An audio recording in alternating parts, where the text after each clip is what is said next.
Okay. Sorry I'm late. There are several explanations for it, but I won't go into it now because why bother? We're already behind schedule. But good to see everybody. Yeah, let me get set up here. Okay. So I literally haven't logged into Raid yet today, so you can see what I do at the beginning of my day. Hit my clan, log in. Usually what I like to do, honestly, is I'll do this. I'll just get one arena token down so that can start, you know, passively regenning. Oh, and then I want to get some energy done, so I got to check my tournaments and my events and see if there's anything that I need to work on. Spider tournament's done. Sand Devil turn attack I could do. Serpent Titan event. I'm interested in this. I didn't expect a Titan event. In yesterday's video, I said I probably expected a Hero's Path, but it is a Titan event. And it's for Mithrala, which is like a big deal. That's a big deal. I have, I think, a 2-star soul on Mithrala, maybe a 1-star. 2-star. It is a 2-star. So like getting her to a 5-star would be insane. That would be so good for my account. And I would use her in even more places if I got her there. So right now, I don't know what I'm using on her. I've got Brimstone on her, which is kind of an all-around place. I use her for a Hydra, right? So she's got the Brimstone and Hydra. I don't think I have Brimstone on that many champions.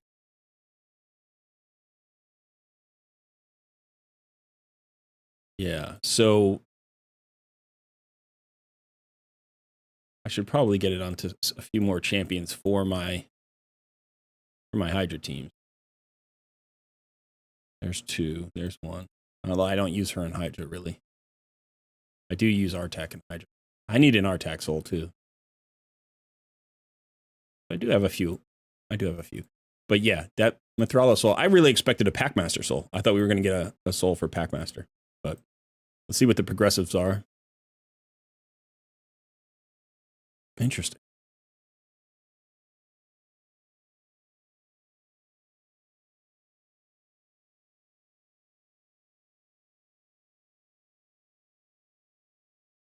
I'll go over that in just a second, Rama. What you can do right now, if you want, is join our Discord community, because you're going to need to be a member of the Discord in order to qualify.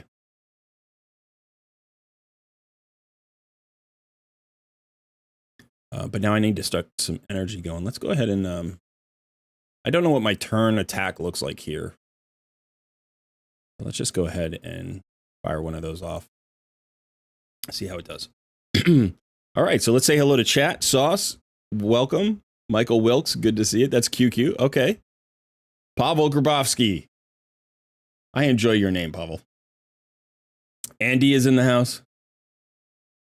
Rama, Angelica, Alex, Femoral, Caveman, Suzanne Johansson. Great. 2-star Fat Man for all that energy and Sand Devil.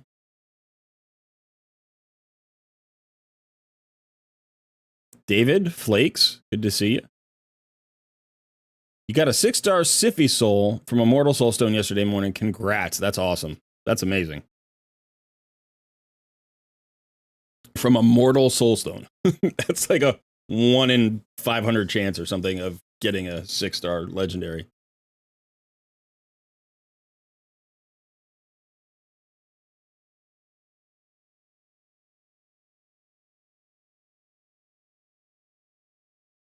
Is Artak in the house? I don't see him in chat, but maybe he's hanging out.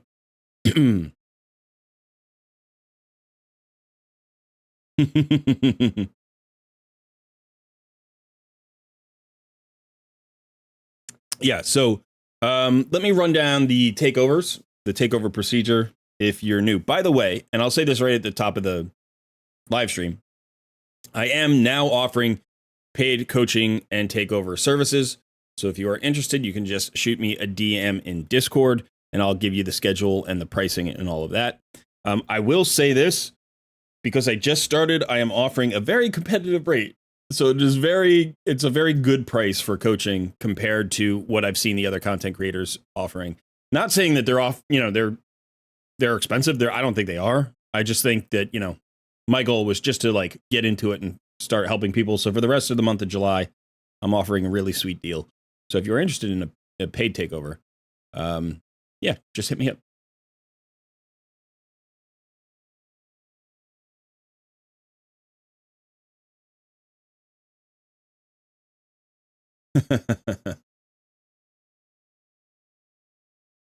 You may do it just to support me alone. Well, I appreciate that, Alex.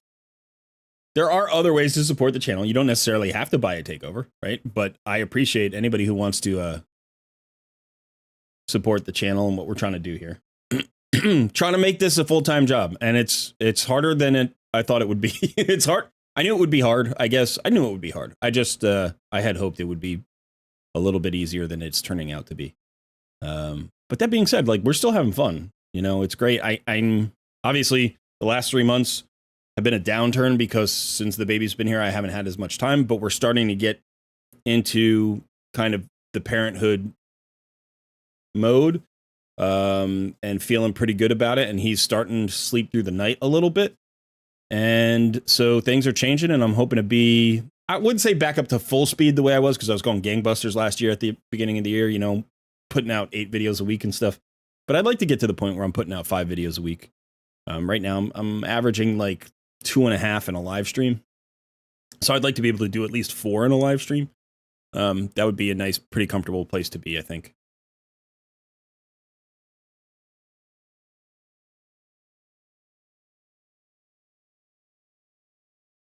Is it really worth it to do the Sand Devil tournament, or is just Minotaur is better? Well, here's the thing. The reason to do the Sand Devil tournament is you do get the extra Soulstone pull if you get the full 6,500 points. But Sand Devil is the place to, like, increase the power of your roster more than almost anywhere else in the game. Like, it's the one farmable place where you just know you're getting power. You just know you're getting stats on your champion, right? Because all the oils here just go on your best gear, and they give you, additional speed or crit damage or crit rate or accuracy or HP or defense or whatever. So you just, like, any opportunity you have to come in here and farm gives you that value. And there's no other place in the game like that. Because you can go, let's say you need more speed in your roster. You can go to Dragon and drop 10,000 energy in Dragon and get literally no upgrades for speed. Right? Like, that can happen. Whereas here, through a combination of a little bit of luck and the oils and dust, you're almost guaranteed to be able to at least increase power, and maybe speed or accurate. Like, there's some randomness to it. It's not 100%, but you're guaranteed to get more power. You're guaranteed to get more stats. You're never going to walk away with nothing, Now, Minotaur is a different case, because that's also true. Like, you need the masteries. Now, the masteries don't go forever, right? You just have to fill up the masteries and get the masteries done. But so I'd say these are 2 really good places. The thing about Phantom Shogun's Grove, which is like Sand Devil's Necropolis, is you can put that power onto your accessories, but you don't have as many accessories, right? You have 6 artifacts and only 3 accessories. So in a way, Sand Devil's Necropolis is almost twice as valuable as Phantom Shogun's Grove. Hey, Liv Wild is in the house. Haven't seen you in a while, Liv. Good to see you.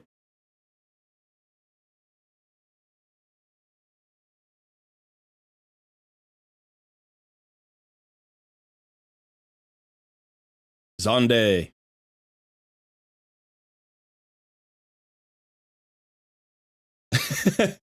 Mine are sleeping through the night now. They just turned 17 and 15 years old. It does get better.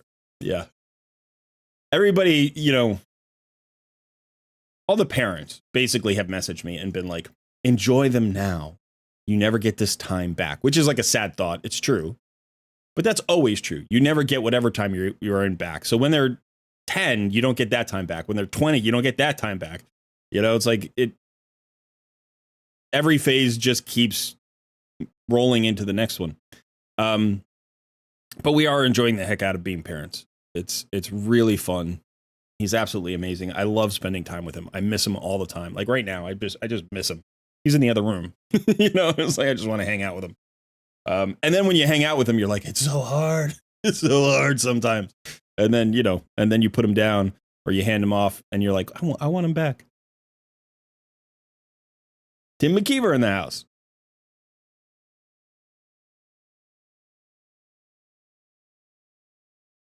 Yeah, Skull, I do believe that the toddler stage in some ways is harder, right? Because they're constantly on the go. They fight you, when you want them to do something. Like, they don't, they're not as easy to like just, I'm just going to put him in the chair and like rock him to sleep. Like, you can't just do that, so it takes a lot more energy probably. But the biggest thing, the only hard thing really for me, there are two hard things. One is the lack of sleep. Because up until this point, he hasn't been sleeping through the night. He just started sleeping through the night like 3 nights ago. So once we get on a more consistent schedule, I think my wife and I will be a lot happier because then we'll know who's got the baby when, and it'll be more predictable about like what you're doing at that time. And then the second thing that's hard is because he can't communicate when he's unhappy, we have to guess, right? We have to figure out, it's like, is it his diaper? Is he hungry? Is he tired? Is he gassy? Does he have a bubble? Does he need to burp? Is it like too hot? Is it too cold? Did something scare him? Like, we have to guess at that. So once they get to a certain age and they can start to communicate that, that will, I think there are hard things then too, but that difficult thing will hopefully get better. All right. So this is looking like a lot of turns. This is a turn count tournament and I'm already over 150 turn count. You need to do this thing in like 30 turns or something. I could sacrifice Ninja to this. I guess Ninja would be faster, but I don't know how much faster he would be. And I'd have to get him an affinity breaker because he's the wrong affinity.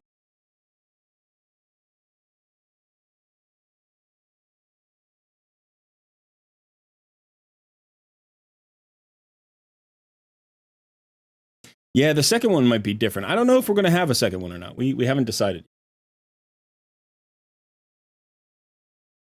One of the issues being that I am an old dad. I'm 49, first baby, 49 years old. So we'll have to see how that, if we're going to have another one, it's going to have to be in the next couple of years. I don't want to wait 4 years or 5 years to have another one. So we'll see if my wife's up to having another baby in like a year. If not, then it might just be the one, which would be okay with me. I always thought I was going to have a big family, but then I didn't think I was going to have a family at all. So, okay. So let's break this down. So the way that this works is I'm giving away free account takeovers to members of my Discord community. So you have to be a member of the Discord community. But the good news is there is a link in the description of this video and you can join instantaneously. There is no waiting period whatsoever. So if you're not a member of the Discord community, just go ahead and click that invitation, get your Discord set up. If you've never done Discord before, I'm not going to give you a tutorial right now, but welcome to Discord, I guess. It's a pretty cool system for gamers of all types and stripes. So yeah, it's a good place to be. Now, in the Discord server, there's a column in the left with all the different channels and areas. You're going to want to scroll down until you find an area called the Coaching Voice. Not the Coaching Voice, the Coaching Corner. I'm in the Coaching Voice channel, but there's a Coaching Corner section.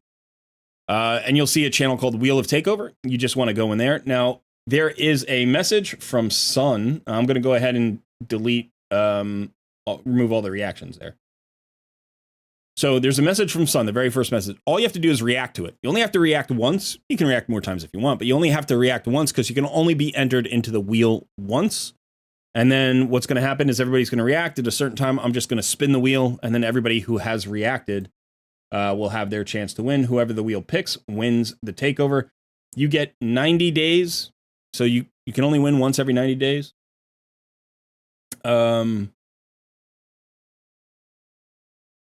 I will give you a role that will allow you to enter the Coaching Voice where I am. So you want to come hang out with me so you can hear me in real time because there is a delay on the live stream. It's only like 10 seconds or so, but that can be disruptive when you're trying to have a conversation. You're not going to be able to talk because we found that that's a problem. So you can just DM me. And as soon as you win, just go ahead and DM me your login information so I can get that started. I will log into your account, and then you can DM me what kind of account takeover you are looking for. I do all types. I'm not equally adept at all types, but I do all types. So if you want Hydra or Gear Cleanse, you can get that. Or if you want Clan Boss or, Arena or Dungeon, or you want Champion Rebuilds, or you just want general advice on where to go next with your account, all of that is on the table. And we can basically do what we do. The wheel is gone. The wheel will come back. Thank you, Caveman. The Discord community is great here at Cold Red Plates. I agree. And you are one of the reasons why, my friend. But we have a lot of great people here at Cold Red Plays Discord. So come hang out. And so what was I saying? Something about the takeover? All types of takeovers. I was going somewhere with that, and I got distracted. Oh, so typically takeovers run somewhere between 90 minutes and 2 hours. Every once in a while, they go a little bit long. I try to get 2 takeovers per live stream, and I try to be done by 5 p.m. So it's almost 2 p.m. We started a little bit late today, so I might go a little bit late on the other end. But that's basically the system. If you've never sent a DM in Discord because you're brand new to Discord, I would highly recommend just learning how to send a DM. And then the second thing is, if you react to the message, please don't go AFK. You need to be here. So if you win your takeover, I give you about 5 minutes. If you don't respond within 5 minutes, if you don't DM me within 5 minutes, then I just respin the wheel and, we'll give it to somebody who's present, because I don't want a lot of downtime.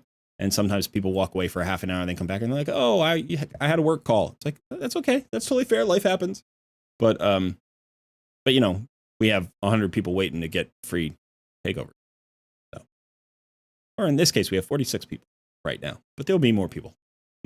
More people usually show up. Usually we cap out around 140, and most of the time we carry somewhere between 70 and 90.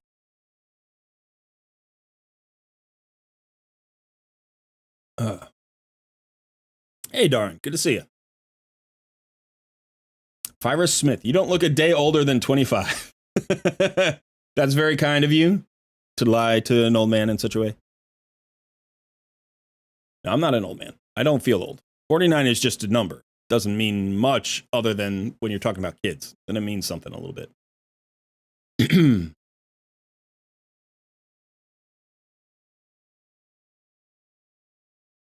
Hey, OG. Good to see you. All right. Maybe I should do something on my account here. Let's do another, let's do a couple of arena battles while we wait. So I'm going to give it about another minute. So go ahead and react to the wheel right now. And I'm going to give it a minute or two. I'm going to do 3 or 4 arena battles, and then we will spin the wheel.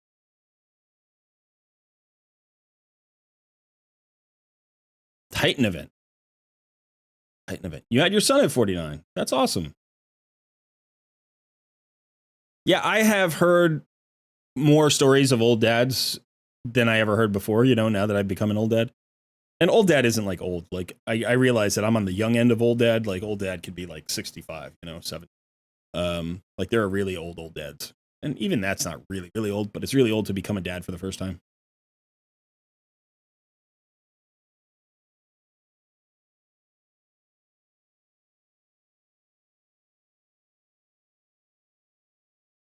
Yeah, so all you do is you go into the Discord.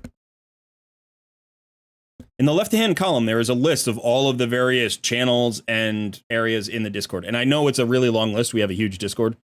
But go ahead and just scroll down until you see an area called the Coaching Corner, or a channel called the Wheel of Takeover, because the Wheel of Takeover is in the Coaching Corner.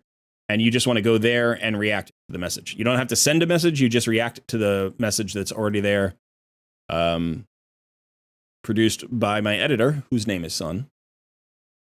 And he might be hanging around here today. I don't know. Sometimes he pops in. He likes to say hello. He's technically working, but he's a very helpful guy. Oh, I'm gonna do that joke. It's a stupid joke. I just like it because it trolls Sun, and he's a troll. And look at my.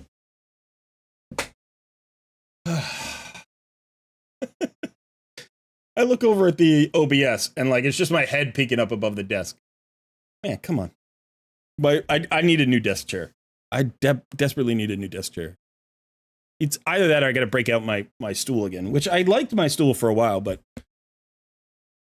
it's not that padded. It's kind of hard on the butt. So I don't mind the stool because I don't usually sit against my seat back anyway. Like I usually sit upright. So the stool is fine, but like it's not padded. So I was like putting like towels on it and stuff to make it softer. And eventually I just switched back to my desk chair.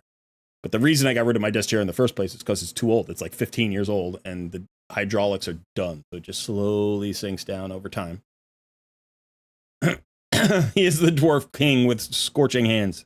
There he is.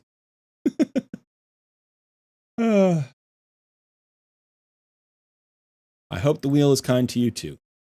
All right, so that's enough time. I said I was going to do it at 1:45. It's 1:47. Let's go ahead and spin that wheel. It takes me about 15 seconds to figure out how to do this every time. I need to do that, and then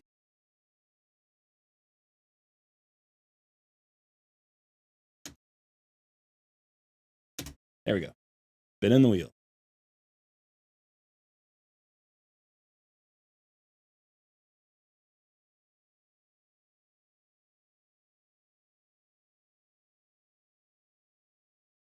The wheel of names is thinking.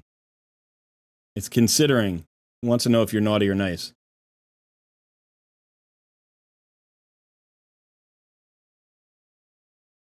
We have a winner, City's Finest. I'm pretty sure that's Liv. Isn't that you, Liv?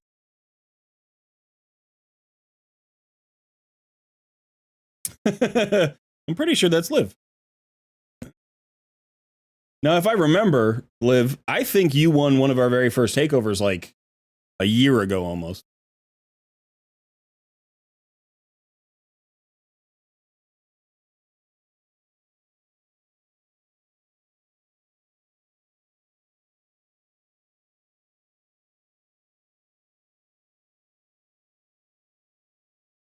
Back on November 7th of 2023, you won a takeover. All right. All right, I will double check. I've got the info. Let me start putting this in.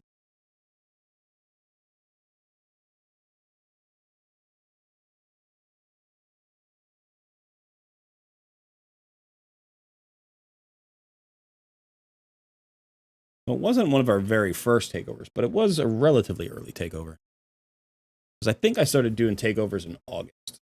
You won in November.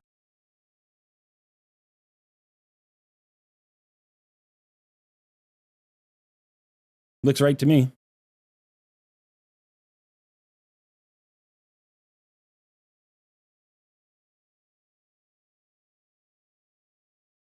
All right.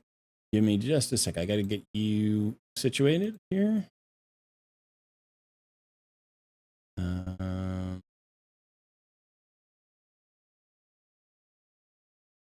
All right, you should now be able to join.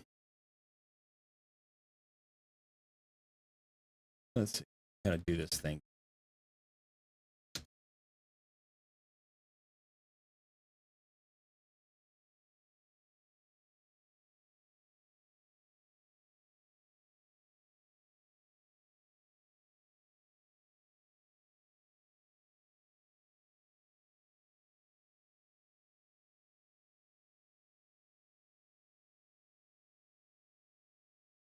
Okay. I think that worked.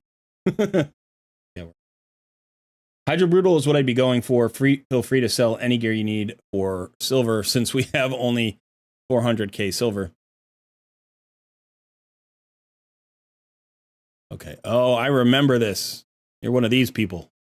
You're one of these people, Liv, with all of the dots. It would take you like 10 minutes to clear out all these dots, honestly, and you'd never have to see them again.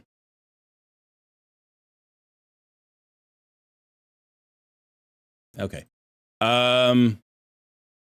Hydra Brutal. All right, so I'm going to say this now. I understand Hydra, but I haven't spent a lot of time building great teams, right? So I understand the fight, I understand what you need, but I don't know like all the tricks. You know what I mean? So we're gonna look at this. We're gonna kind of theory craft this a little bit. We'll maybe put together a team. We'll see what we can do. Now, one of the things about Hydra tends to be that unless you set up very specific teams, it tends to be better to manual the fight than to auto the fight. So we've got all 3 keys. Let's see what teams you have. Okay. Okay.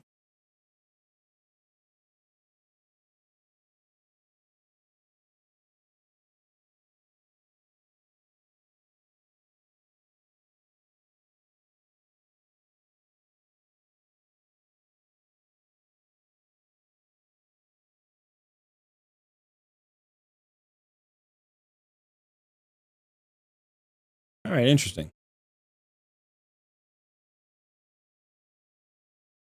All right, so you've got some of what you need covered, but not everything. Now here, let's look at this one. Again, not everything. So the cleanse and block debuffs is really nice. It's also, you have a reviver, which is pretty good. You get a shield here. You get a little bit of heals. So I could see Raka being very good. Raka Viletide could be very good. But so each head needs to be countered. You need basically a counter for 6 different heads. Right? Now, certain ones are not as important as other ones. So when you're looking at them, the head of decay needs to be provoked. The head of blight, basically what I do with this one for the most part is I just worry about a cleanse. Head of mischief, you need actually maybe 2 solutions. You need at least a hex, which you have Mithralo, so that's good. AoE hex is the best, so that's good. And then you need a block debuffs or a buff strip for the team to make sure that if the head does steal buffs, that they don't spread the buffs, or that you can remove the buffs. Now, you could also go with a mischief tank, and a mischief tank is somebody who has more buffs than everybody else. So the head of mischief will always target the champion with the most buffs. And if there are multiple champions with the same number of buffs, then I think, I don't know exactly how it chooses those. It might just choose those kind of like according to stun target rules. And it'll steal those buffs. So you want it to target a specific champion and then make sure that champion has enough resistance that literally the head of mischief never steals any buffs. Now, that method can be really good. It can actually be, in some ways, super efficient because you always know who's getting targeted. The downside, there are 2 downsides. One is you have to spend a lot of effort to try to make sure that the target is targeted and has resistance. And then the second thing is, if at some point, like either their buffs come off or if they're devoured, now the head of mischief is going to go to somebody else and potentially you can't block the buff. So the block buffs or the buff removal is like more universally applicable, and it allows you to kind of run without a mischief tank. You could actually do both. Sometimes you can fit both into a team. But the head of mischief is the head you need to deal with the most because he directs the fight the most. And simultaneously, this is the fastest head. So in a lot of cases, we want to focus this head and burn it down. The head of Wrath has a nuke, kind of like that's a little bit like an Ice Golem nuke in that he has a vengeance counter, and like when it hits, he's just going to do a big nuke. And he also has provokes. So again, cleanse or block debuffs. This can be blocked, by the way. Like the poisons and the fears can't be blocked from the other heads, but the provoke can be blocked. It helps to block his debuffs or remove them too, because he gets an increased attack. You also really want some kind of way to reduce his damage. So decrease attack is usually the minimum. And then if you have strengthen or increased defense, which you do again with Mithrala. So Mithrala does so much work here. She also helps you with the head of Wrath.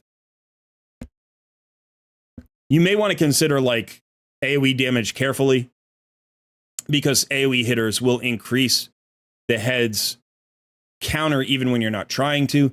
So sometimes mixing in single target damage, like you do have Whisper, I saw that, so that can help. The head of Torment is the fear head, and this is a very disruptive head. This is probably the most disruptive head. So there are two ways to deal with this. The first way is to have an Inquisitor Shamil, because he just removes every fear and counterattacks, and that's by far the best solution. The second best solution is a Perfect Veil. If you have Perfect Veils on your champions, then when they hit the Head of Torment, they don't get the fears, and then you don't have to worry about it. The Head of Suffering is... there are a couple of things here, really.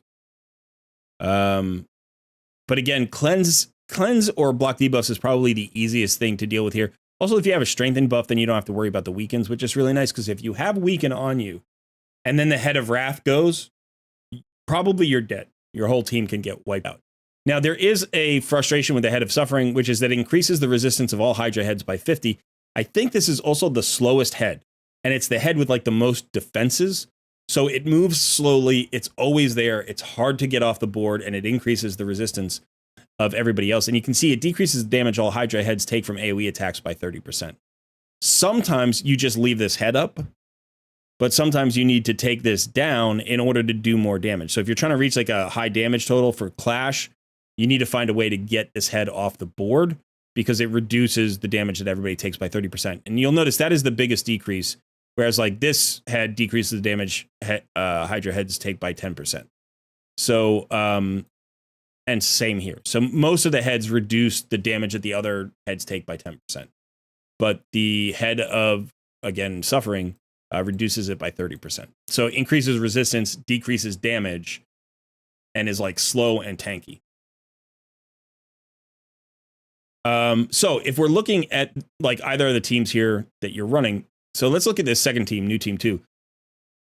Uko has a decreased attack on the A1, which can help with the Head of Wrath. Has a buff removal on the A2, which is like a double hitter, and each hit can remove up to 2 buffs.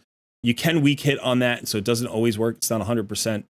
And then it will place a block debuffs buff for 2 turns. So that's a really nice way to deal with the Head of Mischief stealing buffs. And then you have a revive here, which is great. It's an AoE revive with a block damage, I think, on it, which is awesome. So when champions get revived, they can't be killed instantaneously. So this is a really nice champion. It's a champion I use on my Brutal team. As far as Siphi's concerned, Siphi gives you speed, and speed is a consideration, right? So obviously you're going with the speed aura. We have the speed from Siphi on her is it her A2? This is a block debuffs champion, which is nice. Increased defense and increased speed, plus a little bit of turn meter fill. You also have a revive. It's a single target revive. The A1 is not particularly useful. In this composition, it feels like Siphi is overkill. I would prefer somebody who actually gives more speed and, isn't a reviver, or, the block debuffs is really nice. So potentially we could replace that. We have Raka. Raka has a cleanse and a block debuff, so that's a bit stronger. And she also has... She doesn't have the turn. She has a little bit of turn meter fill on her passive, so it's about the same amount of turn meter fill. But she also has more heals, right? Because she has... Well, she has a shield, and then she has heals on her A1 and heals on her passive. So Raka may be better than Siphi in kind of this setup. Now, obviously, you're setting up 2 teams, so it may be that you're using, Siphi for one block debuffs and Raka for the other. But if we're looking for like a Brutal team, we kind of want to put all your best champs in that team, and then you kind of figure out the lower teams afterwards. Now, the other thing that you're doing here is you're running 3 damage dealers. Now, I know Inquisitor Shamil feels like he's not a damage dealer because he's solving the fears for you, but he basically is, right? So we have the Hex from Mithrala. We have the like strengthen and the increased defense and the increased attack from Mithrala. So she gives you a ton of survivability plus poisons. So, you know, she's awesome, but now we're looking at, you know, 3 damage dealers, and there are things that we are still missing. We do not have a provoke on this team. And provoke. So the reason that you need a provoke, and this is really important, the head of decay, if you look here, speed of decay removes all debuffs from all heads, then fills turn meter of all heads by 30%. So if this head is provoked, it won't do this move. It also won't do this move, Rotten Ward. Removes all debuffs from the head with the lowest HP, then places a life barrier. You don't want that life barrier. That's really irritating as well. So we need a provoke. And potentially the only way to get a provoke into this team would be to remove one of the damage dealers. You know, because even if we replaced Siffy with Raka or whatever, then, you know, we're still going to need a provoke. So the first thing that we want to do is I always try to figure out my provoke ahead of time. Like I want my provoke figured out first. Now you do have Ultimate Death Knight who has a provoke on his A1, but it's not 100%. We'd like something a little bit more reliable than that. Sometimes it's nice to have a backup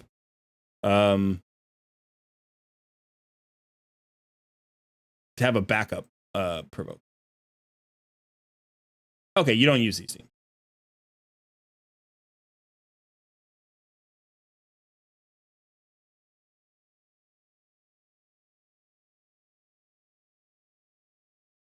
Are you talking about Doom Tower?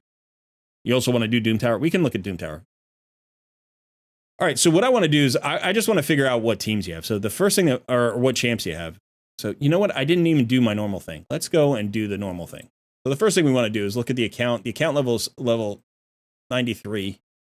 We are working on Eric's. So I think that's around 1.5 years, right? A little bit past 1.5 years, maybe. Because I think Eric's is the 3rd legendary champion that you get. Actually, it's closer to 2 years, maybe. Let's look at the roster. 1, 2, 3, 4, 5, 6, 7, 8, 9, 10. 90, 1, 2, 3, 4, 5. 95 6 stars. Very nice. And a lot of 50s, too. Excellent. Good roster.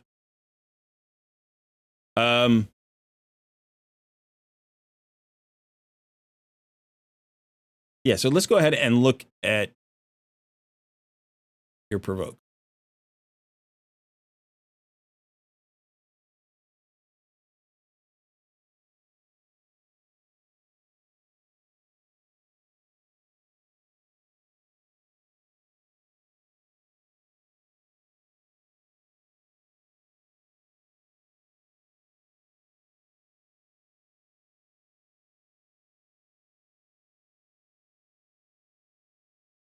All right. So just looking at the champions that you have built already, here's my feeling. Now, I don't know about this guy. Let me just double check.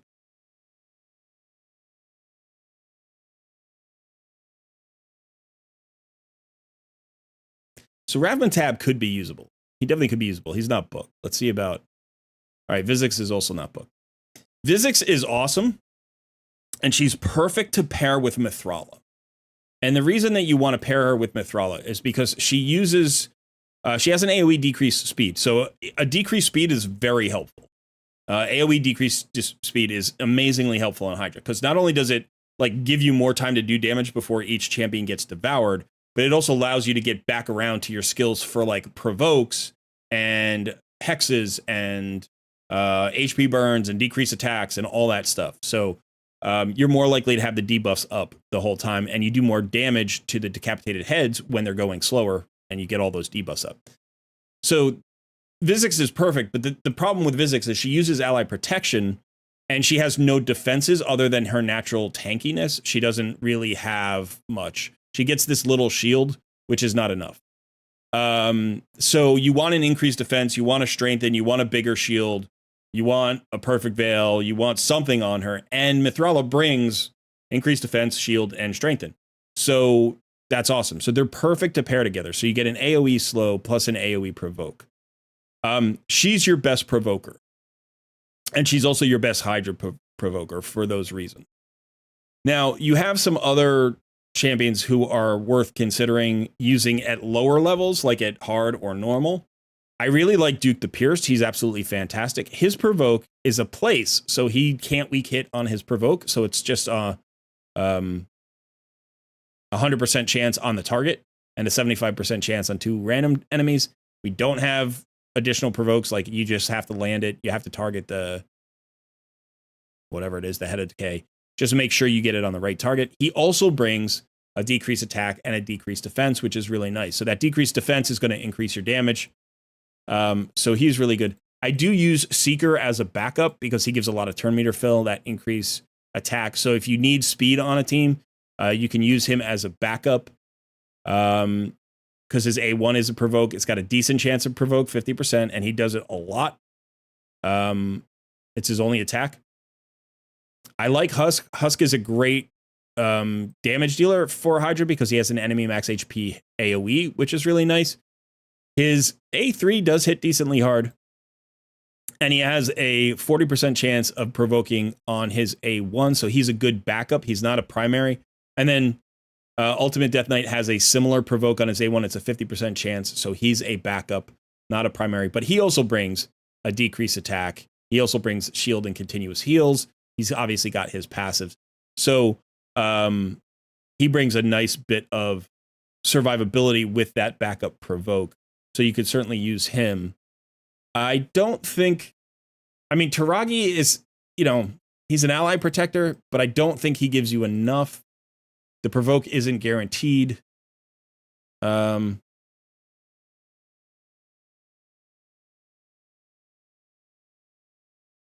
Shock. I think it has to be stated here that each hit has a chance. I think this is just a one chance. It's a 40% chance. I think. But I know with like freezes, that's how that works. So for some of the older champions, the wording isn't always as clear as it got later with more recent champions. Yeah. So Liv, if you're, again, the best thing you could do is chat to me in Discord, but I saw what you're saying here. So I would say, first of all, she's a phenomenal champion. She's usable in a lot of places. But if we're also looking for let's look at your slow champions. How many AoE slow champions do you have? So Lady Kimmy, who's phenomenal, by the way, absolutely awesome. You do have White Dryad Naiad. She has a slow on her A1, but it's only a 50% chance. But Lady Kimmy has a 100% chance on her A2. Chronicler Aidlin, I believe, is a single target, right? Yeah, it's single target. Euros, I never built this guy. That's a conditional AoE decreased speed. Morgaine, I think, is a single target. Yep, on her A1, though, which is nice. Scylla's A1 single target. Here you have an AoE decreased speed. And by the way, Sinktrack can be awesome for a lot of stuff. He's got an ally protection as well. So he's kind of like Vizix in that you need to probably pair him with another defensive champion to boost his aura. But he's got a leech, he's got a decreased attack, he's got a slow, he's got a shield, and he's got an ally protect with the reflect damage. So not bad. Yeah, everybody else is single target. I don't know about Bamboos.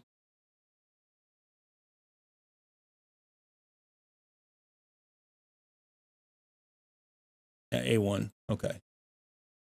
So you have two AoE, 100% AoE slow champions. That's Lady Kimmy and Vizix. And that's it. So she's really she's giving you a lot. She's giving you that AoE provoke. She's giving you that AoE slow, right? She's giving you the ally protect, which will help increase the survivability of a already tanky team with Mithrala. She's really great to pair with Mithrala. And then you can use her in other places because of her A1. She's great for Fire Knight. She's great for any boss that can have their turn meter decreased, or anywhere you need an AoE slow. She's great against waves of all content. In Doom Tower, Lady Kimmy is god tier because she's got this 30% speed aura in Doom Tower battles. Plus, she gives you an increased speed and an increased accuracy. She has a chance to give a block buffs debuff. She has a chance to remove one buff from each enemy. Yeah, she's great. So she's really good for for Doom Tower. So these two champions can both help you in Hydra. If you need slow.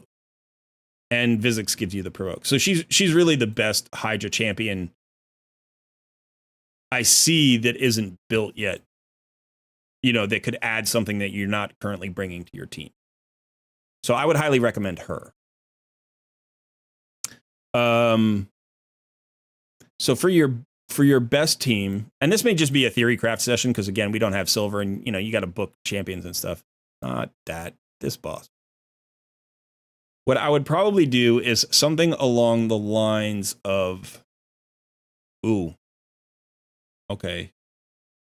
So that's an increased speed with a cleanse and a block debuffs. We were talking about the cleanse and block debuffs before, you know, from Rock of Viletide, but I actually think Elva is even better, potentially. So one of these two champions, but that gives you two really nice options, right? You also have Razzlevark. Oh, geez.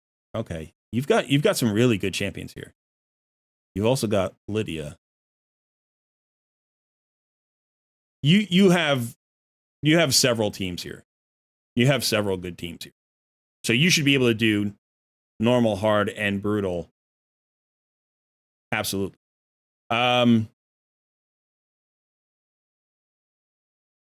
So let's see if we did this. Let's get Vizix in. Where did Vizix go?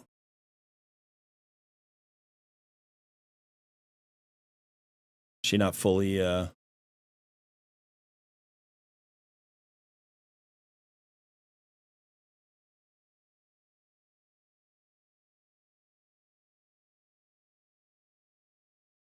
Yeah, I mean Emic is fantastic. You have the potential for a lot of really good teams. So you should be able to do the first 3 levels of Hydra and get like, I would say you might have 3 teams that could do 100 million plus at each level, you know, like pretty easily. So right now we have 2 cleanses, which is nice because Mithrala has a cleanse. We have a block debuffs. We have an increased speed buff from Elva. We have a single target revive, which is all you should really need. You don't need an AoE revive. If you ever need an AoE revive, it's because you're not handling the Head of Mischief properly.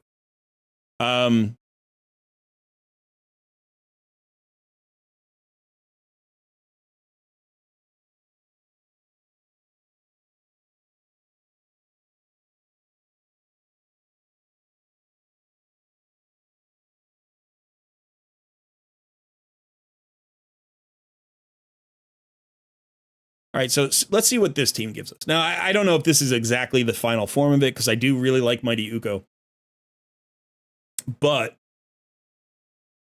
if we look at this team,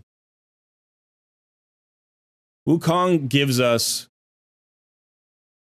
a buff strip with a block buffs debuff. It's the same thing that Mighty Uko gives us, but this is an AoE buff strip, whereas Mighty Uko's is a double hitter that each hit has a chance of removing 2 buffs. So, like, if there are 5 buffs up there, you can't get them all. This is on a 3-turn cooldown. Is Mighty Uko's on a 3-turn cooldown? It's on a 4-turn cooldown. It also has a decreased accuracy, but I think Wukong's is better. And then you obviously got him hitting. Now, how much accuracy does he have? So for Hydra hard mode, what do we need in terms of accuracy? I think it's higher. Might be like 275 or something. Let me just look. All right, so we come here to HH, and we go to the raid stages tool. Hydra. Doesn't matter what rotation. Brutal. Okay, and you can see the highest is 280. But remember that the Head of Suffering adds 50 resistance, which you're going to need at least 50 additional accuracy, probably something like 60 or 70 more accuracy. So you're looking at like, you actually need like 350 accuracy here for all of the champions that land debuffs or have effects on the heads. So, you know, you would need to get more accuracy here for Wukong. You'd probably need more accuracy. You need more accuracy for Mighty Uko. What about Mithrala? Mithrala should have a ton of accuracy. Okay, so she needs a rebuild. She actually kind of desperately needs a rebuild.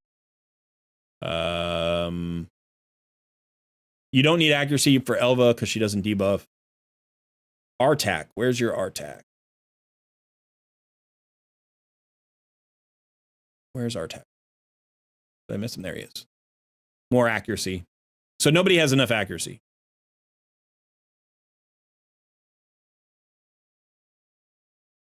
He doesn't need accuracy, by the way. Not enough accuracy. There's one guy with some accuracy. It's Brogni, which is good. Okay, so, you know, just be aware that anybody that you're running into Brutal Hydra needs at least 300 accuracy, preferably 350. Can determine like how important each champion's, you know, accuracy is. No, actually, Physics has some accuracy. Okay, so let's just stick with what we've got, though. Let's go back here. So we've got speed, aura, speed buff, cleanse, heals, passive and active, single target revive from Elva. So that's a lot that Elva's bringing.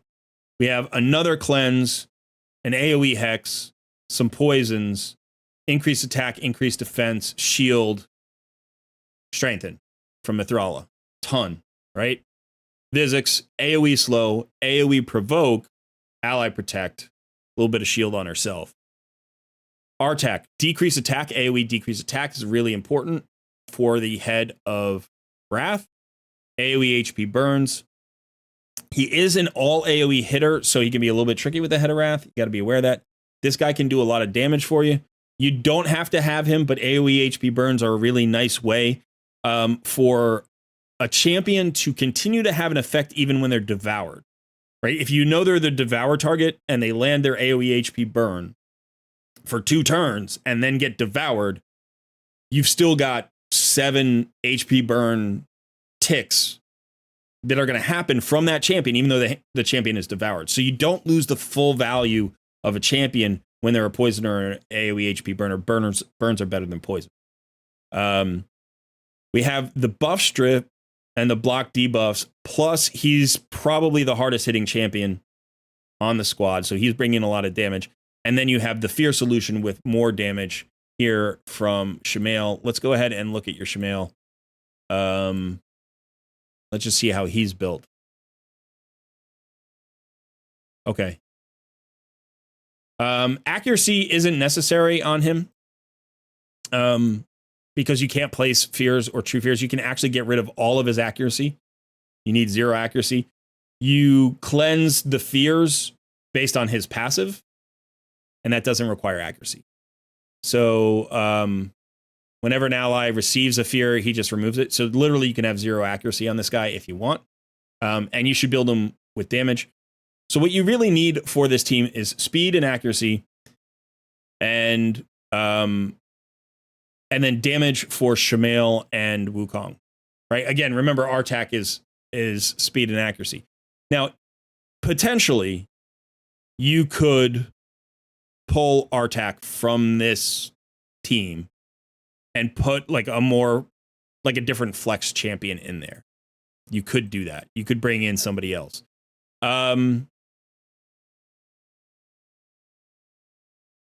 You don't have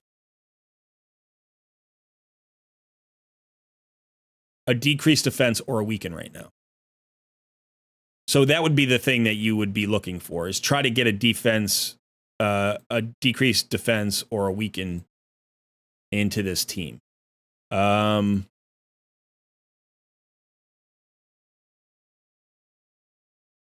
Sissy is nice. She brings both.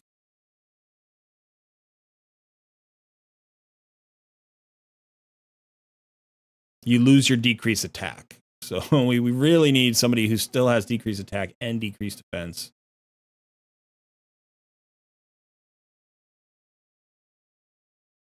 That's an interesting option. Because she's a buff stripper. She does a buff strip.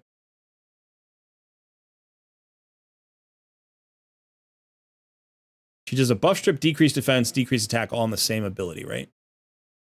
Removes all buffs, decreased attack, decreased defense. She doesn't have a block debuffs unless she lands this steal. So she does have a conditional block debuffs.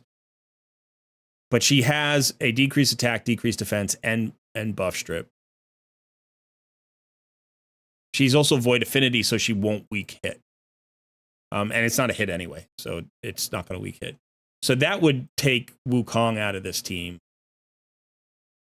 And then you would need another hard-hitting champion. You need a really hard-hitting champion. I think, you know, potentially, let's see about weaken.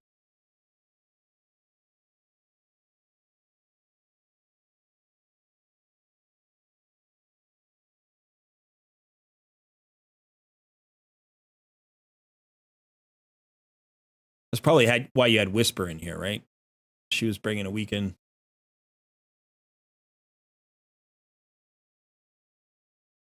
I mean, Newt obviously hits incredibly hard.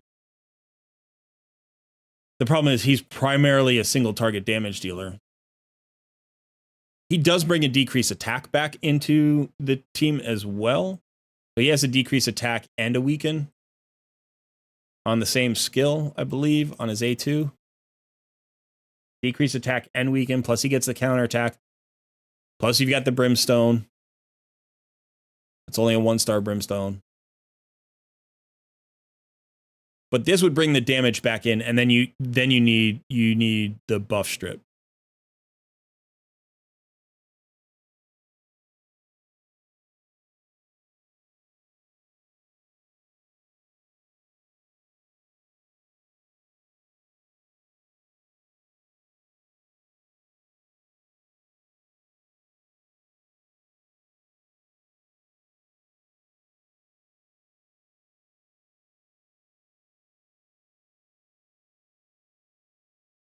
What if we did this? Let's see.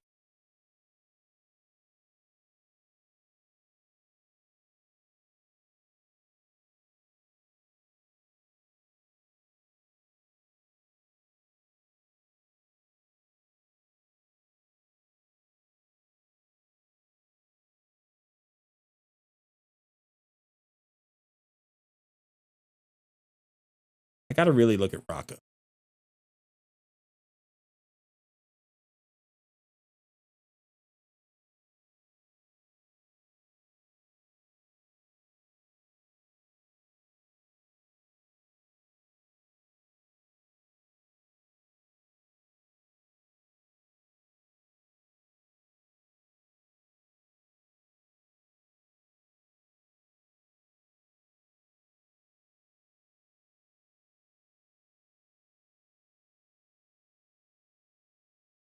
So here what we're giving away is the AoE HP burn in order to get a weaken into the team and a really hard nuking champion in Nuke.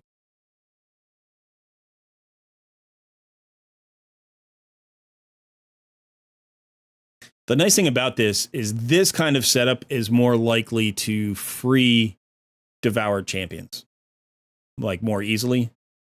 But you may have to manual it.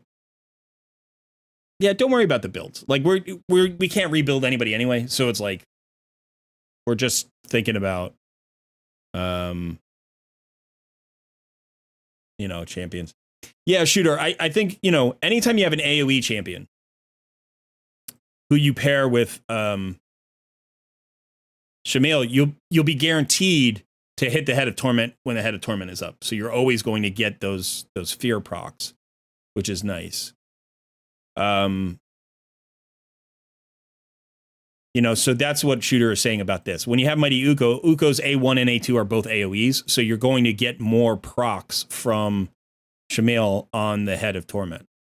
There's also another nice combo, which, you know, is this combo, you know, getting Rathalos into a team with Artak, right? Because then you've got the AoE HP burns and then he's nuking all the time. And that could potentially, why did I pull Shamil off? It also gives you kind of limited decreased defenses.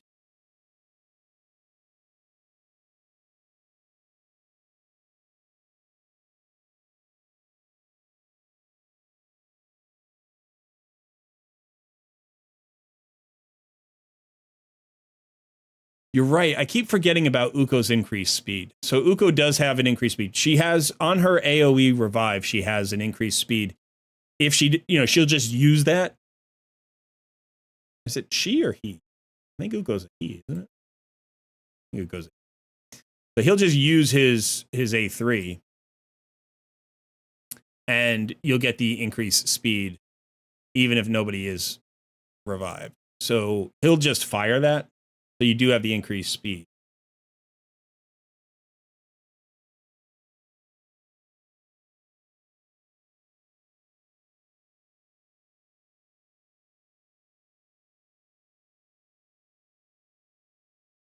So if we brought in Sissia, now she does have an extra turn mechanic, but it often won't fire in Hydra because she has to land all 4 HP burns.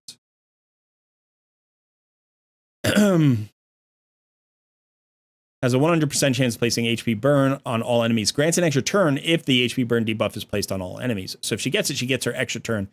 And then she gets a 100% chance of a weaken.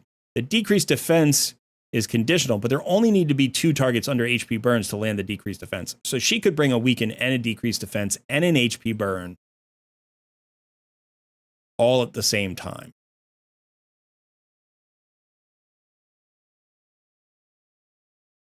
And they're also 2 AoEs, so again, you're proccing Shamil's passive on the head of Torment.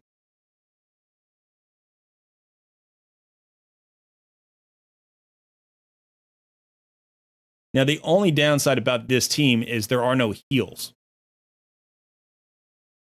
There's just no heals.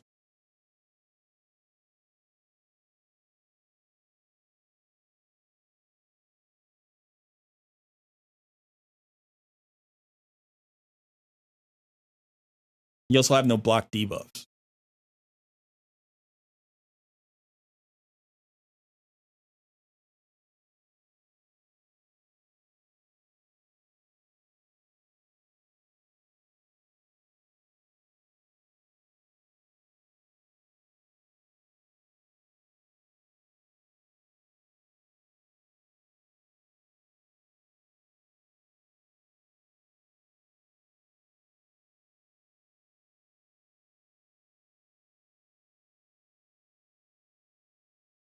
And we've lost our decreased attack. So what we really need here is we need a decreased attack.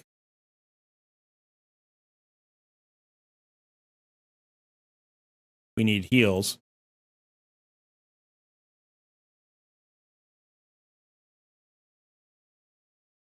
And we need a block debuff. Nobody matches your criteria. Yeah, I didn't think so. That's just a weird combo of skills. Oh, we don't need the decreased attack. Mighty Uko has the decreased attack. Never mind.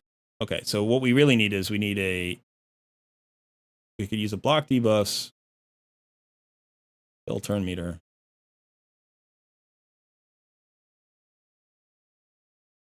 And a heal. We won't get all of that.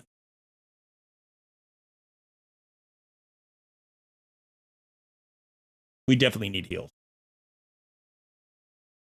I think that's the most important thing here is heal. We need sustain in this team. And then you also need speed. I mean, you definitely need speed here.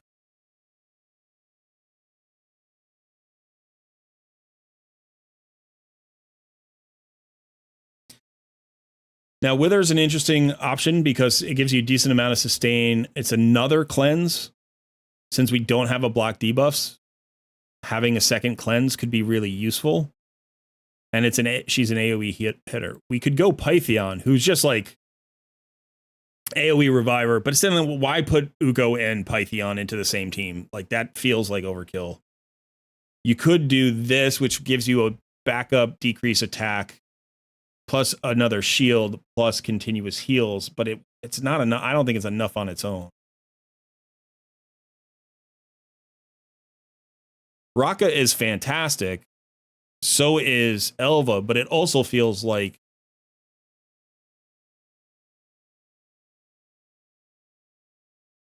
why pair those with Uko? You know, we have Scylla the Drakes, but I don't think she's a brutal level.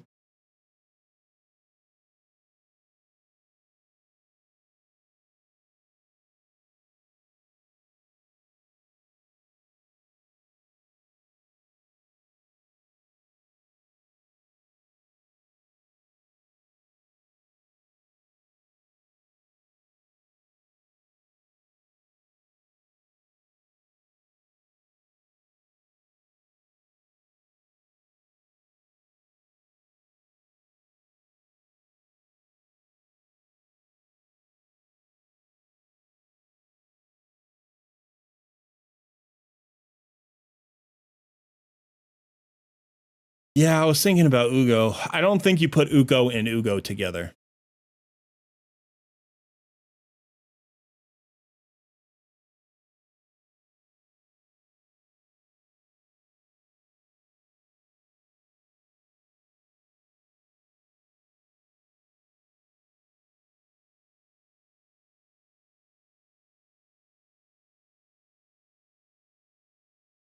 Now we're losing all our damage.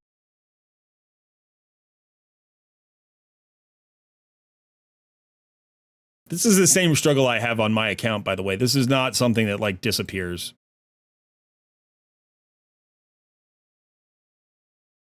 We could do this for speed.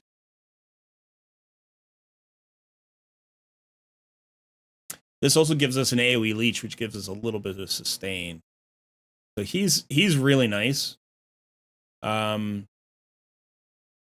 He's got an AoE leech, some self-sustain. He's got an increased speed, increased accuracy on all allies. You're struggling with accuracy, so that would help that a little bit. Plus, he's got another, you know, we got a brimstone there.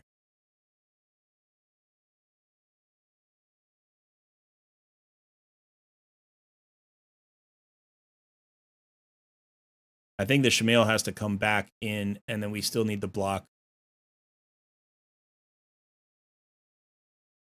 I mean, you can run without a reviver. You don't have to have a reviver. You know, it's to a large extent, this is just about experimentation. You know, you're going to need to increase the speed and accuracy on some of your champions to take on Brutal Hydra. But you have a lot of options. You have a lot of options here that are not bad.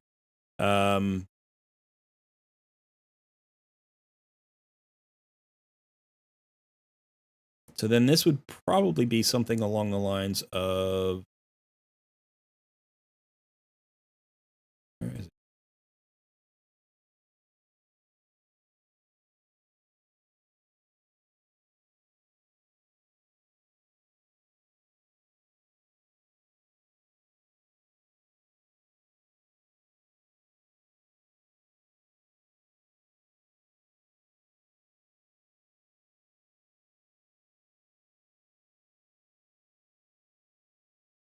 No, it's still not.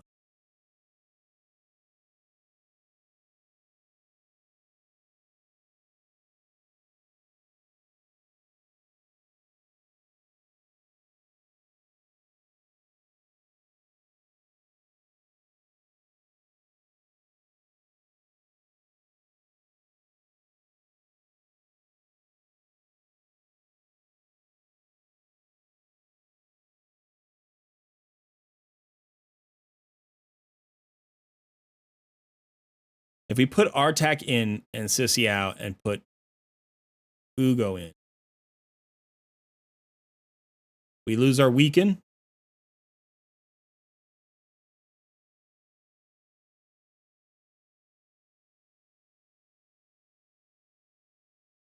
And I don't know what we gain. What do we gain? We gain a mini cleanse. with a little bit of a heal from Ugo.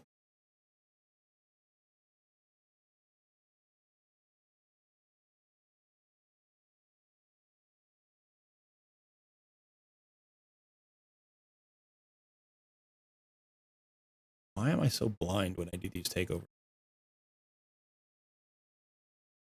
Where is Ugo?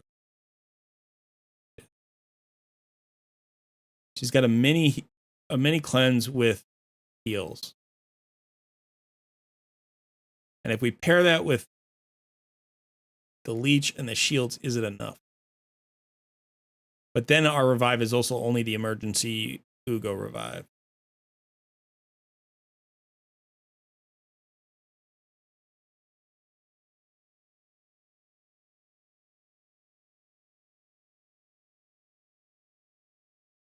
Deliana, yeah.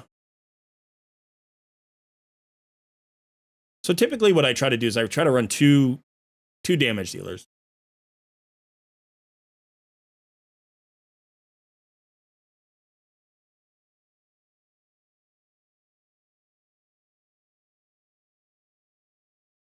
But you need speed.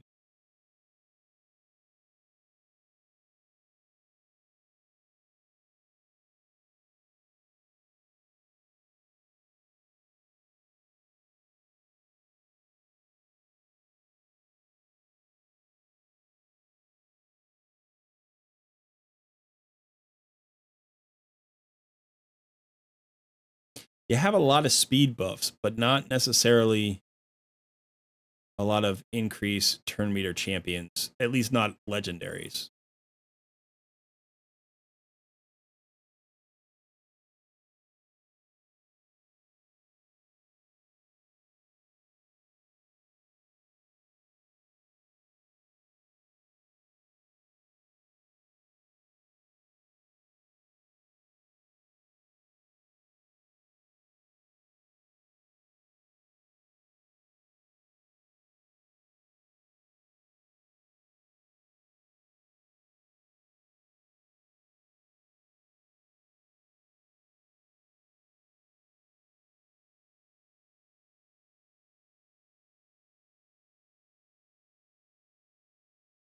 Scartorsis actually isn't awful. He's got a AoE cleanse with a heal and turn meter fill on a 4-turn cooldown.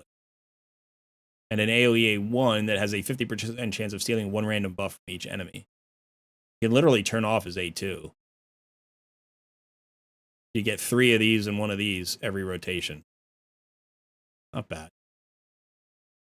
Plus it's AoE damage.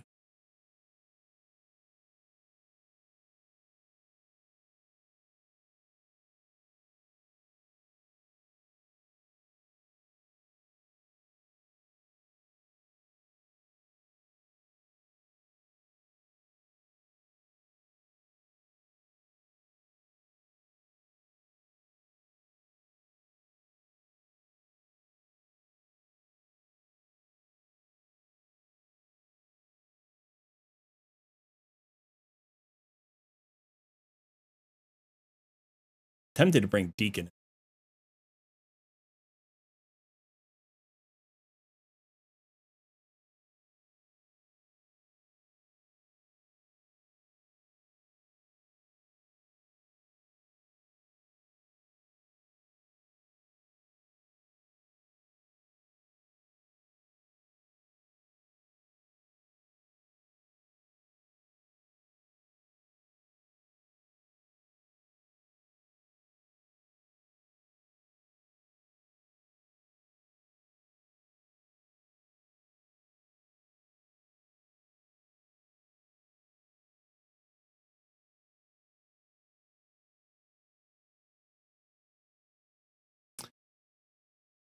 Sify.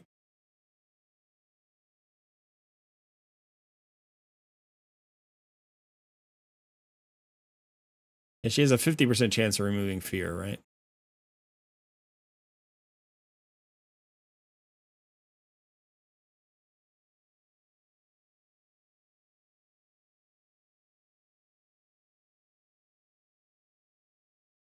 I mean, the turn meter fill is minimal.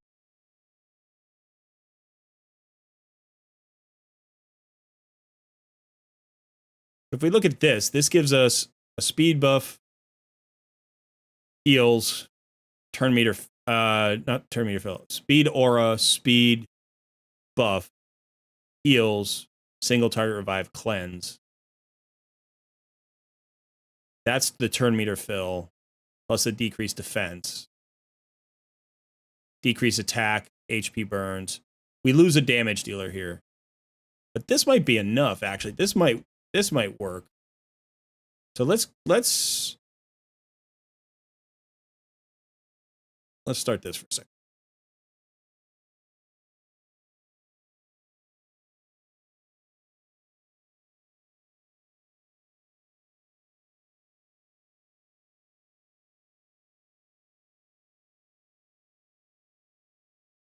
So not everybody's booked or built. So I'm just lowering it a little bit. So we're going to get the turn meter fill. And it's a lot from Deacon. You get a lot from Deacon. You get the AoE hex here. So Shamil is going to be one of your 2 primary damage dealers. The tricky thing is when he's taken, you've got to, you know, how do you get him out? But if you have the decreased defense, we don't have a weaken here, but we have a decreased defense from Deacon now. That comes around pretty often. We need to land the AoE provoke. Oh, we didn't get the provoke off because we're too slow. Here's the AoE HP burn. We don't have the accuracy for. And now we have the provoke. And oh, we have no block debuffs here. We have no block debuffs. Never mind. Doesn't work. Just doesn't work.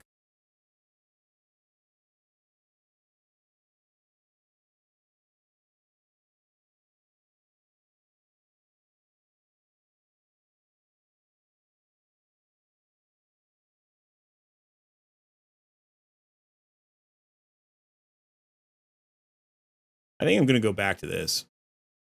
It doesn't have a decreased defense or a weaken, which is really the weakness here.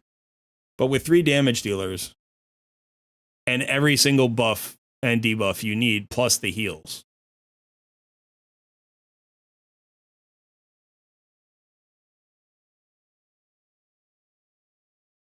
I mean, this feels like the team to start with. This feels like the team to start with. Because you've got a counter for every head. What you don't have is damage, but you'll survive. You could probably go to turn limit with this team. You land the block debuffs. You land the AoE hex. You've got 3 damage dealers, so you're always going to have 2 damage dealers to, you know, get people out of trouble. You have the AoE slow. You have the AoE provoke. Physics is not fast enough right now. You have the decrease attack. You have the AoE HP burns. You have the double cleanse. You have the block debuffs. You have the strengthen, the increased defense, shields, increased attack. You've even got Wukong's passive. This feels like the team to go. I think this is the team that I would go with. Now, I do want to just check out. I was looking at this before, and somebody just mentioned it, but you do have Dracomorph. And Dracomorph has a weaken and a decreased defense. But yeah, that's just damage. So right now, if we want to cover all of our bases, I think this is great. I think this team will clear Hydra Brutal. Absolutely. I think you'll 1-key it. For Hydra Clash, I don't think it's a phenomenal team because you don't have a decreased defense or a weaken. It's not going to get you all the way to where you want to be, but you're going to get a very long run from this. I bet you on full auto, it's a 1-key once you have your champions built. So let's go ahead and just put this in. It also allows you to use Siphi and Mighty Uko and, you know, Pythion and like all these Rack of Viletide for other teams. You know, it still leaves you with a whole lot because it doesn't cannibalize anybody. It just gives you exactly what you need. You still need, probably I would use Duke the Pierced in your second team. So we'll actually set up maybe 2 teams here. So I would probably do this. And and Mithrala and Vizix.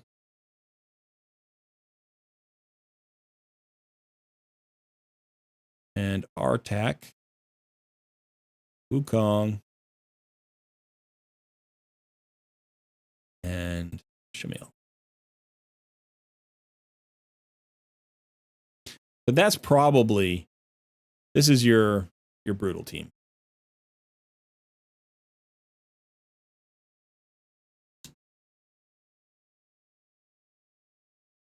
And then another team, you know, to think about would probably be like Mighty Uko. You need another Hex champion.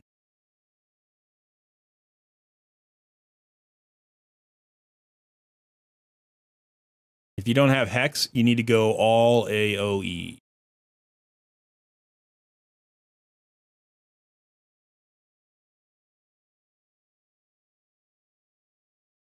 We still need our Provokes. Where's our Duke the Pierced?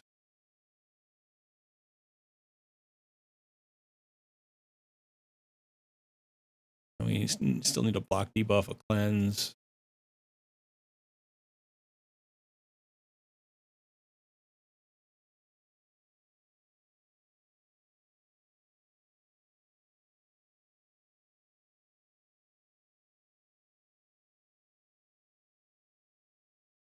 Maybe do something like that. And that's only one damage dealer, really.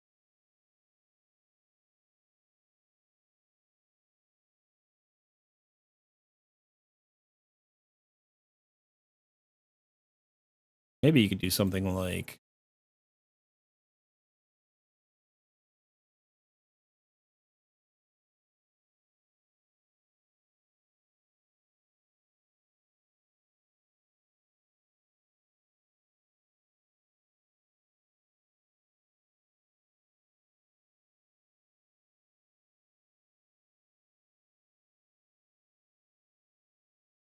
like this.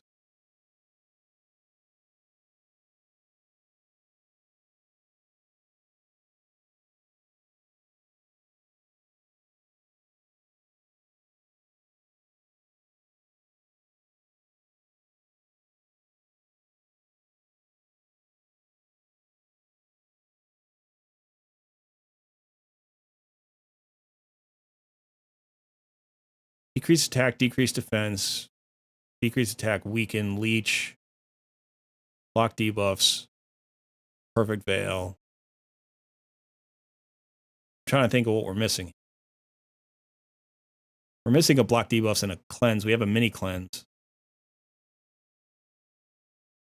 And we're missing the Hex.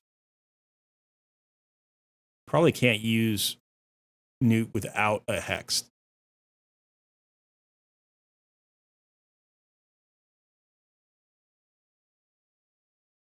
Probably can't use Newt without a Hex.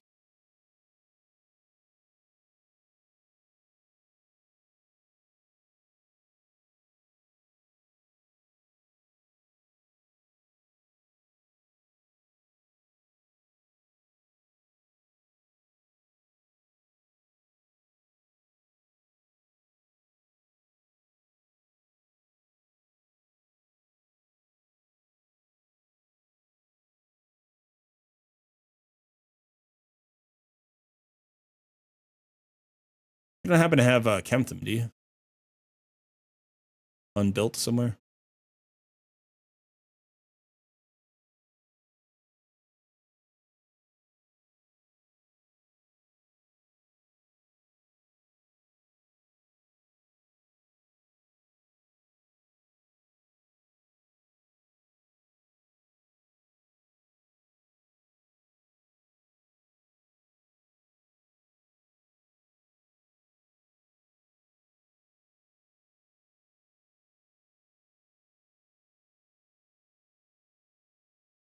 Actually, Korgar's not bad.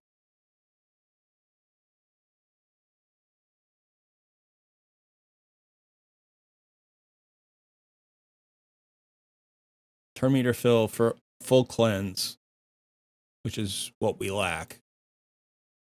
Ally protection and strengthen, which is also stuff we lack. And we've got our 2 damage healers, Razzle, Varg, and Sissia.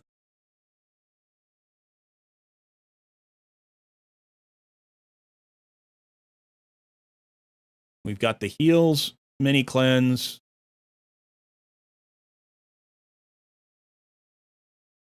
Full cleanse. Leech, damage, increase speed. I don't have turn meter fill. But that might be fast enough for... That might be fast enough for hard.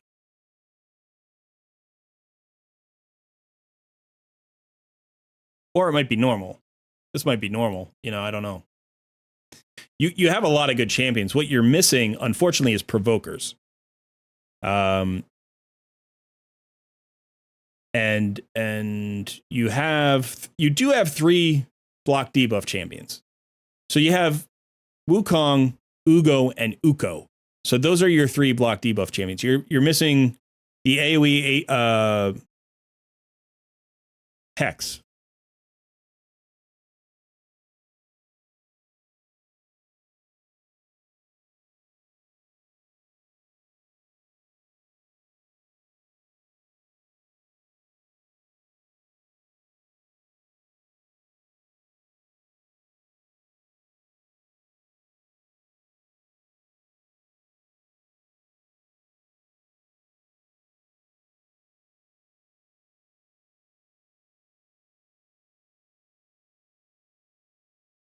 Heal is nice. That actually helps a lot. AoE HP burn, continuous heals. So we got AoE HP burn plus sustain. Plus we've got the Leech and Hex and another AoE hit. She's real nice.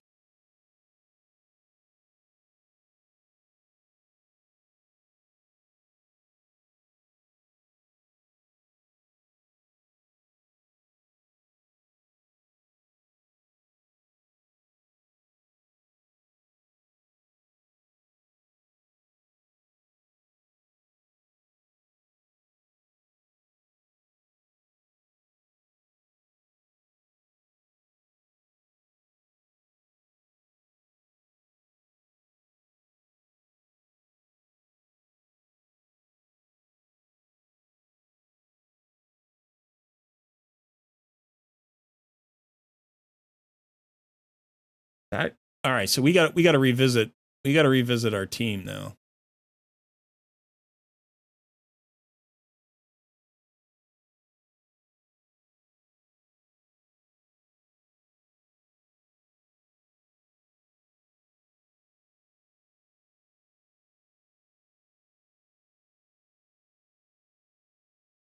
She actually fits into a 3rd composition.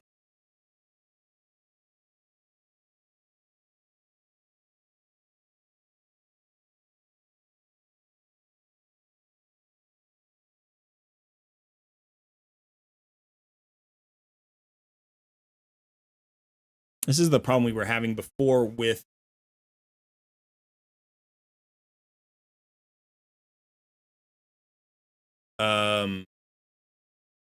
the Ugo team, was we didn't have sustain, right?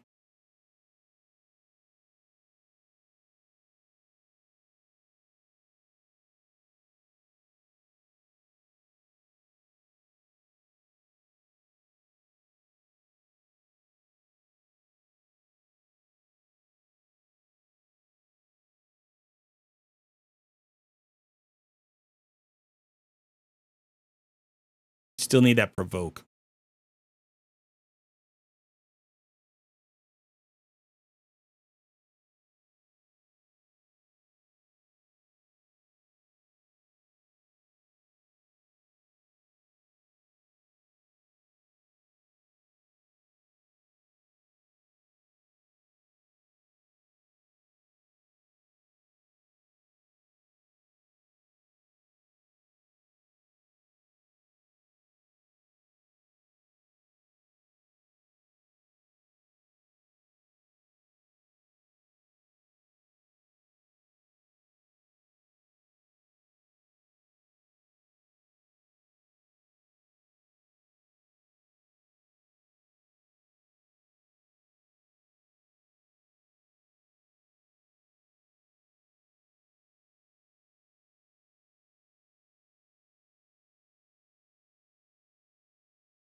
That could certainly get the job done for...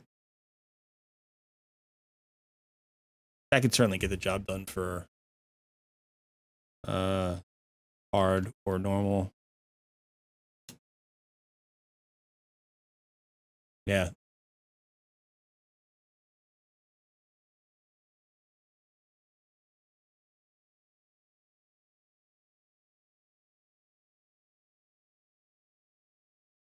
Whatever. Okay, that's fine.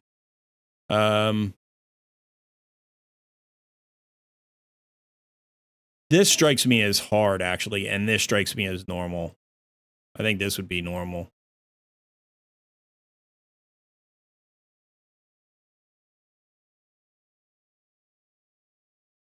Now, this would have to be manualed because you have two A1 provokes, and they're both relatively low chance. And if you miss a provoke, it's not the worst thing in the world because you're going to get another chance to get a provoke on the next turn.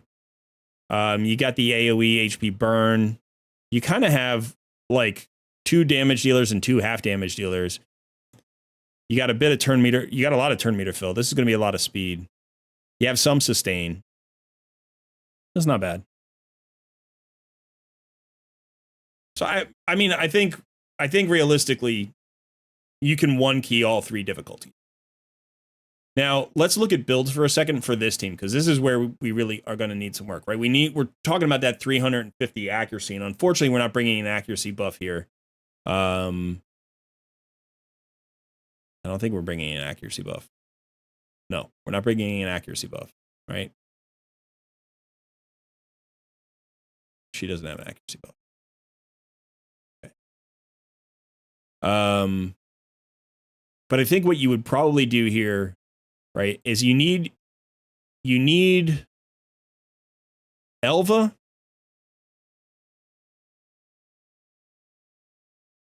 Need Elva, Mithrala, Vizix, and Artak all pretty fast. Wukong and Shamil can be like medium fast. Actually, Artak could probably be medium fast. So what we would be looking for here, you can still keep him in a solo build if you have the stats for it. It's up to you. But you need to get him into speed boots. So what I would probably shoot for Artak is somewhere around, like, if you could get to 220, that'd be great. But as long as you get him over 200, I think you're in pretty good shape. For Wukong, probably about the same thing. He's actually a great speed right now. You just need to make sure to get the accuracy into this kit. So you have accuracy, definitely an accuracy banner, and an accuracy banner might be enough. You know, might be enough on its own if you glyphed a little bit, or if you got lucky with like one more substat. Because an accuracy banner is going to get you 98 accuracy, so that'll get you to 331. Plus you're getting 16. That's 347. So you're almost at that 350 mark, right? But that might be enough. Just getting him in an accuracy banner might be enough.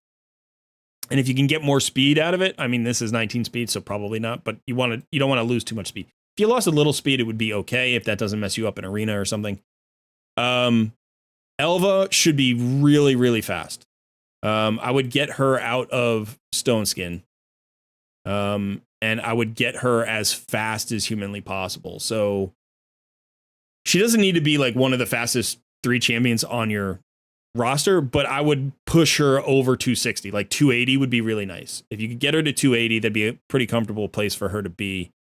Mithrala, I like my Mithrala in the 260s, 250 to 260. You don't want her to be so fast that she goes before the enemy team, because then her cleanse is worthless. So you want her to be like fast enough to go before nukers, but slow enough to go after debuffers. So usually like the 250 to 260 range is really nice. She should be in 100% perception with an accuracy banner, and as much accuracy substats as you can get. So it's all about accuracy and speed on her. Everything else, literally everything else, comes next. HP is probably the third most important stat. So you want speed, accuracy. Those are basically the same, but I'd say accuracy is even more important. Accuracy, speed, HP. then maybe defense, and then you don't care about resist. You don't need resist on her. 0 resist is fine. Because she has a passive that increases this champion's resist. The amount by which it is increased is equal to the amount of accuracy this champion has. So if you can push her accuracy to 600, 600, that is 500 or 600 resistance. Plus the 30 that she starts with in any random resistance you have hanging around. So you just want to push her accuracy as high as possible. 3 perception sets, accuracy banner with as much speed as you can get on it. So let's look and see if you have one.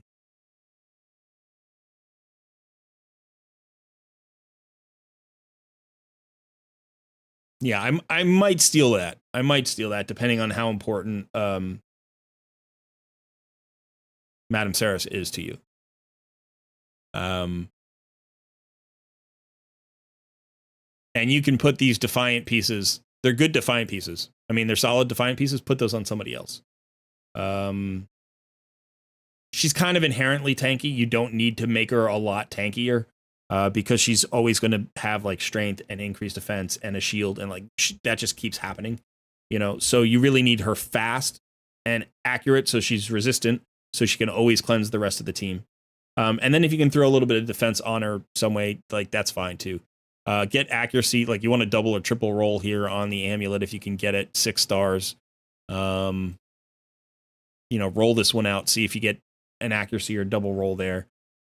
Again, as much accuracy as humanly possible. Chest plate and yeah, I mean gauntlets. Defense percentage is fine if you wanted to get 1 defense percentage, 1 HP percentage. You could do that too. But double defense is actually okay. That's fine. And I would definitely go ahead and, you know, glyph her stuff, use dust on it, try to get HP percentage, defense percentage onto these, try to get an accuracy banner with accuracy, ascension, you know, try to get speed boots with speed ascension, you know, and then the top stats are whatever you can find, you know, defensive HP, whatever you get.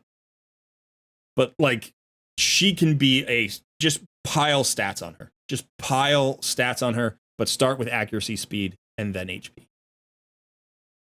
As far as Shamil is concerned,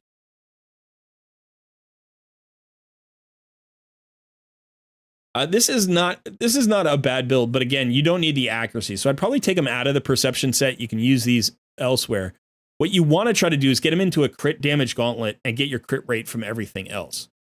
So there are good sets that you can use. Anything that ignores defense is really great against Hydra, because some of the heads have a lot of, like, especially the head of suffering, whatever I think it's the head of suffering, has a lot of defense. But so ignore defense is good. So if you can get them into savage, that's really nice. I actually prefer instinct over savage because it gives you that extra speed. It's basically a speed set in 2/3 of a savage set. So I think it's worth it. I think it's worth the trade. But savage is great. Also lethal if you have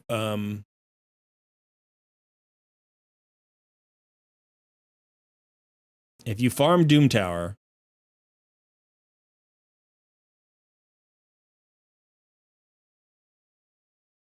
this is a great set, right? So this is Dark Fae. So you want to farm Dark Fae, and that gives you crit rate, 10% crit rate, which is going to help you get to that 100% crit rate cap with a crit damage gauntlet. And that's really what you want. You want his crit damage, say 250 minimum, like 240, 250 minimum. You could push it high if you wanted. There are builds where people build low damage Shamil, so you can actually do that too, where he's just basically a cleanser and he doesn't really hit hard. And that way you don't swap out the Head of Torment. You just leave the Head of Torment there and you have a permanent solution for it, and you can focus on the other heads. So some people do that. You could consider that. I don't do that. I usually try to get my Shamil hitting as hard as possible. So yeah, I would definitely go for a crit damage gauntlet, get him out of the perception sets. He doesn't need to be in Defiant. Put those pieces on somebody else. He doesn't need to be tanky. He should have some tankiness. If you found like an HP percentage chest plate, that would be totally fine. You could just put him in an HP percentage chest plate, and that would manage the tankiness. Remember, he's getting all of the Mithrala buffs. He's getting all of the ally protection from Vizix.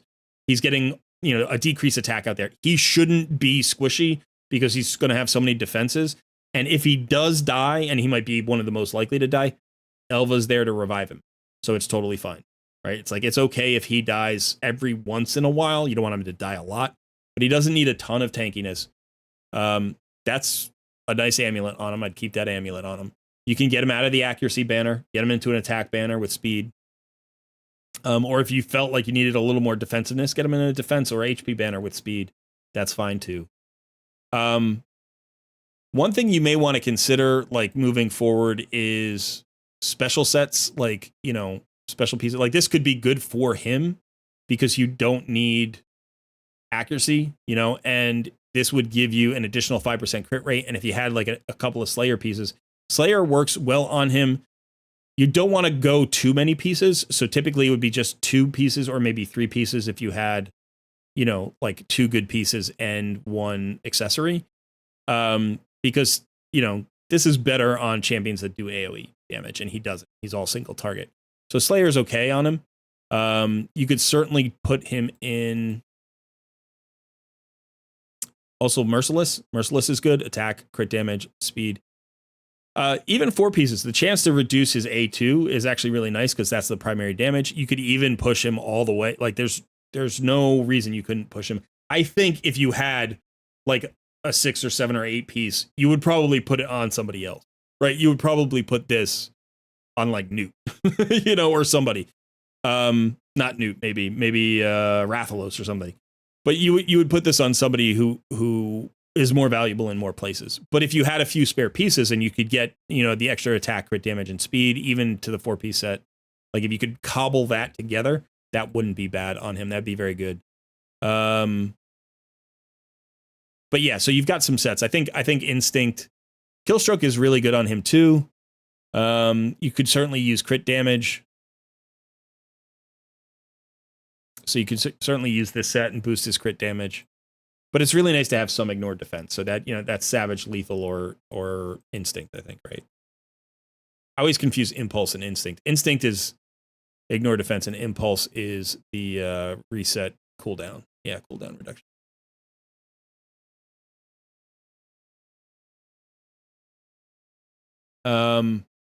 As far as Artak's concerned,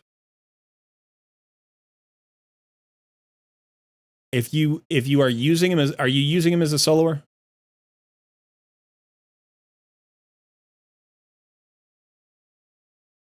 I've given you too much to think about. You don't use him much. Okay. So he's kind of set up as a soloer. Like this is a solo build, except solo builds are fast. Solo builds run at like 240 to 280 speed. So the regen is a waste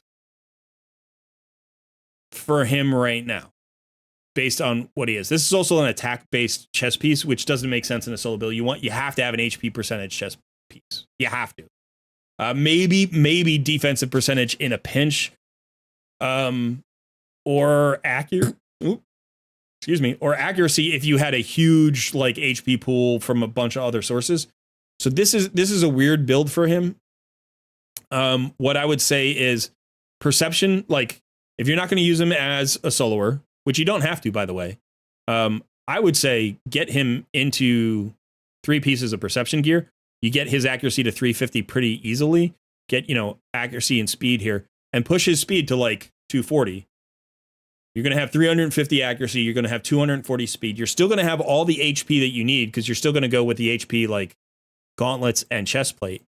And not only will he be awesome in Hydra, but he will solve Spider for you with Sissia. So like one of the things, I know I've given you a lot to think about, but for hard mode Spider, there really aren't too many better champs than Artak.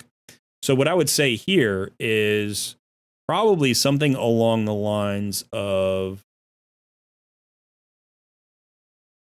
I actually don't mind Lanathril.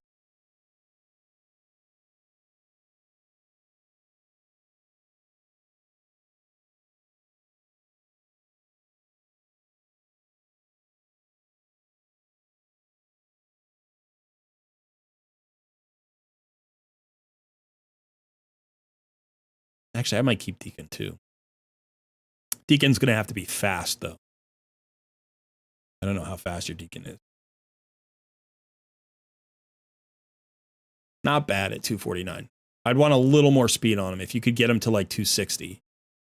You could also go with area bonuses, and his accuracy is good enough. So he's built pretty well. So I would probably do, so now we need Sissia,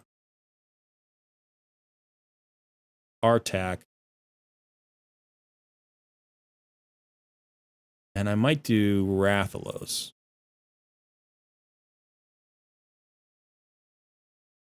So the idea with hard mode Spider is to nuke it out in as few turns as possible. So once you have the speed and accuracy here, the way this team works is Deacon Armstrong is going to give everybody that increased turn meter. He's also going to push back the turn meter of the Spiderlings, which is nice. Then he's going to drop the decreased defense on everybody. Typically, you want to have, depending on which champion is faster, you want to have either Sissia or Artak open with their HP burn. If it's Sissia, remember that she can't place... I don't think you place HP burns on the boss in hard mode. You can only place them on the...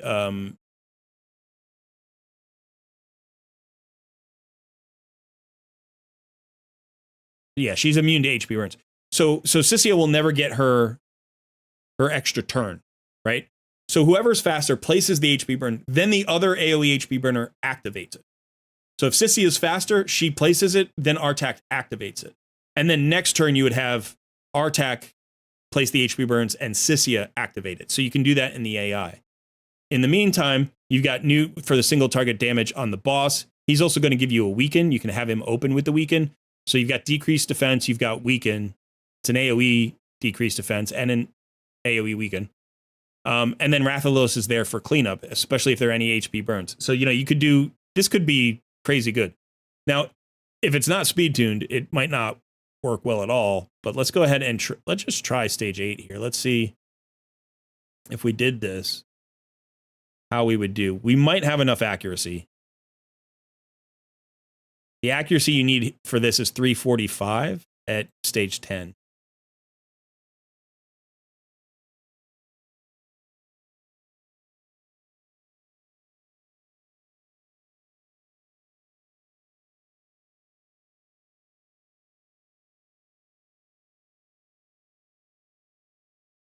All right, so you open with the turn meter fill, which is nice because then all the Spiderlings get down for the decreased defense. Now we're going to HP burn everybody. Okay. Rathalos is actually going to probably, we open with his AoE nuke. We want the AoE weaken out there. No, we're not fast enough. We're not fast enough. AoE HP burn. And we don't have the accuracy. Okay, so but this is absolutely a team I would run. Like I basically run a similar team. The only difference to my team here, actually, you know what? I might even do this instead. Now that I think about it, don't put Rathalos in there. Put Mithrala. She gets the AoE hex out. So the AoE hex is just going to multiply the damage that all the Spiderlings take. So I would probably run this instead of Rathalos. And it also gives you a cleanse and some like defenses in case you've got to go an extra round, So like, I think that's a more flexible build. Plus she's going to have the accuracy, right? You don't have to worry about her accuracy. Not that Rathalos needs accuracy, but so I think this would be even better. So the team that I run personally is I run this exact team, except I run Cardiel in the lead spot. And that's it. So I just get an ally attack with an increased crit damage for Newt, so he hits really hard. But honestly, you could run this because the team that I'm running... yeah, I mean, basically it's the same team. You could definitely run this. So this will clear stage 20 in, say, 15 turns or less, depending on, your speed tune. So it might be like 30 seconds. Be a 30-second stage 10 clear. But again, all of these champions need to be running over 200 speed, preferably. So basically, you're entering the really like the late mid game, early late game stage, whatever you want to call it. You're getting towards late game, not end game, but late game. And late game, when you have damage dealers, you need damage dealers running at like 220. Like that's a really good number for late game damage dealers. Now, some damage dealers can go slower. Obviously, the team composition matters. Do you have a speed buff? Do you have an increased attack? All that stuff. But, you know, so like Sissy is almost there, right? Now, Artak is different because you think of him as damage dealer, but he's really an HP burner. He needs those activations. He needs those extra turns. So he should be running faster. 220 is like a bare minimum. I would say 240 to 260 is really where you want him. And eventually you want to push him maybe faster than that, 270 to 280. You know, Wukong here is running at the right speed. This is a guy who's built pretty well for where you are in terms of speed. But if you look at his crit rate, 36% crit rate, only 163% crit damage, still low on the accuracy. So he's not getting the accuracy job done. He's not getting the damage deal done. He's got the speed, but he doesn't have either of the other things that he needs.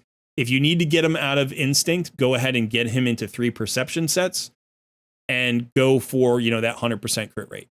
Every damage dealer needs either 70% crit rate or 100% crit rate, depending on whether or not you're bringing an increased crit rate buff.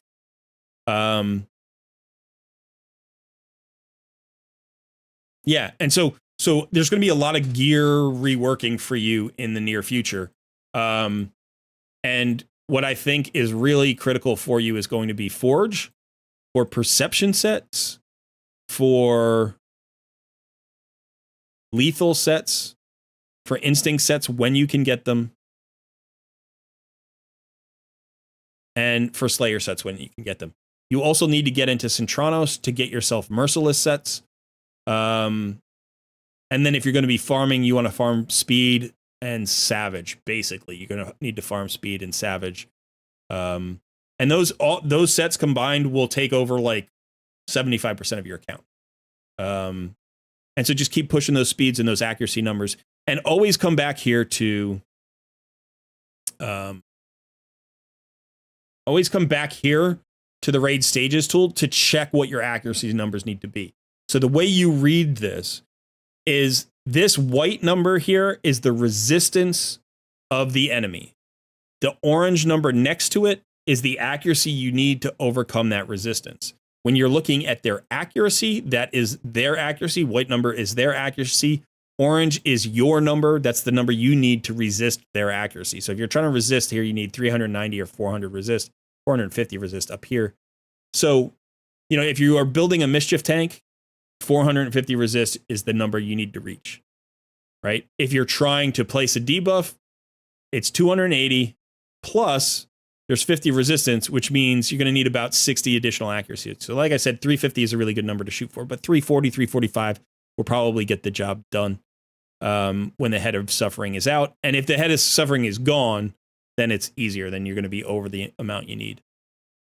Also, if you look at, you know, like we were just looking at hard mode Spider. Go to stage 10, and all of the hard dungeons are the same. So you can see resistance 320, you need 345 accuracy. So again, that 350 number, it works. So the 350 number that works for Hydra works in all the hard mode dungeons and vice versa, right? If you are looking for, let's say, Doom Tower, and you're like, okay, I want to do Doom Tower hard, and I want to do, you know, Dark Fae, you know, you'll see that the accuracy is a little bit higher, 355. Again, 350 is probably okay. You will find some floors where like the resistance is really high as well. There are some floors where actually I think it might be higher than this. So again, about the same number, that 350, 355 number is a good number to look for. Do remember that you can always come into your area bonuses and help yourself out there. So like if you don't want to get that extra 5 or 10 accuracy for Doom Tower, just go ahead and drop, you know, 2 or 3 levels of accuracy into Doom Tower, and that'll cover you. Same thing with Hydra. Like if you can only get to 320 accuracy, come in here and drop, you know, 3 or 4 levels of accuracy, and that'll cover you. So yeah. All right, Liv. I think that's pretty good. Tons to work on. Yeah, and hey, this is the great news about your account. Your roster is awesome. Your roster is awesome. You really got most everybody that you need. Are there some other champions that you could get value out of? Absolutely. We would like to see another AoE Hex champion. Like, that would be good. We'd like to see another really top-notch Provoke champion. That would be good. But you've really got everything you need for the first 3 difficulty levels of Hydra. I think Nightmare is going to be a little bit tricky for you. You're definitely going to need gear. And, but as far as like the hard stages of dungeons are concerned, you should max out all maybe not Fire Knight, but you should max out the other 3. Fire Knight's going to be tricky. You should do well in Arena. You should do well in Doom Tower. I would think about building out Lady Kimmy in the near future as well. Especially if you want to farm Dark Fae. She's like perfect to go up against Dark Fae. She'll give you a nice full auto team with basically like what you've got. You can find a full auto team if you have Lady Kimmy in the lead. But I would probably start leaning into just a few champions at first. And I do think Mithrala is one of those. Get that Vizix built. Get your Newt into a really good situation. Maybe your Wukong. If you want to focus on Hydra, focus on those champions that we talked about, getting them into the right builds. And you should be in good shape. Yeah, you got a great roster. By the way, good to see you, Liv. Glad to have you back.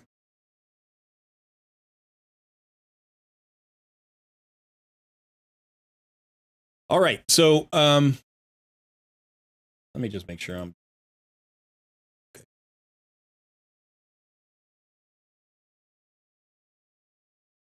Yeah, and by the way, if you are watching this and you're like, wow, there's tons to learn. There is, but my philosophy typically is this.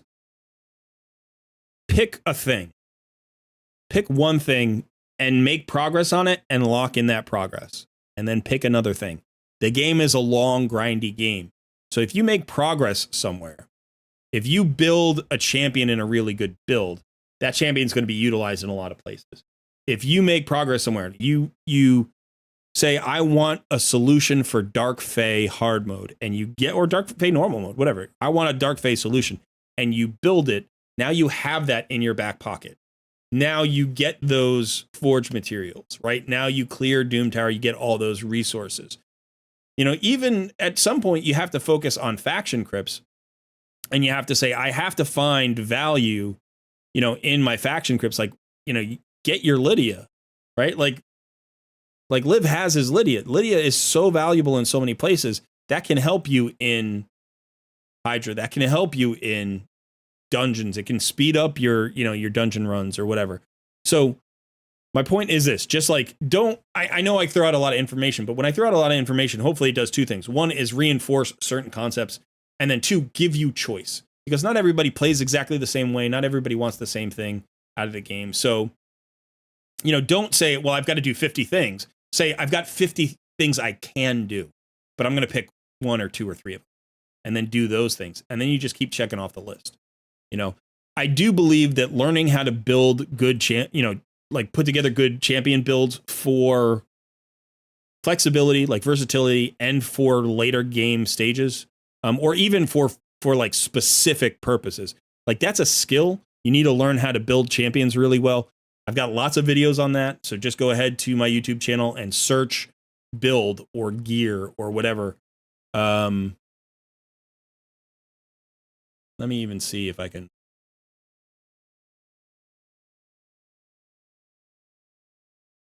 I say this every once in a while, but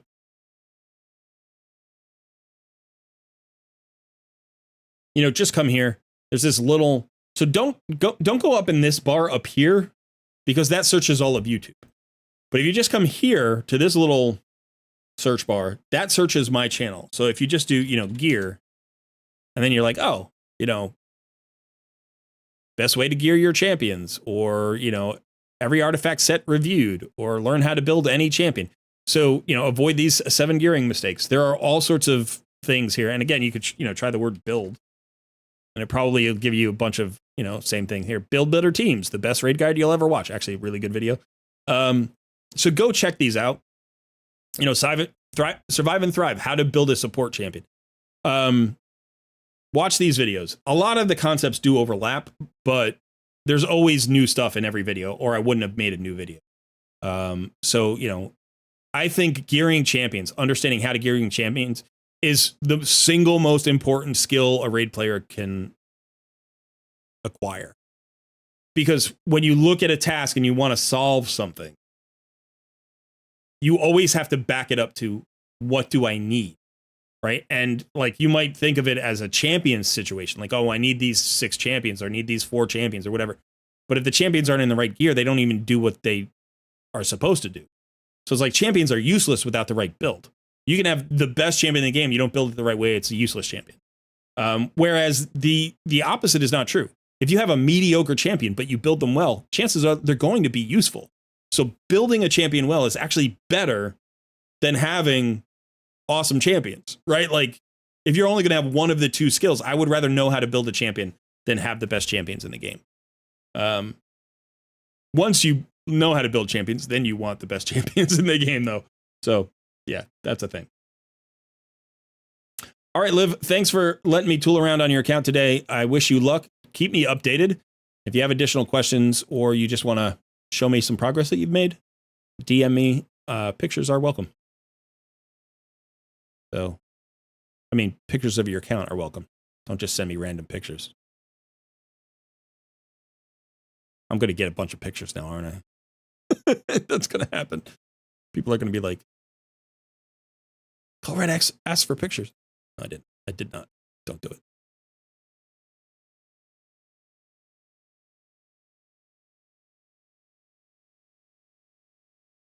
Did my chair sink again? Look at this. I'm just a head poking up above the screen. Look at that. I have a whole torso here. All right, so we are going to reset.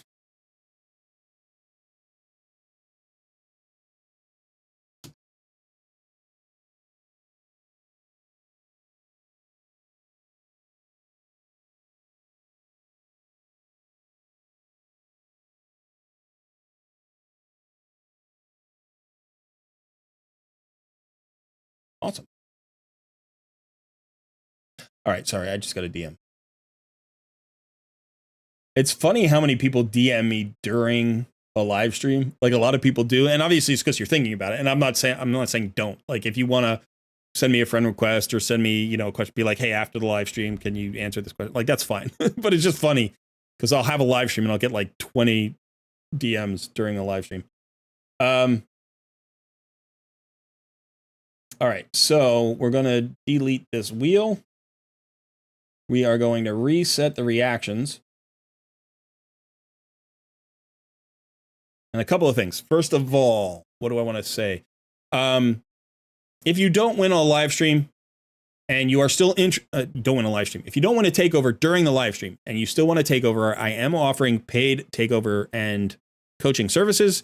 Something I just started this month, and I've got a really good deal for the month of July. So for the next 2 weeks or so, you can get a really good rate for coaching hours. So just go ahead and DM me through Discord, and I will fill you in on the scheduling and the pricing, and hopefully I can help you out.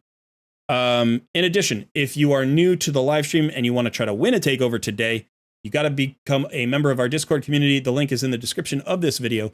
So go ahead and join our Discord. And all you got to do is scroll down in the left-hand column till you see a channel called the Wheel of Takeover and react to Sun's message. You'll see dozens of reactions. You only have to react once. That will enter you into the drawing. Have your login information readily available. As soon as you win, I will DM you and DM me back your login information. And then you can tell me what kind of account takeover you would like. I will also give you a role so you can join me in the coaching voice, because the live stream is a bit delayed, so it's easier if you're in the voice channel with me. You won't be able to talk, but you will be able to DM me and hear me in real time. So that's all.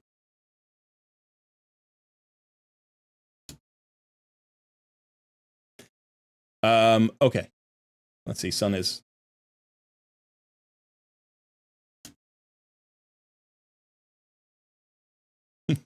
All right. Okay, I've had my cup of tea here for the last 2 hours. So now it's going to be cold. But I kind of desperately need to drink my tea. So I'm working on about 5.5 hours sleep. My phone is buzzing. Things are going.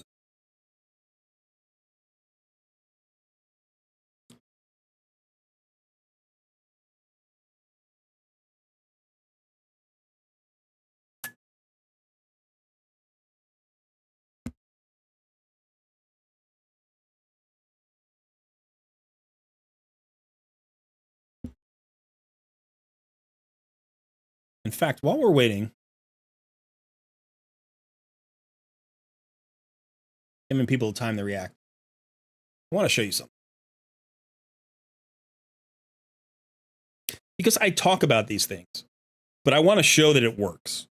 I want to prove that what I'm talking about makes a difference. I'm not making this stuff up, right? So we were just talking about hard mode spider. Here's my stage 10. 10 turns, 36 seconds, I think, right? And this is the exact team I was telling you about, right? You have with Liv, I was saying put Deacon in the starter or in the leader role. Deacon works great, right? You don't need Deacon because you have Sissia, but Deacon works great because you get that decreased defense on the boss.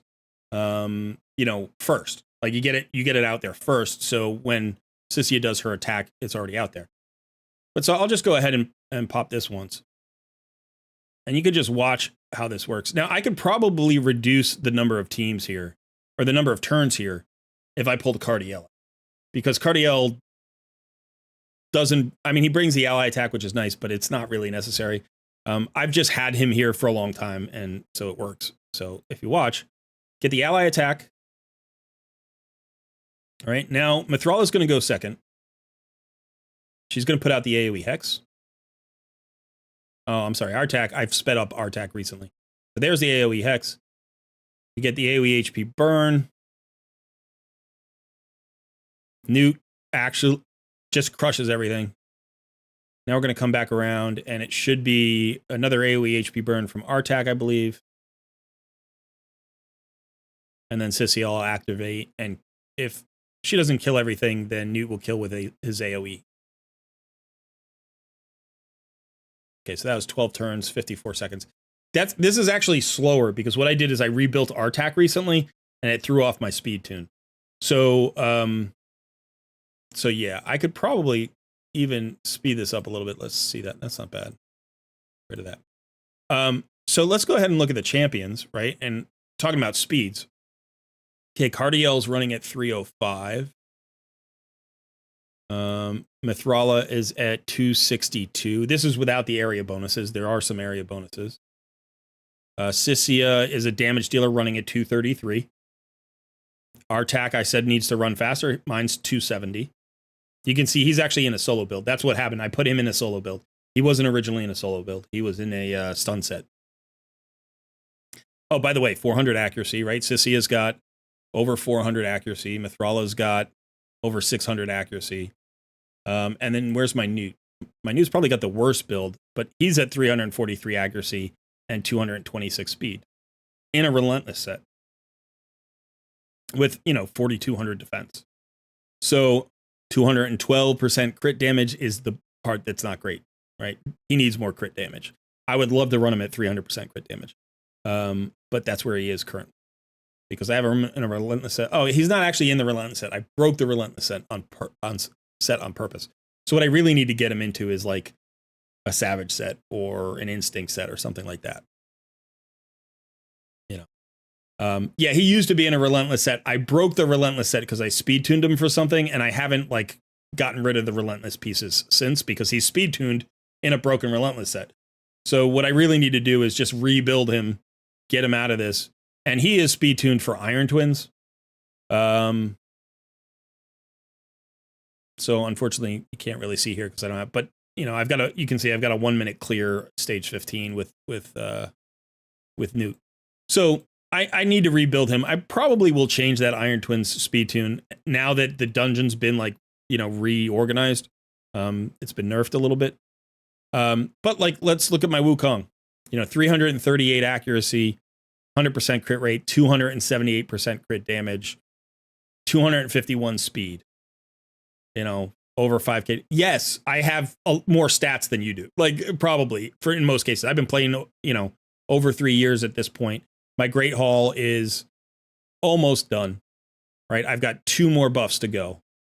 That's it. I've just got 2 more categories to go. My area bonuses are okay. Like I don't do a lot of live arena, but I do some live arena. So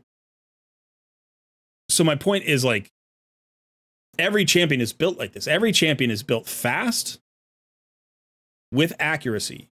And the number I'm always shooting for is at least 350 accuracy. So it's very rare to find a champion that has less than 350 accuracy unless they don't need it. Cardiel doesn't need accuracy except for his fear. And it's like, okay. So I don't really care about the accuracy here. In fact, I should probably take him out of the perception set. 500 accuracy, 300 and whatever that is, 7 speed. Let's look at other champions that we were talking about, like Lydia. Not Lydia. Kimmy. 311 speed, 495 accuracy. Like those are the stats that I pile on. Speed, accuracy. Anybody, like, why do I need accuracy on her? Well, because she has a decreased speed, a decreased accuracy, a decreased turn meter, and she also strips buffs and places a block buffs debuff. So like I need her to be accurate, and I'm taking her all the way up in Doom Tower. So that's at least, we're talking about 355 accuracy. Plus, if I want to ever use her in PvP, more accuracy is better, more speed is better. But if you're like, she is a PvE only scenario, and I'm not taking her into, like, I'm not worried about Centranos, let's say, because Centranos, the levels are even higher, then I could cap her out at about 360 and put the rest into speed, put the rest in. It's just like, even Pythion, right? 259 speed. He could use a little more defense. Sissia, accuracy, speed. Artak, accuracy, speed. I mean, Corvus the Corruptor, accuracy, speed. Now, his accuracy is just for clan boss. I only needed to get to 275, right? Or 250 or whatever. So it's like, I didn't even need to push him that far. Let's look at Astrid, who I just recently built. 297 speed, over 350. Again, she lands that weaken, that decreased speed. I need her to go fast to be that first turn, champion.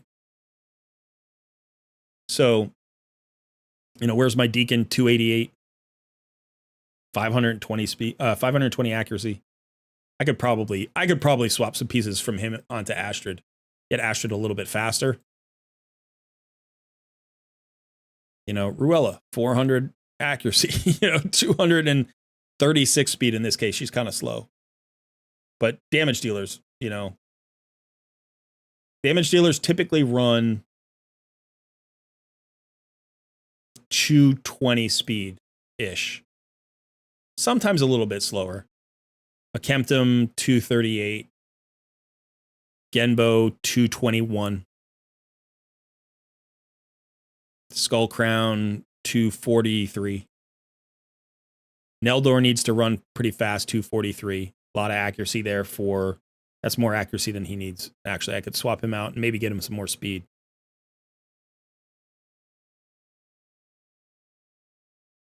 So, if I look at any of my locations, we just showed, Spider, but like, let's look at Dragon. Oh, this was, I'm sorry, I was doing an all Shadowkin team for a clan thing. But let's see. What about like, well, let's see, what's my Phantom Shogun Grove 25? It's this. Now Husk is built okay, I think. Where's he running? 228. Damage dealers over 220. You know, accuracy is a little bit low. But, you know, this is just, I don't know that this is a fast team, but this is a pretty consistent team. So all I had to do was get my Husk more crit damage than my Newt, which wasn't that hard because my Newt doesn't have a ton of crit damage. He's got like, what did we say? It was like 218 or something, 220. So Husk, I got him to like 240 or 250. So he's the target. I've got the double cleansers, the block debuffs buff, and then I've got Ninja to do damage with Newt, you know. And so Newt's just going to come in here, lay that weaken down, and then hopefully he'll use his A3 and just end this.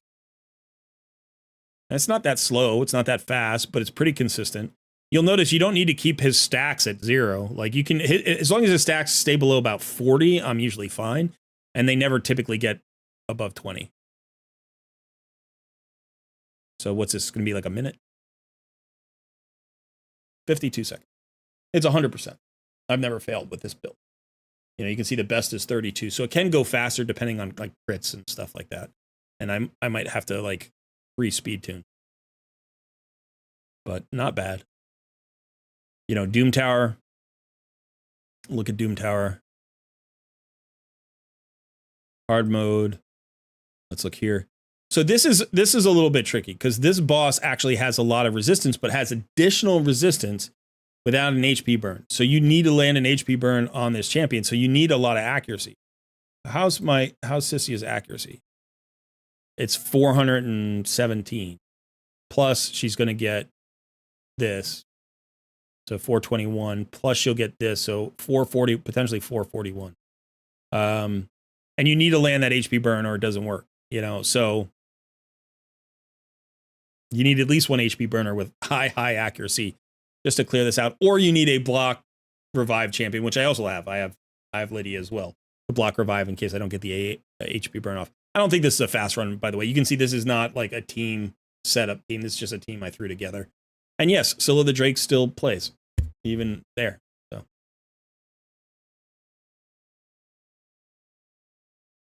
Okay. All right, so let's go ahead and let's spin the wheel and get somebody to take it.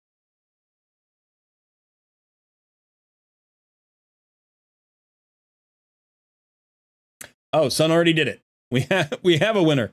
We have a winner, and his name is Render Ender. Render Ender. Congrats. I'll shoot you a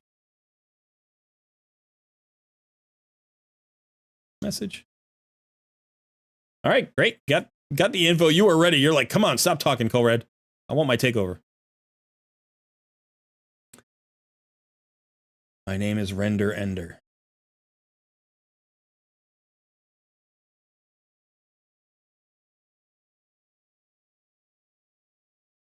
Nice password, by the way. Need help for Spider. Awesome. That is beautiful. I love doing Spider. I love doing dungeon teams. Those are like my favorite takeovers. I like rebuilding champions, like doing arena teams. I like doing dungeon teams. Those are like my favorite. I don't mind like the Hydra and the clan boss and stuff. But the thing about that is that I feel like, you know, when I do a 90-minute or 2-hour takeover here on a live stream, I don't have enough time to really do that. And it takes a lot of silver to do that. Whereas sometimes you can do a good rebuild for dungeons with like 2 million silver. You know, it takes like 45 minutes and you get actual progress out of it, which is awesome. So let's go ahead and check out the account. We are level 74, log in. We are to Cleopteryx. So you have passed the 270-day mark, but you are not yet to the 360-day mark. So it is under a year, but you're closing in on a year. Congrats. Let's actually take a look at Cleopteryx. How many fragments do you have? So you just started. So you just passed 270. So you are not yet at 300 days. Let's take a look at the roster. Let's just do it this way. It looks like 27 6-star champions. You've got 2 cold hearts. It looks like you have a Myth Air team. It looks like you have a Myth Air team of some sort. potentially. You don't have a Seeker here, but you have a Deacon and a High Katoon, maybe? I think there's a speed tune with that. And an Eris? Maybe? Rathalos, Wukong, Stag Knight's very good. Ruella's absolutely fantastic. Or is it a... No, that would take an Elva, right? It's a Mythru Elva. You do have a 3K Ultra Nightmare team? Awesome. I mean, the good news is no real wasted 60s here. You know, there are higher value and lesser value 60s, right? So, for instance, Arndulf, not a huge high value 60. Not bad, by the way. I think this guy's underrated. He has a 100% AoE weaken for 2 turns here, and he also has a chance of placing a fear. It's a 50% chance of placing a fear. This is a very good skill. He's a defensive-based champion, so he's fairly tanky. He's got a provoke on his A1, and he's got a counterattack on it with the reflect damage. I forgot about the reflect damage. He's got a counterattack on his A3. Really good for faction crypts. Also not bad in arena, not bad in a couple of places. Like, you can use this, you can get value out of that champion if you don't have an AoE weaken from somewhere else. I love me some Herndig. I think Herndig is still rated as well. He does have an AoE weaken, though, so I'm assuming you pulled him after Arndulf. You got your Scylla the Drakes. You should have your Vizix now.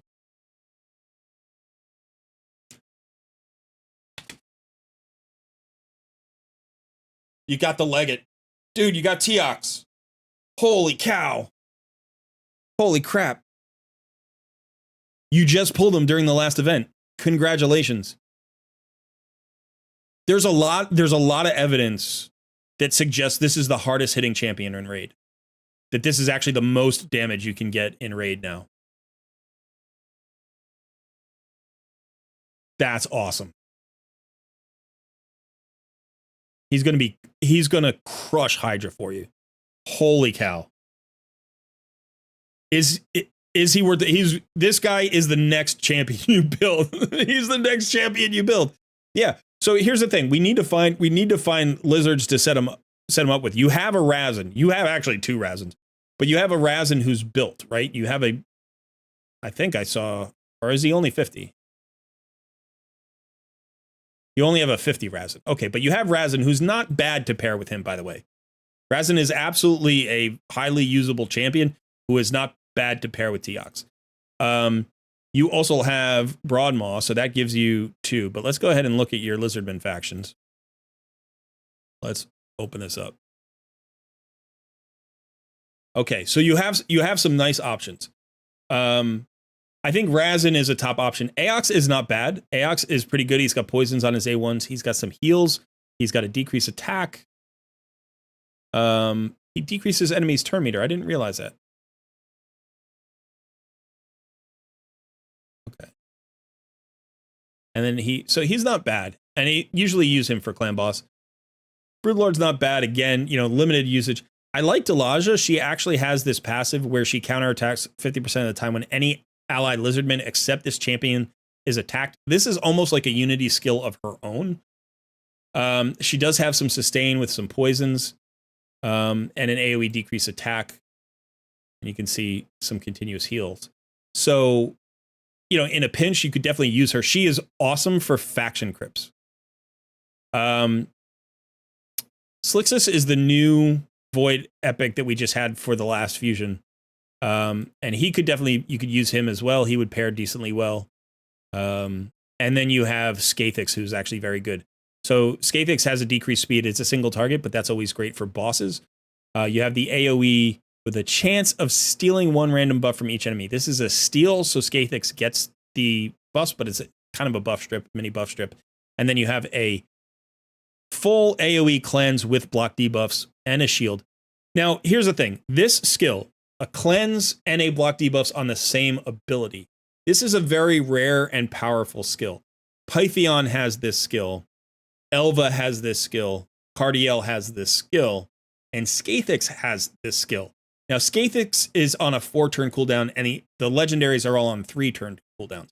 But there are very few champions in the game that have a full AoE cleanse plus a full AoE block debuffs on the same skill.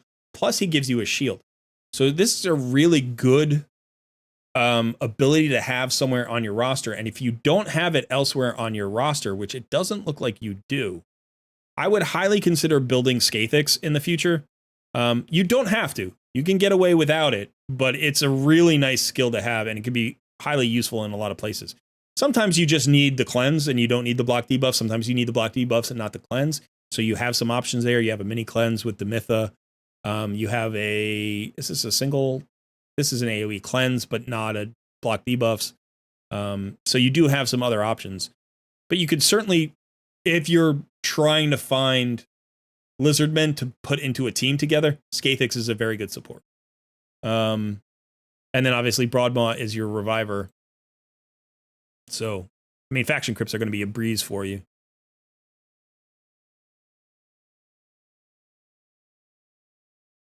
Faction crypts are going to be a total breeze for you. Okay. All right. So, yeah, I got all excited about Teox. So let's go look at your spider situation. Okay, so you're on 18, you're farming in 5 minutes. And you're going with a turn meter reduction and max HP build, which is not bad, by the way. That's a pretty good strategy here. I'm just going to fire this off to see how it works. It doesn't look like you have it in the AI. You might get a little bit more value out of putting it in the AI, but, you know, you should get more value out of putting it in the AI. Let's see how it goes.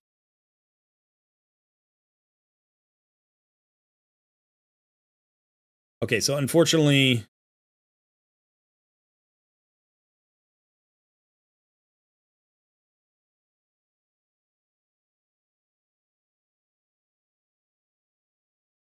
yeah, and Renegade used her reset already.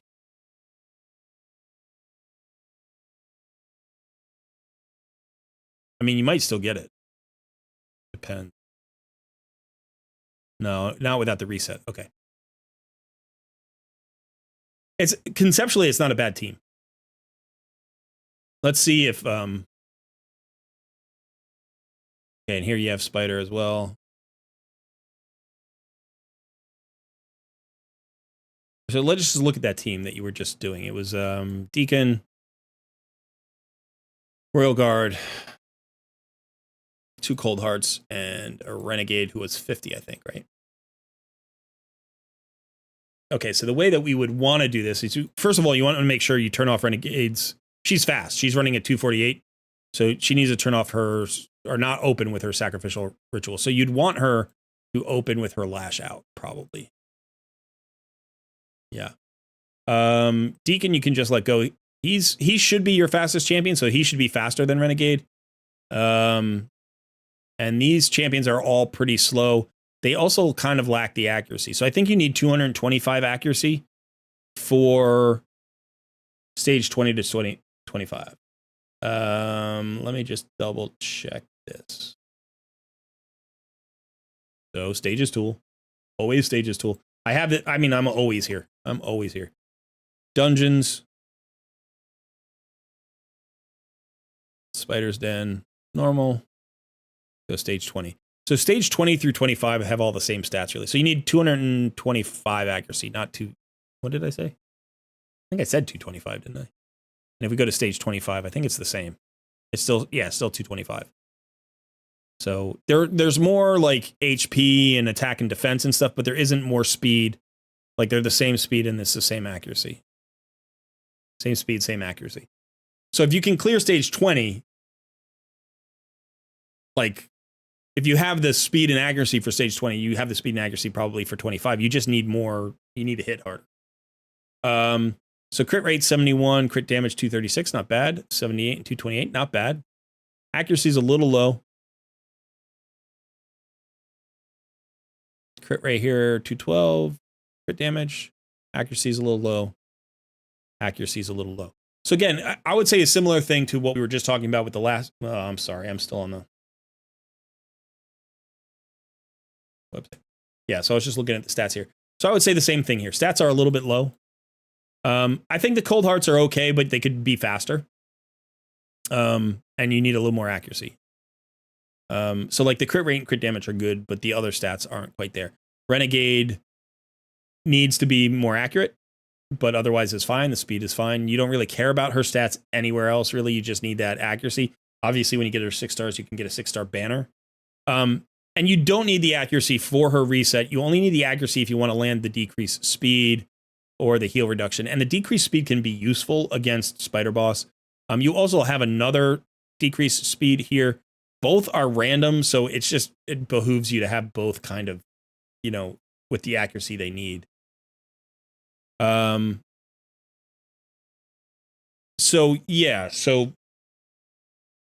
I'm sorry. So you want her to open there, and then you would just have, Cold Heart should be fine. And you can figure out whether you want to open with Royal Guard's AoE or you want to open with his decreased speed. Probably is AoE, because if you're going to get a reset, you want the AoE to get the reset. You want the max HP hit to get the reset. So I'll just go that. And I just do that. But what we really need to do is we need to do some rebuilds on these champions. Now, here's the thing. From 20 to 25, what happens is there's a change. Let's see if you're on Dragon. Yeah, you're on Dragon 25. So if you look here, all these bosses get this almighty strength. So from 20 to 20, I think it applies at 20. It might apply at 21, but I'm pretty sure it applies at 20. So it applies at 20. So damage from skills that scale based on max HP cannot exceed 10% of the boss's max HP when attacking the boss. So you can't hit, like, your Cold Heart can't do more than 10% of the boss's damage. So that's why once you get up there, AoE HP burns are better, because each tick is 3% max HP, but you've got 11 targets, 10 spiderlings and a boss. That's 33% max HP hits, or 33% of their HP or whatever. So what we would try to do, like with planning that, is say, could we start that at stage 19? And it could be worth it at 19 if you have an AoE max HP. AoE HP burn. Okay, so you have Herndig. Now, Herndig, if I remember, because I don't have Herndig, I've only ever pulled him once, and I don't play that account anymore. I think it's conditional. We'll also place an HP burn debuff for 2 turns after the attack on enemies whose turn meter are below 30%. Fully depletes the target's turn meter. So you could certainly use this guy on the boss to do. So before you get to hard mode, you can turn meter decrease the boss. That's why you can still use a Cold Heart, because even though the Heartseeker only hits for 10%, it's still a full turn meter depletion. So you can still use it. You just have to have a solution for the spiderlings if you're going to go that route. And right now we don't have that. So we'd want like a spiderling tank with some kind of sustain. But this can help a bit. You could do that. Now, if you don't have a great AoE HP burn,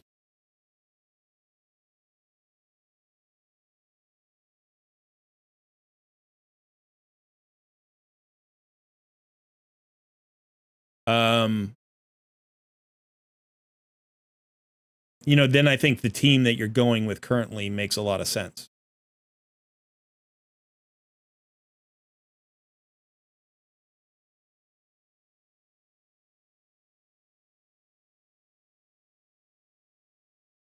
This is going to be the guy. If you're going direct damage, this is going to be the guy. And you could run him with a reset champion. I would get Razin in.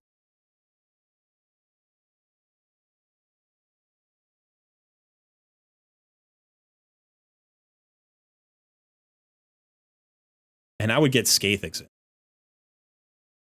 I'd probably go Razin, Skathix.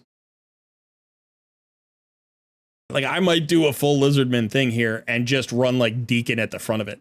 Run Deacon, Razin, Skathix, Teox and not Steel Skull. What's his name? The other free one. Broad.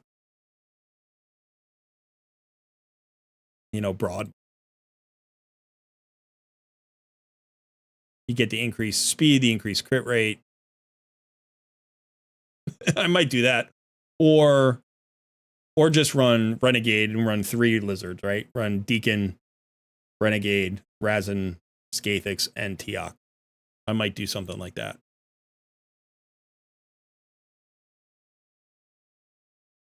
This guy's going to hit so hard. Going to hit so hard. And Razin gives you a decreased defense and a weaken. Plus, the nice thing about this situation is you're going to have multiple affinities.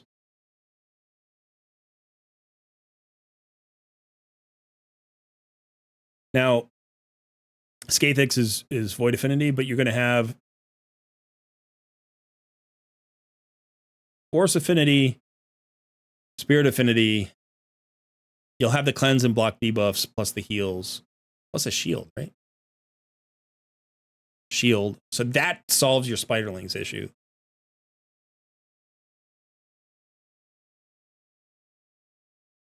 And then I think Renegade is Magic Affinity, right? No, she's Void Affinity. She's Void. Okay.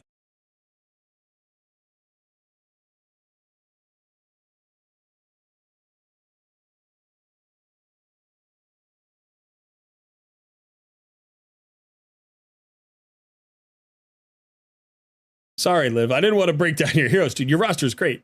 Your roster's great. And you've got some good champions there.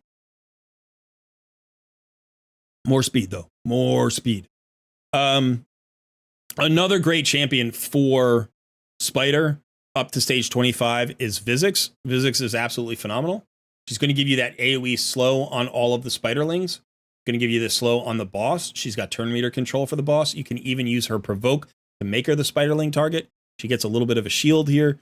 You can, so she's Void Affinity. She's never going to get a strong hit. So she could be great. You could definitely work her in. Runekeeper Dazzurk is really nice. Runekeeper Dazzurk is really nice. He's got an AoE cleanse with a heal. He's got turn meter filled with an increased attack. That's going to make your Cold Hearts hit harder. Make your Royal Guard hit harder. So you could do that. Ruella, awesome. A1 turn meter control. She's got decreased defense, weaken, and decreased speed for the boss. Plus, she's got a increased crit rate and turn meter fill, so you could use her.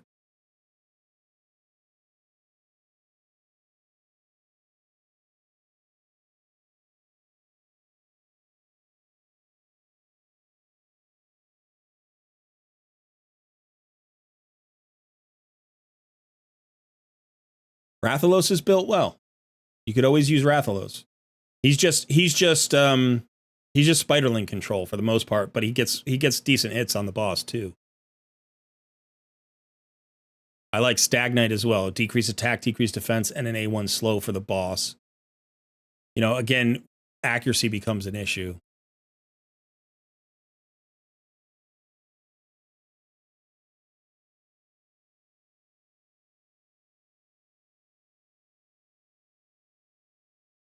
All right, so let's look at Deacon here for a second. So Deacon, generally, I build in perception gear. I like 3 sets of perception, although you could do 2 perception and 1 speed. You need, when you want to build a champion fast, like you've got the right set, but you need substats of speed. So you don't have it here. You do have it, looks like on all the other pieces with 5-star speed boost. So not bad. Speed subset there with accuracy banner. So you got the right concept, right? You're going in the right direction. Accuracy here. Okay. So let's see if we can't find some gear. Maybe we can't. I mean, this may be as fast as we can get them. But we need that extra accuracy. So we're looking for, 225 accuracy as a minimum. I really like to run Deacon at like 350 accuracy. But again, that can take a while to get there. That's fine. I don't mind trading away a little bit of speed for more accuracy on Deacon later in the game. But early in the game where you are, speed is incredibly important because he should probably be the fastest champion on your roster. I want to take a look at your arena team for just a second.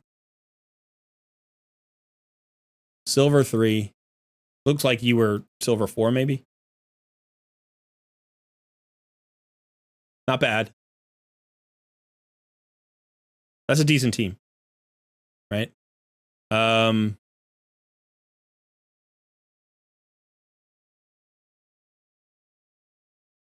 I might do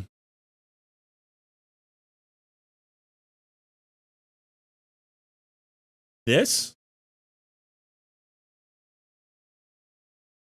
I would probably do this instead of Scylla the Drake. So remember that Runekeeper Dazdurk, he's awesome for Arena. He gives you a 20% turn meter fill.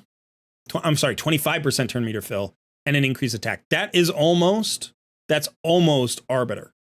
Arbiter gives you 30% turn meter fill and a 50% increased attack on the same skill. He gives you 25, so 5% less turn meter than Arbiter, right? But the nice thing is you have Wukong as the aura, so he doesn't have to have the speed aura, right? Like you already have the Wukong, you're only giving away 2% on the speed aura there. So if we look at this, what you have is you have either Deacon or Runekeeper as your fastest champion. Probably Deacon because he's going to be usable in more places. If you were just building him for this team, Runekeeper is the better champion to have fastest because he's got the bigger turn meter fill. You want the biggest turn meter fill first. But still not bad, right? You have Deacon go first, turn meter fill, decreased defense, decreased turn meter on everybody else. Runekeeper Dazdurk goes second. He gives you more turn meter fill, increase attack. Increase attack is great because both Wukong and Rathalos are attack-based nukers. Then Wukong goes. If he has enough accuracy, he's going to AoE plus strip any buffs that are on, like shield buffs. And then you're going to have Rathalos end with the big nuke. By the way, you could totally bring in like Herndig as a second nuker. He also hits really hard. He's also got a weaken. So you could use him in there instead of, say, Rathalos. You could do it based on affinity, right? So Rathalos is magic, force affinity, and Herndig is magic affinity. So you could just look at your targets and say, which one of these two guys do I want to bring in? Now, I know your Rathalos is built better, obviously, better crit damage, pretty good speed at 211, just where you want him to be. So he's in a really good place. It is a broken set here, so we're not like rocking Savage or anything, but stat-wise, great for where you are in the game. This is actually a very well-built Rathalos for where you are in the game.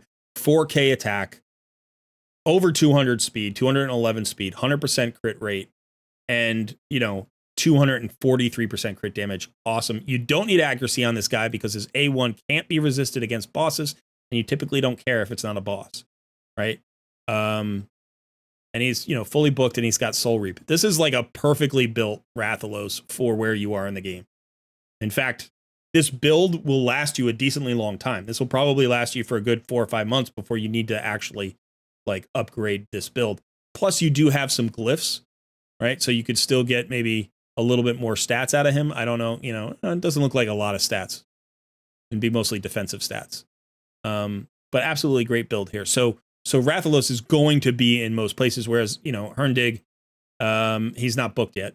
He's not fully booked. But when he gets booked, again, not a bad build here. A little bit slow, 100% crit damage, 100% crit rate, decent crit damage, okay accuracy. You're going to need more accuracy and more speed here and more crit damage in the long run, but you're starting down the right path. So these two guys will actually, these three guys, this is all the damage you're going to need on this account for a really long time. We could use that AoE HP burner, right? We could use that Sissia Flame Tongue, the Artak, even a Skathix would be absolutely, is it Skathix? Skrank. I'm sorry, Skrank. Skrank would be great. So we could use that. You could always get an Akoth the Seared from Doom Tower, by the way. He's an epic that's, I think he's like the second or third Doom Tower champion. So, if you're clearing normal Doom Tower, you could get him there.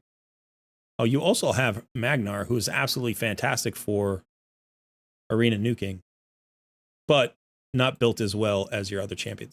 So what we would need is we need to get Runekeeper fast, and we need to get Deacon faster plus not lose his accuracy. And we need more accuracy. Okay, and that's going to help you in arena as well.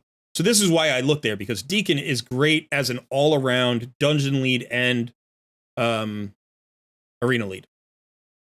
Okay, let's go ahead and look at his gear. And I know we're trying to get to Spider. Like, Spider's still in my head, don't worry. But this is how the free-to-play mentality works. It's like you never change one thing just to change one thing. You're always trying to do all the things with the same stuff. So let's look at perception. All right, you've got some perception gear. Let's see. Let's start with speed boots. Do we have speed boots in the perception set? 4-star only. Okay, so we're going to probably stick with speed. We've got a 6-star boot here and here. Might steal this from Renegade. It's got accuracy on it, and that's key. It's all defensive stats. That's great for Deacon. And I would say his speed, like, she's going to be slower than he is typically. You don't need to run your reset champion fast. You can, and then you have them skip a turn, right? Or you can run them slow, have them slower than everybody else. She can run at 190. Everybody goes before her, including the damage dealers, and then she resets, right? So you would get one reset really easily. Or you can run her fast, have her open with her A1 or A2, not do the reset. Everybody goes, then she resets. And then she's also going to get back to a second reset faster. But typically you don't need that. Like, the goal is to get the one reset right where you need it. So I'm always looking over there. Like, there's something over there. You're right there. That's where you go. So I might steal those. Let's go ahead and look at everything with speed subsets. Oh, I did want to look at divine speed. Let's see if there are any divine speed, 6-star speed. 5-star. Okay. Now let's look at only one piece of divine speed with speed subset. Okay. Let's prioritize by speed. In Renegade, Wukong in that helmet, which he probably needs. Here is 14 speed on this weapon. That's really nice. We could potentially steal that.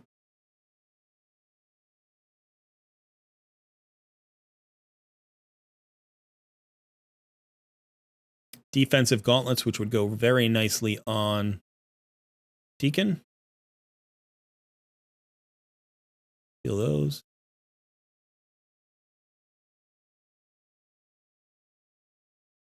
All right, let's look at the speed pieces.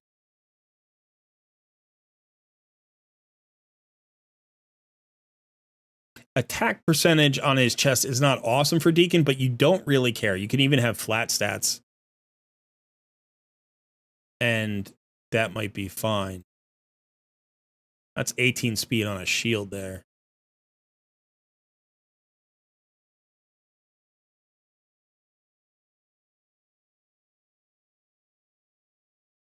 This one's got accuracy.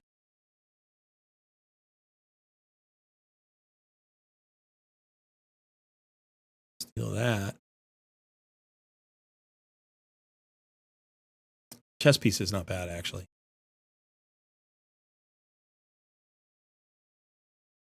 This has got more speed and more accuracy. 6-star, probably take that. And let's see what's his helmet looking like. Double crit rate with only no speed roll, so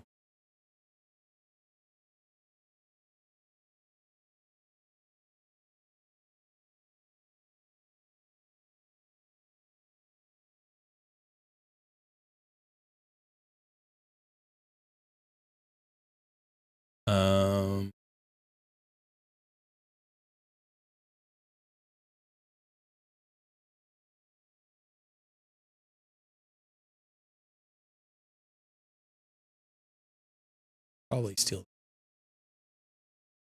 Oh, by the way, are there champions I can't steal from? Like, I don't want to mess up your clan boss team. So I don't know. Is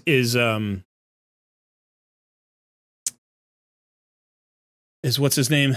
Is this on your? Is he your clan boss damage dealer? Why can't I think of his name at the moment?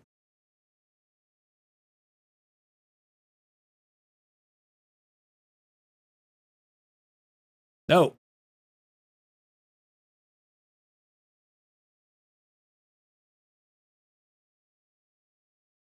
That's not what I meant to do.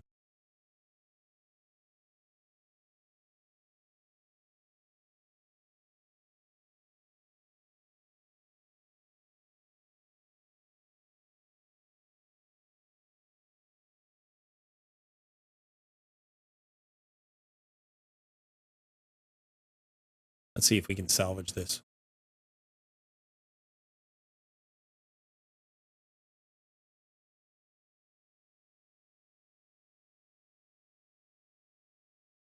Nope. That's not what I meant to do. Okay. We'll get back there in a second.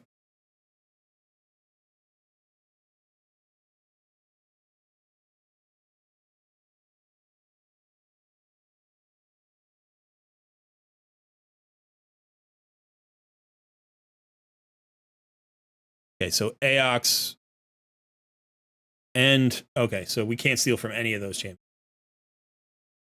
Annex, that's his name, right? Aox, Annex, and Renegade can't steal from any of those champions.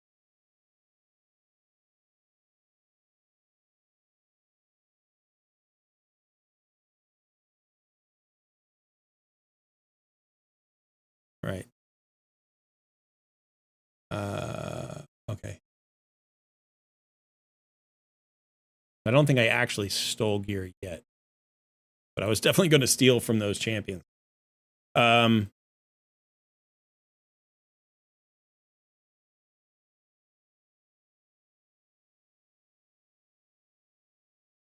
I can't steal from this Renegade. So we can't take those boots. And we can't steal from Demitha.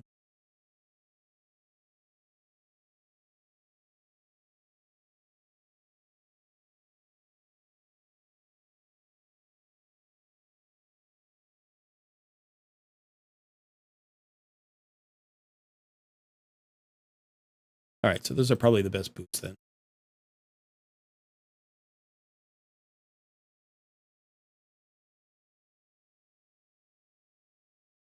Venom Mage would be good to pair with Teox, yeah.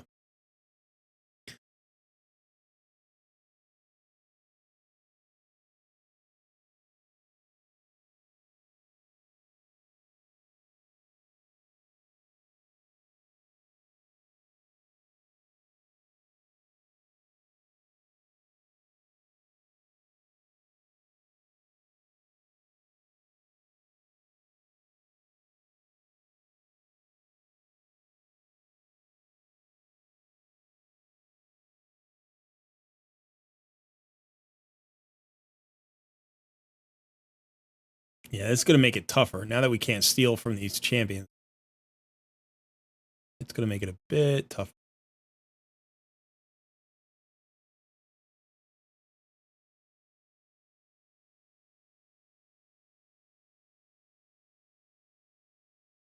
Do we have any perception rolls? We do.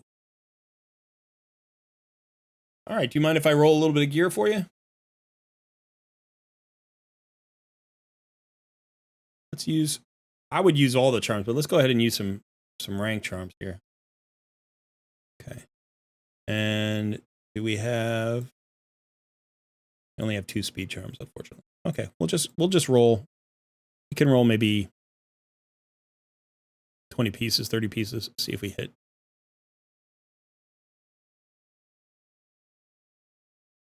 Probably just going to keep mostly everything if it's not total trash. There we go. Attack with speed and accuracy. That's an awesome piece. Crit damage, but no crit rate. Speed and defense on a helmet, 5 stars. So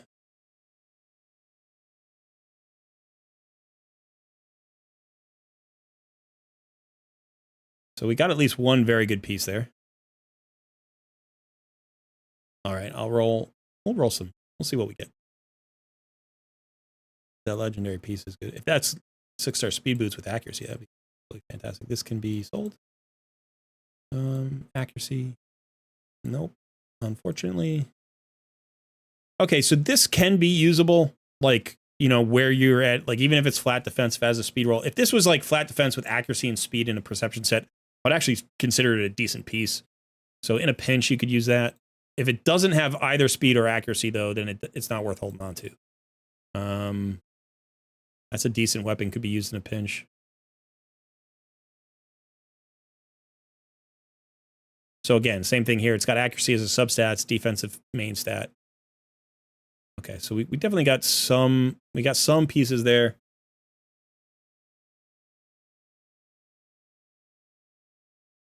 That's not bad. Accuracy, speed. There we go. That's nice. We could roll that.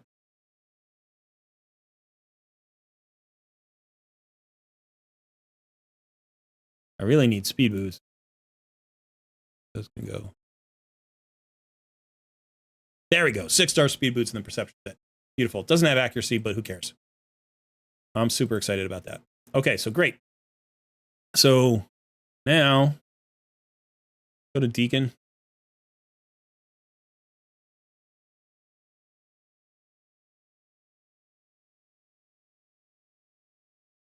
Perception. Not subset, main stat. There we go. We're going to try those on. Okay, now let's go ahead and look at the pieces that we just rolled. So let's go ahead and roll some of these pieces. We want no crit damage. Just skip the crit damage. There we go. 3 rolls into speed and accuracy. Could still be worthwhile. Depends. No, of course, it gives us a double crit damage. Could end up being useful for somebody, but without crit rate, it's a little bit of a rough spot there. Speed. This was actually nice. I didn't notice that before. Kind of nice for him. A little bit low on speed. Speed in defense is better than speed in attack, but this is a 6-star. So let's go ahead and give it a roll. See if it rolls into speed, we'll keep rolling it. We get 2 rolls into speed. That'd be nice. All right, 17 speed there.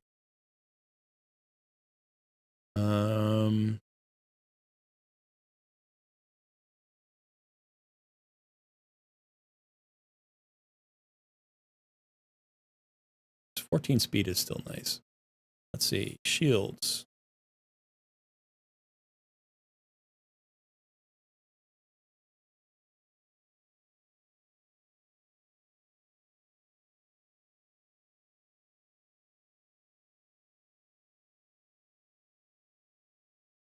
Gloves.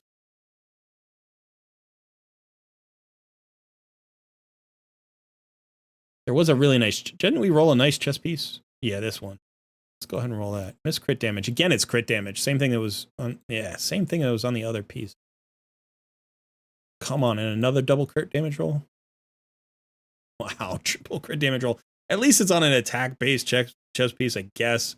But it's like, you're going to have to wear crit rate gauntlets on somebody. But that could go on like a Wukong. It could.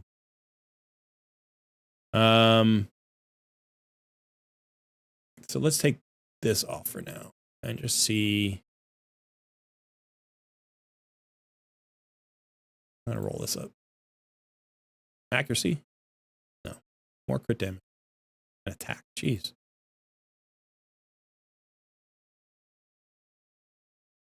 Okay, now let's look here at speed stuff.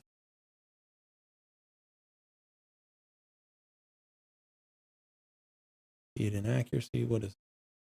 12 speed, 13, 12 speed.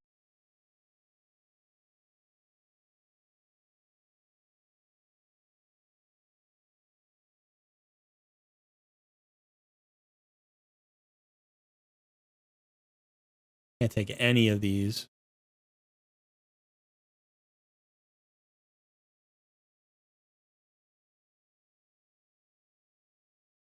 All right, so that's probably staying the same. Go ahead and look at shield.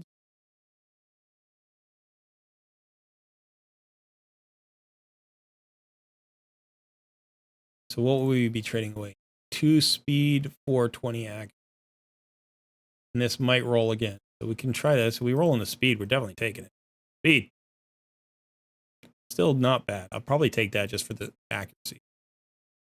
Let's look at the gauntlets.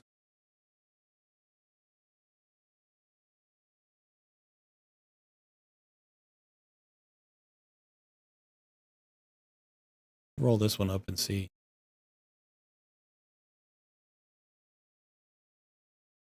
Sure, that gives us the double speed roll. The flat defense, though. In which case, we're looking for another.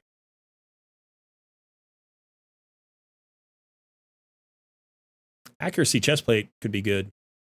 That'll get our accuracy right where we need it.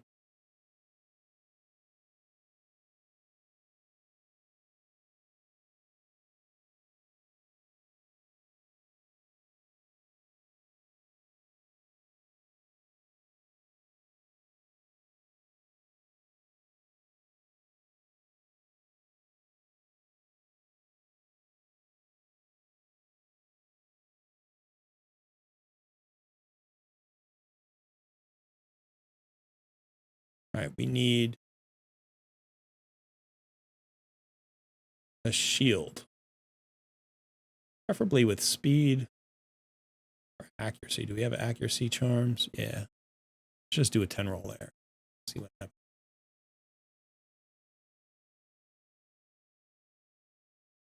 We only got one shield. That's pretty useless. Maybe. Ooh, 6-star speed boots with accuracy. We haven't keeping those. We're gonna swap to those. Nope. Nope.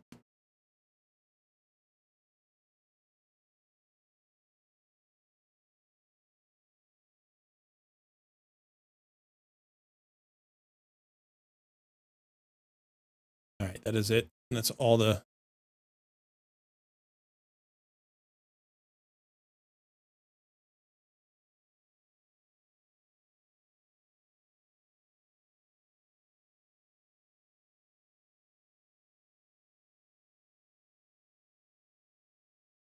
So yeah, you now have 2 6-star speed boots in the perception set.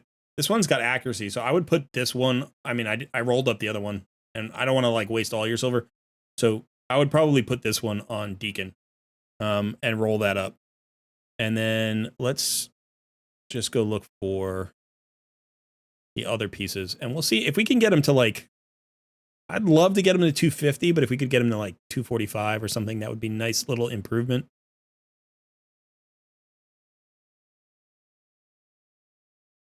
And again, this is a little bit tricky because we can't pull from any of these champions. Like all of these champions here are in your clan boss teams. So, trying to be aware of that.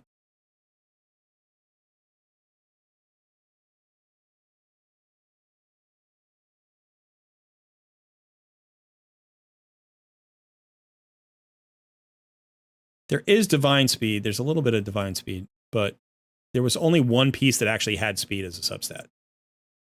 So unless you have a piece to pair it with, it's not as good as just pairing it with, you know, speed set.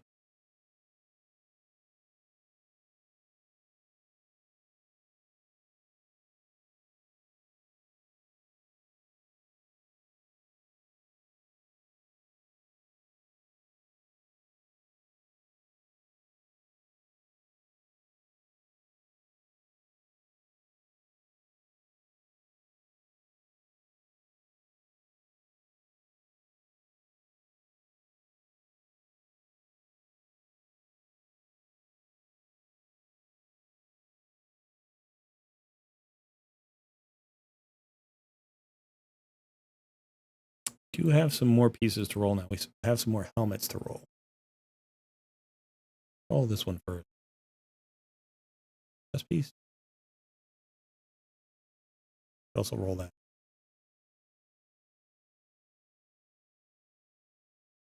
Speed. No, I don't want to bother. Give me speed.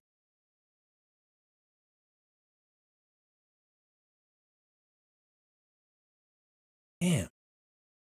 Just missing on the speed rolls today.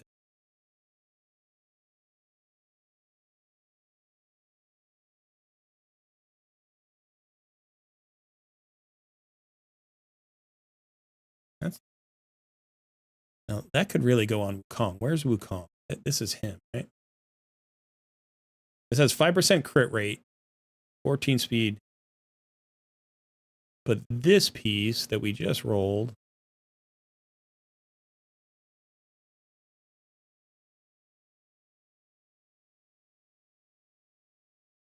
has 1 less speed, but you could glyph it to the same speed if he's speed tuned. 4% crit rate instead of 5. And then 11% crit damage instead of defense. So that might work better on him if we're not at 90, if we're not at exactly at 100% crit rate. If we're at exactly at 100% crit rate, then we can't really do that. Yeah, I'll try not to use gems.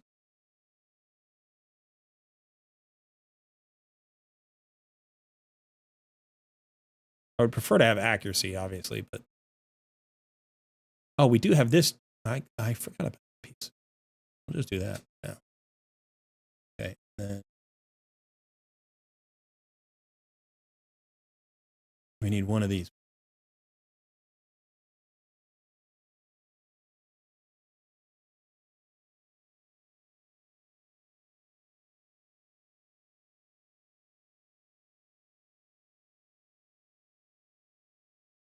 His current, let's just see what his current speed is. So on this, he's got 13. Here, he's got 12. He's got 10. 13, 12, and 10.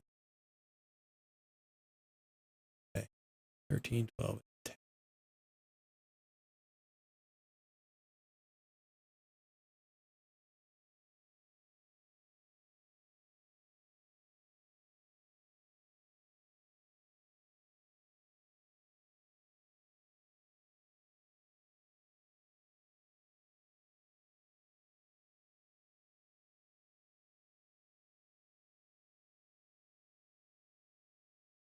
Okay, so if we run this boot up, this gets to 45. So we get 39 more speed. That would take us to 244. With glyphs, say you get an average glyph of 2, that's another 6 speed. That's 250. That's 250, and we've added 70 accuracy. Plus, with accuracy glyphs, we only have 1 accuracy glyph, but this is going to get us over the 250 mark. Let's look at the banner for a second. That's nice, but you also can glyph that.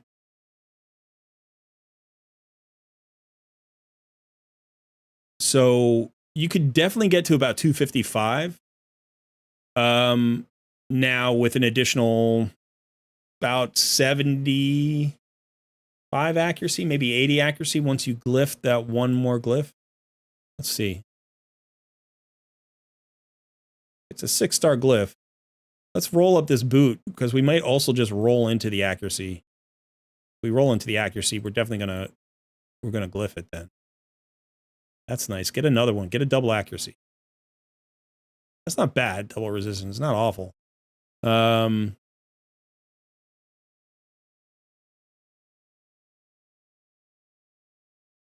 think we can do this for 860,000. Nope. Damn it. Okay. I'm going to do a little bit of a gear cleanse just to get some.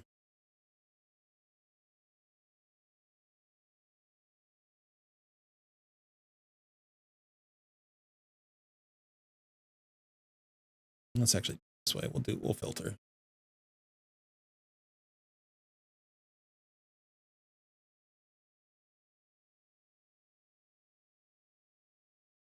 Okay, let's go ahead and sell that.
It's hard to do a gear cleanse when you don't know what the account is rocking, you know? So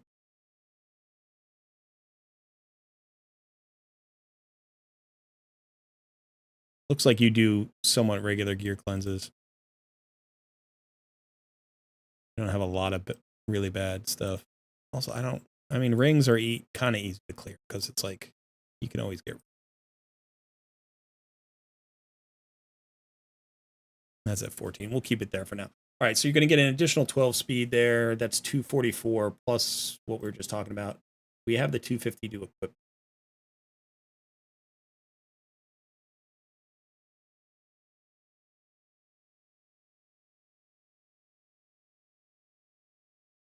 We're lacking 5,000 silver.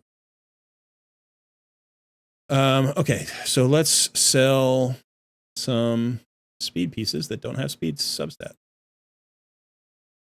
They need either accuracy or crit rate. They don't have accuracy or crit rate. They're gone. Gone. Gone. Gone.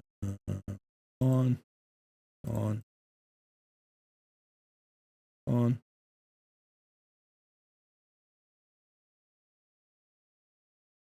Okay.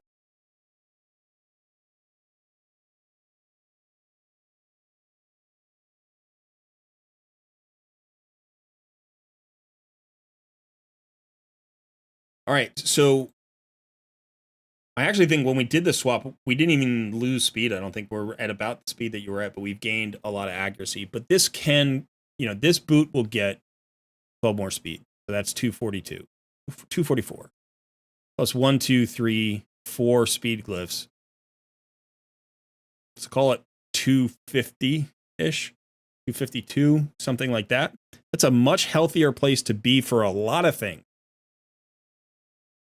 Definitely going to help you out in Spider, right? Definitely going to help you out in Spider. I would say, you know, let's look at your faction crypts. Okay, you can come in here and maybe get some more epic materials because you have some legendary materials, but you're missing the epic materials. Here you can might be able to push that. Razin should be part of this group, and Teox is going to need to be part of this group. And the nice thing about this is you can actually build both of those champions at 50 and just like start pushing this faction crypt. So I would, you know, you'd end up pulling probably, you know, Yizzo and the new guy and just slot in these two. You know, long term, I would probably pull him out and put him in. And I might even think about pulling Aox out and putting in Delaja. Where is she? You can think about that. Like this would be a sick team. This would be a sick team. You have the revives if you need it. You have everything else you want. But Aox, by the way, Aox can stay in. Aox is great, but it's more supporty. This is going to bring you a little bit more damage, you know, which would be nice. And if you had all 5 of these at level 50, no 60s at all, or even just Teox, if you just took Teox to 60, you might be able to clear this entire faction crypt with just 50s. Like if there's a team that's going to do it, it's going to be a team with Teox and Delaja, right? Like it's those two champions synergize so well in faction crypts. You're going to be able to push this. So go and get more materials, and then as soon as you get materials, come back in here to the forge and forge. Just keep forging all of your perception every day. If you pick up one usable piece of perception gear every day, eventually you're going to get your Wukong in full perception. You're going to get your Deacon Armstrong in full perception. You might get somebody like Ruella in full perception. I mean, you can run her in Relentless.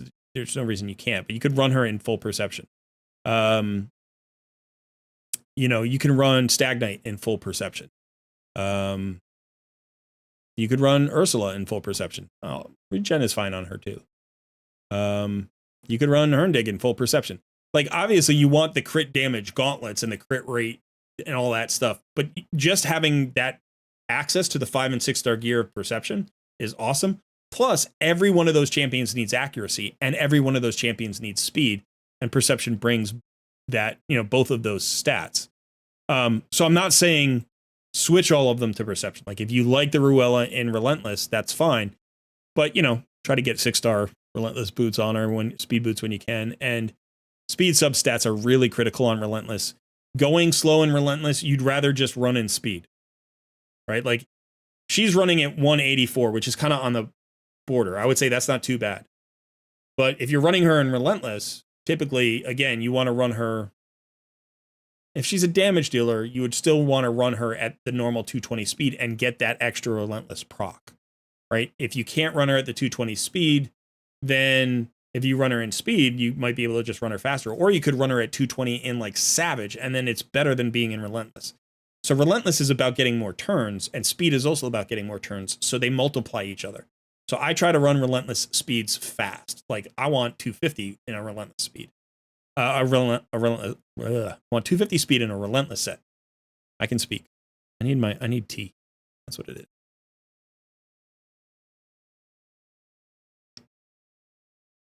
And again, she needs accuracy. She's a debuffer, right? She has a decreased defense, weaken, and decreased speed on the same skill. So again, 225 minimum accuracy for dungeons, 350 for hard mode dungeons plus Doom Tower. You know, and she's great. She's great in Doom Tower. She's absolutely phenomenal in Doom Tower. She's really good for a lot of boss fights. I'm coming to really love Ruella. I only built mine like 3 months ago, and I'm starting to use her all the time. I use her everywhere. She is absolutely great. This A2 is absolutely fantastic. It's not 100% chance, by the way, but each chance when booked has each hit has a 70% chance of placing these debuffs. So if you're calculating your miss rate, you are going to miss 2.7% of the time. So it's a 97% chance of landing all three of these debuffs. Plus, she's got turn meter decrease and a triple hitter on the A1 if it's a crit. So you do need 100% crit rate on her for that to work. So just be aware of that. You do want 100% crit rate. And then this, obviously, like you could go with 70% crit rate in her build because she gives a crit rate buff to all allies. It is on a 3-turn cooldown. It takes 3 books, which is annoying. I wish they didn't do that. So like book-wise, she's a little bit hefty at 13 books. Not too bad.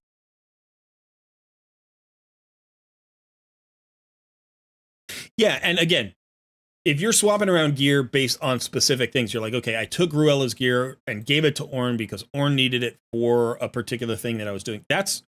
All of that's good. And that's one of the things I can't really know coming in here and doing a takeover like this. If we were doing a personal takeover, like, you know, a paid takeover where you and I were just sitting around for 3 hours talking about this stuff, then you could give me more background. But I do think, you know, your account is, for where you are in the game at level 74 and you're, you know, just past Vizix, there are a few things that I would say you'd want to improve to really be commensurate with all of the rest of what you're doing. Like you have a 3-key Ultra Nightmare Clan Boss team. That is phenomenal. That's awesome. That's exactly what you want. But you somehow did that while still lagging behind in dungeons. Right? Typically, people clear stage 20 Spider before they clear their 3-key Ultra Nightmare Clan Boss team. So that's a little bit reversed on your account. Now, that could be just a little bit of the luck of the draw. You got the champions to make a Demitha team, which is awesome. And it could be a bit of your personal focus. You've been really focused on Clan Boss and not so much on Spider, and that's understandable. That's, you know, fine. But what I'm saying is, now that you have that 3-key Ultra Nightmare, you need to raise the level of those dungeons. And without messing with the speed tunes, you need to find more speed in your roster. Without messing with those speed tunes, you need to find more accuracy in your roster on your debuffers. So if you have 5 or 6 or 7 champions dedicated to Clan Boss, because it sounds like you rotate your damage dealers based on affinity, that means you can't really change those champions, but you can change other champions. And the engine on your team here is Deacon. So Deacon is really that champion that's going to make your account move, make your teams move, give them the extra turns, slow down that enemy with the turn meter decrease, give you that drop defense with that turn meter fill, which is really nice. I mean, if you had an Astrid, I would say, you know, that's the same thing. You'd want her. You could certainly invest in like your Apothecary or your High Cocoon, but I think your Deacon is the better option. You know, and you have an Eris for an increased speed buff when you need it, right? Because she gives the increased speed here. So she can certainly factor in some teams. But let's go back to that team that we were just talking about with your spider team.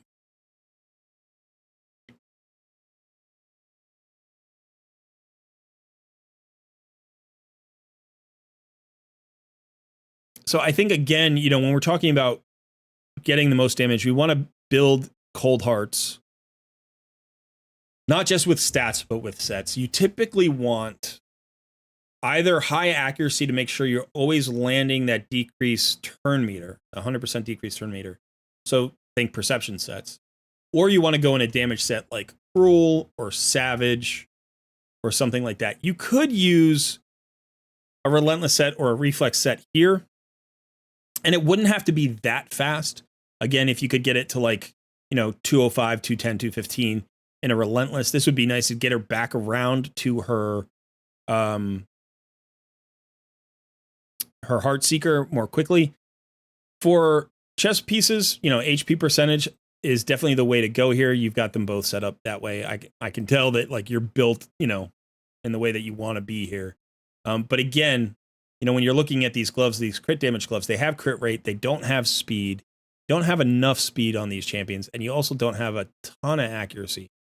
And so like this piece here, this is a really nice piece. It's giving you speed, accuracy, crit rate, crit damage, the 4 stats you want on Cold Heart. Those are the 4 stats you want on Cold Heart. But if you could find a piece close to this, let's say without the accuracy, but in the perception set, like, so let's say you had speed, crit rate, and crit damage, which I think we have. I think we actually got a piece like that today. But let's just look. Speed, crit rate.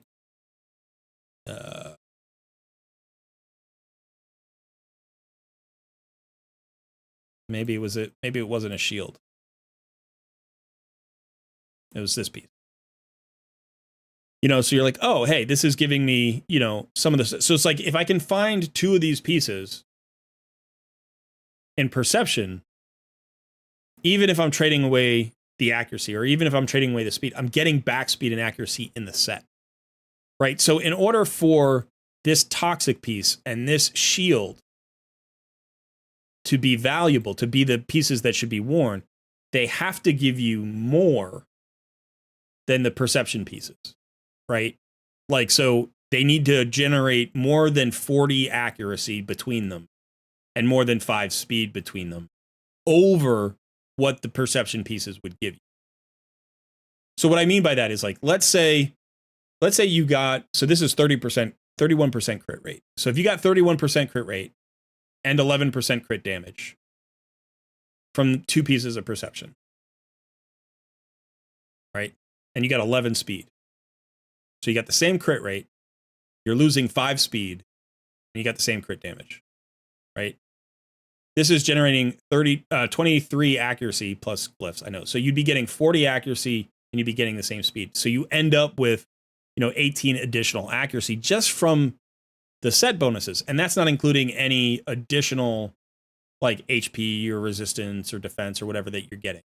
You know, so the stats are nice, but I'm always trying to like think of what's the optimal scenario for my champions. And for a champion like Coldheart, you know, who needs all 4 of those stats, needs all 4 of these stats, I think about those 4 stats from sets as well.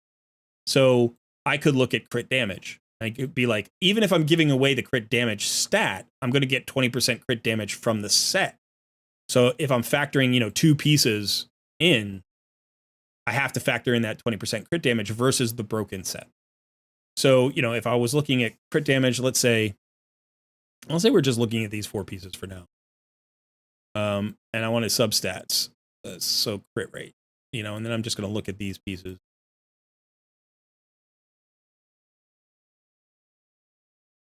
So these boots are really nice. They're 4-star, unfortunately. They give crit damage and crit rate plus speed. So that's, you know, that's pretty legit. You're running 4-star speed boots right now. They give you 13% crit damage, right? But no crit rate. So potentially this crit rate might allow you to give away crit rate on another piece. Do you know what I mean? You also look at it that way. Like, can I get the whole enchilada? Like, so this would give you, what were we just looking at?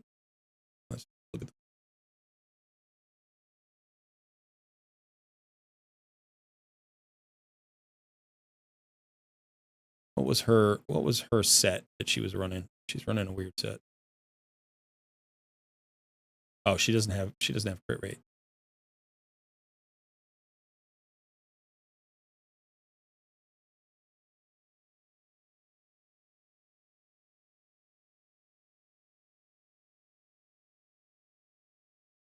Is it? It's Slayer. Okay, so this is actually why, because the Slayer gives you the 2-piece bonus. Okay. So that's why that's there. So that's hard to get away from, I think.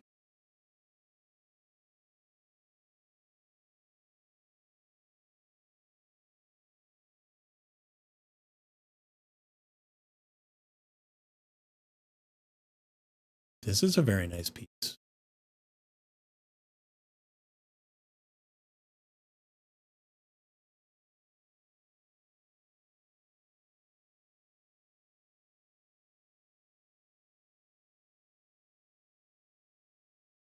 And we can take her down to 70% crit rate.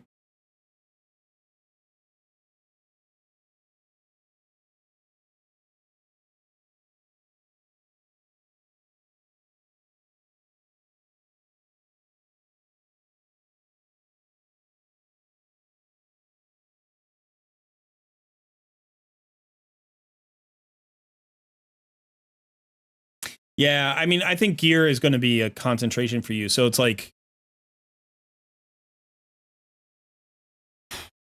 Doom Tower and Faction Crypts. That's where you get the best gear, right? Because the Forge, and I've made a few videos on this, but I've tried to push this concept here.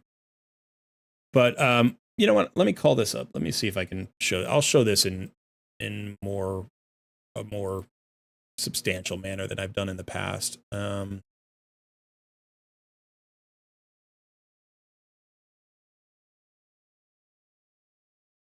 Okay.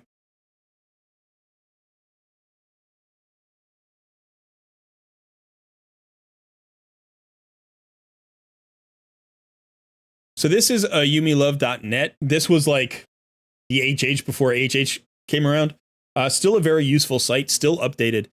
But these are the clan boss loot tables and drop rates. And then if you go down here, dungeon loot tables and drop rates, Spider's Den loot table and drop rates, because Spider Den's a little bit different than the other ones. Potion keeps, all this stuff. So you can check this out, right? So if you look at the dungeon loot table drop rates, so let's just look here. And this is going to be basically the same for Spider, but this is Fire Knight, Dragon, and Ice Golem. If you look at the far right side of this table. Okay, so let's look at stage 25 here. You can see stage 25 is the farthest right. Okay, you have a 68% chance of dropping a 5-star piece and a 32% chance of dropping a 6-star piece. Okay, now, 1/2 of 1% of the time you're going to drop an ancient shard. So 99.5% of the time you drop gear, and this is how it drops. Now, out of that, you've got your rare, epic, and legendary rarity, right? So if we're looking at the chance of getting a 6-star legendary piece, it's 32% times 13%, right? Which is going to be about just over 4%, 4.25, something like that. We can actually figure that out exactly if we want. Pull this up. So 0.32 times 0.13. So yeah, 42% of the time. I'm sorry, 4.2% of the time, not 42. 4.2% of the time, we get a 6-star legendary. 6-star legendary, 4.2% of the time. Okay, so now let's go ahead and look at, that's from stage 25, by the way, not stage 20. Stage 20 is a lot worse. Like, it's only 27% chance of 6-star and only 7.5% chance of legendary. So a lot worse, right? So here, the maximum, like, normal stage is 4.2%. All right, so now let's come back here and look at the Forge. And you just go up to the eye up here, and it gives you the drop rates. Actually, you can still see the drop rates on that website as well. No, is this not the thing? It it's down here. I'm sorry, it's the chances. It's lower right. Okay, so here are the crafting odds. All right, so let's look when we're doing the 5 and 6 star pieces, right? So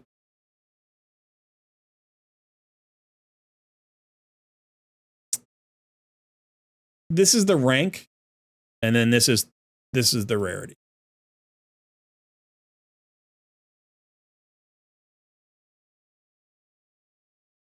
Okay. So the rank as a 6-star rank, it's 25% chance you're going to get a 6-star.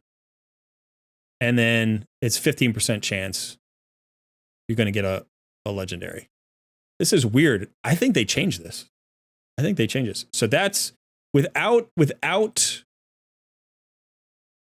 a rank charm or without a charm. So it's 25% chance of a 6-star and 15% chance of a legendary, which is actually, I think that's 3.75. That's a 3.75 chance of a 6-star legendary. So it's a little bit lower than stage 25. I feel like they nerfed this when they added mythical charms. I feel like they nerfed it. But anyway, okay, so add the charms in, right? With the charms, you get a 50% chance of a 6-star, and you get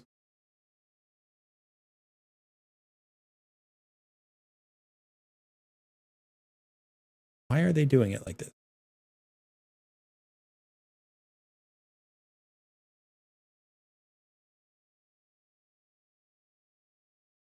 Okay, so this is the mythical charm, but you would just get a double chance with a regular rarity charm, not the mythical charm, but just a regular rarity charm. So this charm. So when you put in a rarity charm, it's twice the chance. Whereas if you put in a mythical, it's you add the chance of mythical. So they did change this. So here you get a 30% chance on a 50% chance. So here you have a 15% chance, of a 6-star legendary versus a 4.2% chance from stage 25. Plus, you get to pick the set. Right? You get to pick the set. You get to determine which set you're going to roll for. So even if you're rolling without the rank charm and without the rarity charm, you're rolling about 4%, 3.75%, right? And you get to pick the set. Obviously, you have to go farm the gear, but these are better sets. These are generally better sets, So it's like, yeah, would you rather have a defense set or a resilience set? Would you rather have an accuracy set or a perception set? Would you rather have an offense set or a fatal set? Would you rather have a lifesteal set or a bloodthirst set? In every single case, the forge set is the better set. Plus, you get to pick the set. Plus, you can quadruple almost your drop rate of 6-star legendaries. And that doesn't include the improved chances of like epics and, all that stuff. And you're guaranteed you're guaranteed a 5-star. Actually, what is it? I guess you can get a rare here, right? You get a rare here? Yeah, so you can get a rare. But still, way better gear. Way better gear. So this is where, like, especially in the mid game, you want to get your gear from. So coming in here and going to Dragon, and it's a 2-time speed event or whatever. It's like there are 13 sets. How many sets are there here? Or maybe there aren't. There are 9 sets or something. 1, 2. It might be 13% chance. 1, 2, 3, 4, 5, 6, 7, 8, 9, 9. So there's 11% chance it's going to be speed. And so if they triple that, it's 3 out of 11 instead of 1 out of 9. It's 3 out of 11. Right, so you got a 27% chance that it's going to drop speed, and then you still have the drop rates here that are lower. So it's like it's so much better. It's so much better to forge. Just forge. Now the thing is, you need to get your Magisteel, and you get that from Classic Arena, and you can also get it from the Forge Pass. The Forge Pass is really nice because the Forge Pass gives you bars, right? So that's really great. It also gives you these materials. So like you should be doing all of this free stuff. All of these glyphs, all of these materials are absolutely free. All you have to do is come in here every day and do these 4 things, and you will max out the free path. Now, you haven't done that yet, so if you started now, you won't get all the way, but you'll probably get past 40. You'll probably get to like, somewhere in here, maybe the low 40s. It's still going to give you 5-star materials for 4 and 5-star materials for Defiant and for the Righteous set. Plus all that steel that you could use to forge Perception if you wanted. Plus, it's giving you the charms, right? The charms that you need in the Forge. So this Forge Pass gives you forged materials, and it's completely free. If you want to do the bottom path, you have to pay. But this top path, so like, if gear is the issue, Doom Tower, let's see, in this Doom Tower, the Doom Tower is not great. But it looks like you're just about to clear this. You have the same issue here, by the way. You need accuracy on your HP burner. And unfortunately, HP burns are not easy to find for you. So it's going to have to be Herndig. I don't think you have a block revive champion. I didn't see one. And that means Herndig is going to need that accuracy to overcome the additional resistance that the spider has. Otherwise, you're just playing for the 3%. You're going to have to fight it for like 2 hours before you land the right debuff at the right time.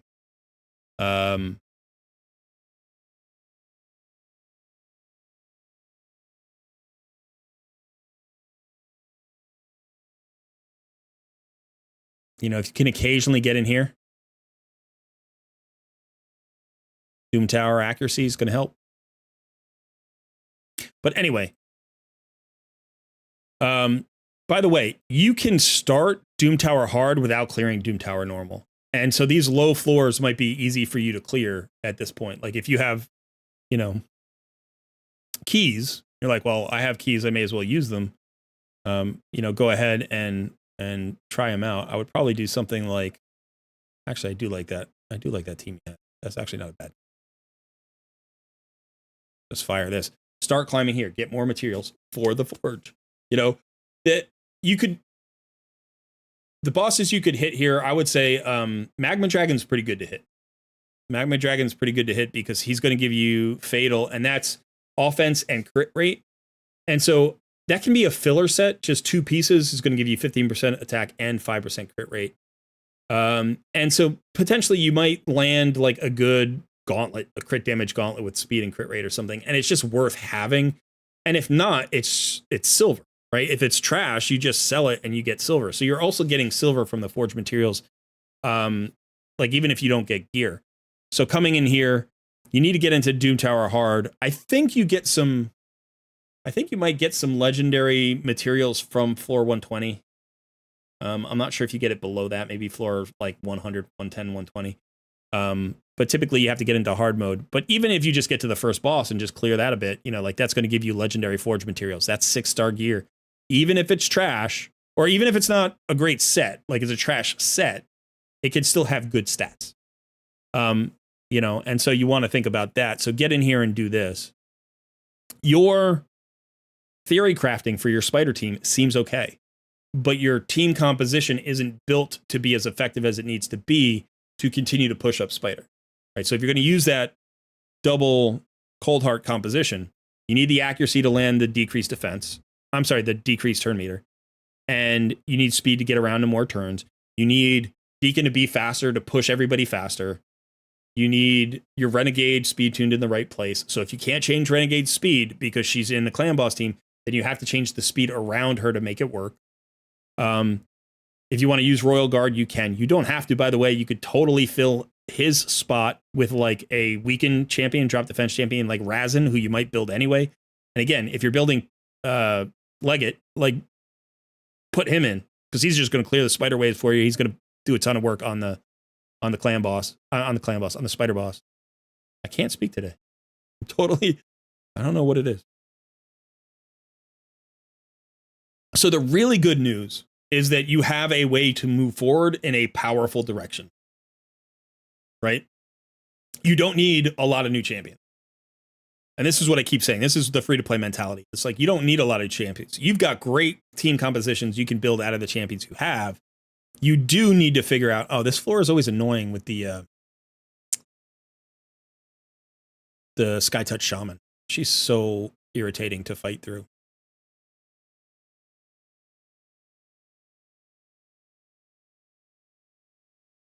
You have to manual pass this floor usually. And I would probably do something like this instead, just to have that buff strip. So yeah, so you know, the theory crafting that's going on seems to be on point.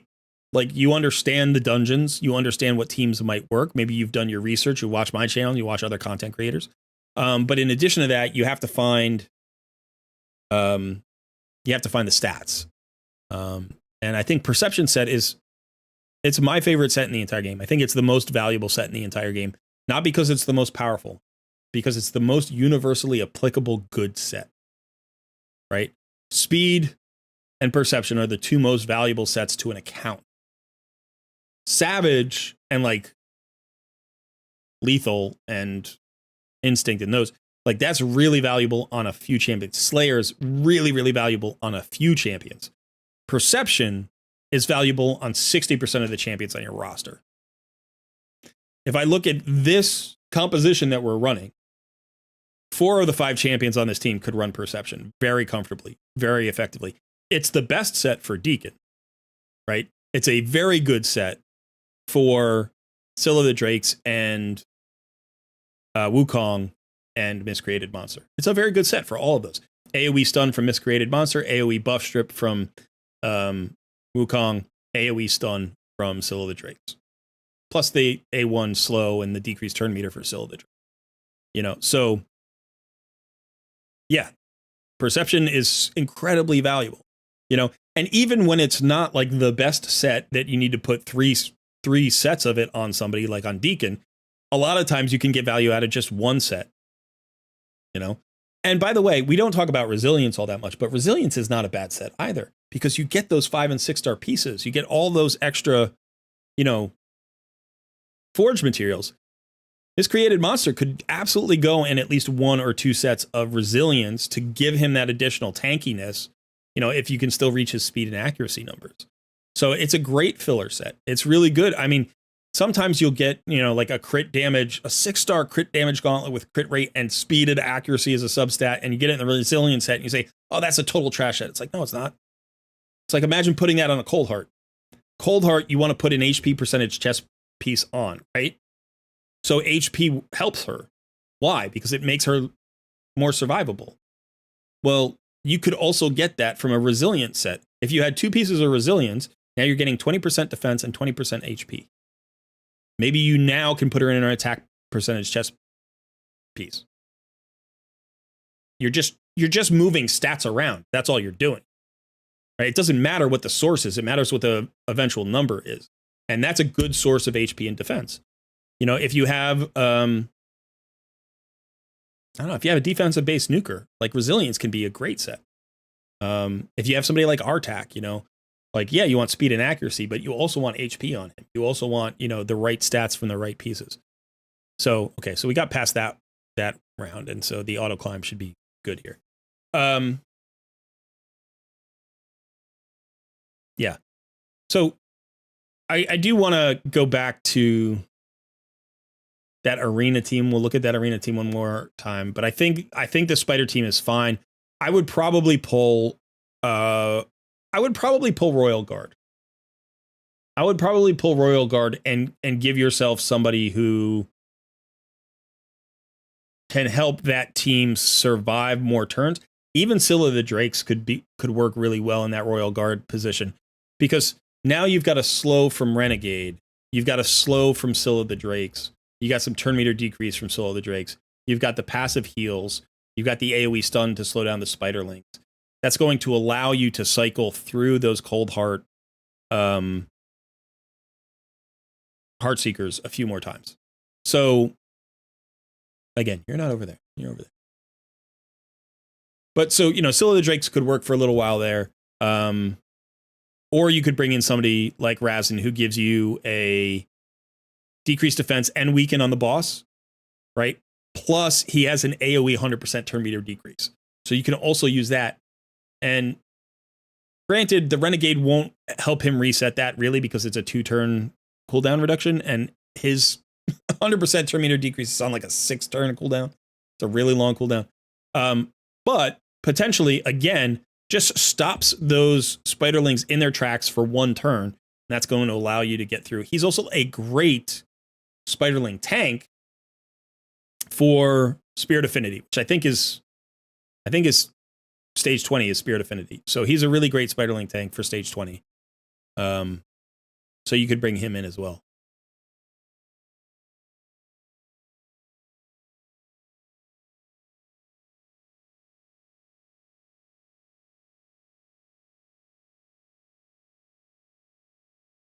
Okay, cool. Yeah. I mean, the nice thing about so you have Ruella and you have Razin. And both of those champions bring decreased defense and weaken on the same skill. The benefits for Razin are, one, it's 100%. So Ruella is, like I said, is about 97%. So there's a chance that even if she's not weak hitting, she's missing. So the benefits for Razin are he's 100%. He brings a 100% turn meter AoE decrease turn meter, which is really rare. It's on a super long cooldown, but that's a nice skill. On his A1, it's a triple hit, and he also has a chance to remove buffs. It's a low chance. It's like 25% chance of hit or something, but it's not bad. He's a defensive-based champion, so you can build him very survivable easily, and the more tanky you build him, the harder he hits. And then finally, he's a Lizardman to pair with Teox, right? So a lot of benefits for Razin. Now, the drawbacks are, one, his cooldown on his A3, his turn meter decrease, is super long. So you're not going to get a ton of turn meter decrease from him. 2, he's a legendary champion, and so you're going to need legendary tomes to make him work as best as possible. And you already want to, max out your Teox, so you're going to need more legendary tomes for him. And then I think those are the drawbacks. For Ruella, the benefit, obviously, as an epic, you can book her out really easily. And I think she's going to be great. And she brings a decreased speed in addition to the weaken and the decreased defense that Razin brings.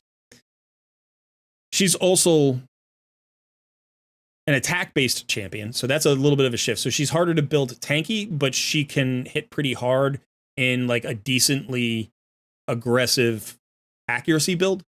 And then she's got turn meter control on her A1, so she doesn't remove the buff, but she's got the turn meter control. Plus, if you want, you can use her as a turn meter booster. It gives a 20% turn meter fill and an increased crit rate. So that means that you can build everybody on the team at 70% crit rate if you want. So there are benefits to both of those champions. I might focus on Razin simply because you got Teox. Like, I might. But honestly, if you don't have the resources and you want to build Ruella, you'll never regret building her. She's awesome for faction crypts. She's awesome for a ton of boss fights. Like, you can throw her in a team with Razin. There's no reason to say that you can't. They are different affinities. So you'll get, a benefit there. And they don't overlap 100%. So, you can still put her in there and do great. But yeah, I really like both of those champions. And I think Razin's not talked about very much because he's an older champion. And not everybody has, like, people get frustrated with the fusion because it can be hard to fuse him for some people. But he's actually really, really good. He's good for clan boss, although you're all set on clan boss. Yeah.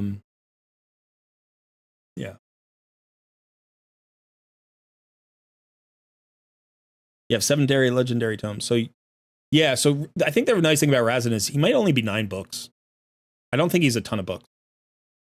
I don't know about Teox. I haven't actually counted it up yet. This is kind of a pain in the butt thing here. But let's go ahead and I just want to look at Razin.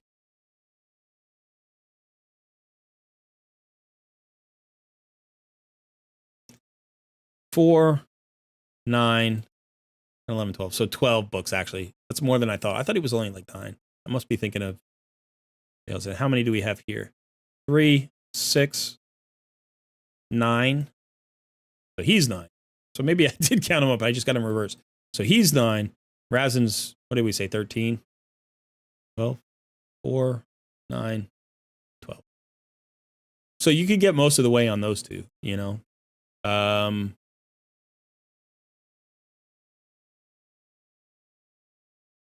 have actually 24 legendary tomes. You could do both of them. Now, here's the thing. And I'm just going to say this because it's important to recognize. Legendary tomes are great to save for personal CVCs. We won't have a personal, like a personal reward CVC. So we don't have that until 2 weeks from now. So depending on how much you play, if you wanted to get the value out of Razen and Teox right now, you could potentially book them. But you could also just say, I'm going to run them up to 60.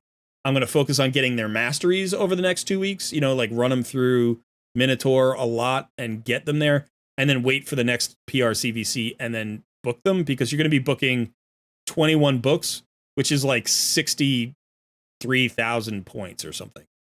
It's over 60,000 points just to book those two champions.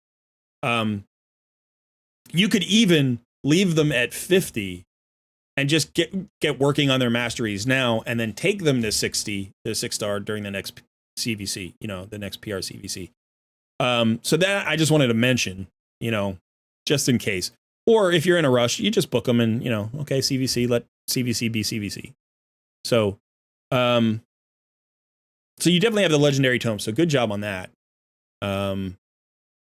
Another option, for Razen, at least, let me show you for Razen. If you miss his A1, even if you miss his A3, those are okay. The A2 is what needs to be booked, right? The A2 needs to be booked to have a 100% chance of a decreased defense and weaken on a 3-turn cooldown. So these are the 5 books that are critically important. Now, this is such a long cooldown, and it's already 100%. Like, you don't have to worry about it being 100%. If you miss this entirely, like, the difference between a 6-turn cooldown and a 7-turn cooldown is almost nothing for you. So you can miss this entirely and not worry about it. This is nice to have the additional debuff chance, like of removing buff from the target, but you don't absolutely have to do that. As far as Teox is concerned, though, remember that an ally will join his attack, and they'll use their default skill. So if you wanted Razen to be using that A1 to have like more chances to remove buffs, then you would want him to, 1, have it fully booked, and 2, he needs to have the highest crit damage. But remember that this ally attack does not need to be a Lizardman. This can be anybody. Whoever has the highest crit damage on your team will join up with your attack. So you want to think about champions that have really effective A1s. So Razen's not bad in that regard, right? I would say Vizix is great, except you're not going to build her with a ton of crit damage, probably. So out of the champions that you have, you could go with a Cold Heart. That's a 4-hitter. That's going to make Fire Knight super easy. Imagine he's hitting twice, right? And then Cold Heart's joining up and hitting 4 times. That's a 6-hitter from his A1. Then Cold Heart can use her A1. That's 10 right there, right? So 2 champions got 10 hits down. So that could be really nice if you wanted to use her in that way. You could also use Ruella in this way. She's got a triple hitter that has turn meter reduction. It's only 5% turn meter, but 3 times. So 15% turn meter reduction on her A1 could be really nice. You could certainly use, other champions like Stag Knight has a slow. It's going to give you more chances to land the slow. You could use Rathalos just to get a decreased defense out there on a boss and hit harder. You could use Annex, same thing, the decreased defense. You could use Armiger for more turn meter control. If you ever build White Queen and Corey, you could use her A1. She has a 30% chance of decreasing the cooldown of a random ally's skills by 2 turns, or 1 skill by 2 turns. So you could fire that off more often. Again, would you build her with a ton of crit damage? Probably not, but you could. So think about who you want, whose A1 you want to utilize. Again, here's turn meter decrease on the A1. Again, another champ. You probably wouldn't build with a bunch of crit damage, but you could build. Yeah, I don't know about this. With this extra turn fire, probably. So you could probably fire off this extra turn from Herndig if you lined it up the right way. But certainly Stagnite, maybe maybe Royal Guard, Ruella, Cold Heart, Razin. Frozen Banshee places poisons if there's a poison sensitivity out. So like you get all this extra like theory craft potential with his A1. So I just wanted to state that in case somebody else is watching and has Teox as well. It does not have to be a Lizardman with the highest crit damage. It'll just be anybody with the highest crit damage. Is Nethril worth building? That's a good question. So I think I've only ever pulled Nethril once, and I have not built him. I certainly see him from time to time. So I see him in Arena with this A2. Attacks all enemies, has a 75% chance of placing a stun, and it places a decreased speed if the stun isn't there.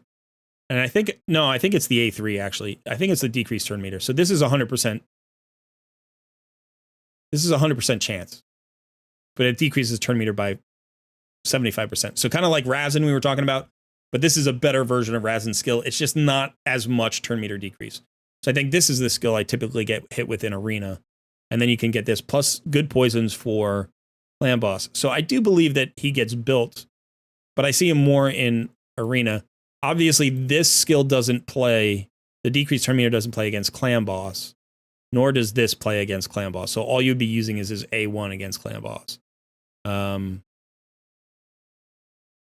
50% chance of placing, so probably not for Clan Boss. I think you'd only build him for turn meter control. So I would say he'd be good in Doom Tower. He'd be really good in Doom Tower.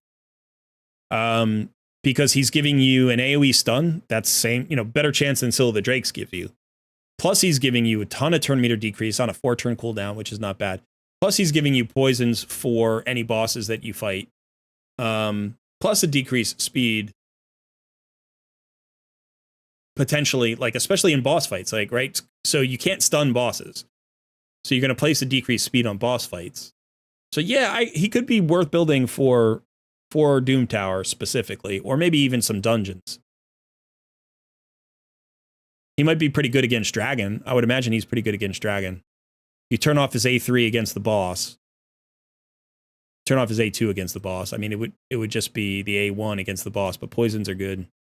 But he'll help you get through the waves with the A2 and A3, and then the boss just A1 him. Probably same thing with Ice Golem. So he might be worth building.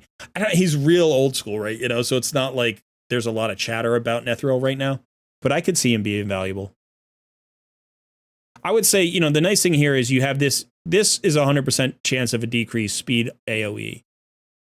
So I think if you're looking for a decreased speed champion, I would suggest Vizix first, because I think she's greater utility. Because she's got the provoke, she's going to help you in Hydra, she's got the turn meter control on her A1. So I think she's a better champion than Nethril. But it certainly feels like Nethril could even pair with her really well, and the two of them would do great together. They also both pair really well with Scylla the Drakes. They also both pair really well with Mithrala. So as far as like the legendaries are concerned that you have, I think clearly Teox is your priority.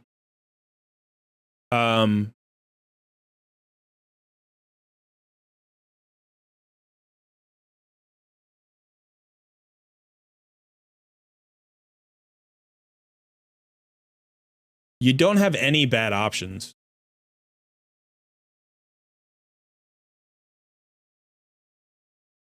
I mean, even Queen Eva is really good. She's good for, she's a Nightmare campaign farmer. So she does this A3, right? And then decreases the turn meter by 20%. Resets the cooldowns on each of this champion's skills if any target is killed. And has an extra 15% chance of inflicting a critical hit. So you build her at 85% crit rate. She fires her A3. If she kills anybody in the wave, She just goes to the next wave and she's reset this entire cooldown. And so she just does it again. And then she does it a third time. And she's actually one of the best Nightmare campaign farmers in the game. I wish I had her. I don't have a great Nightmare campaign farmer.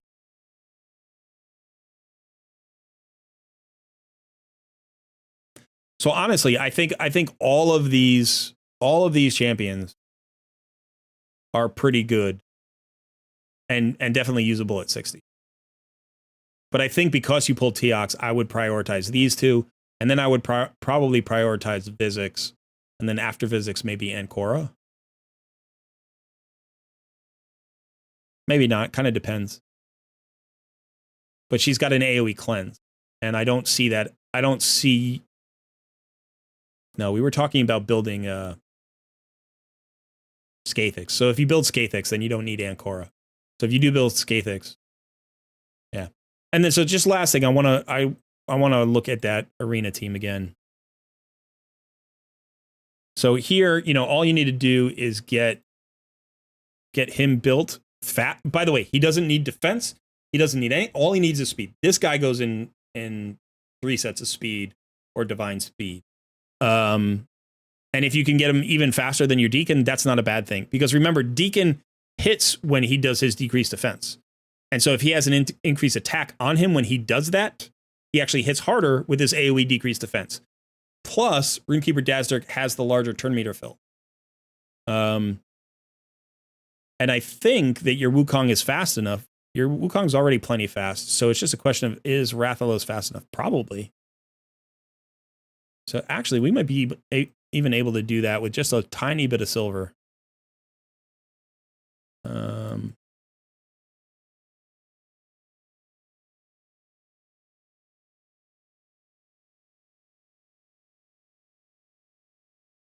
I don't necessarily want to use up a great set for him. I mean, we can definitely use speed, but we could also potentially use... Yeah, we'll use speed.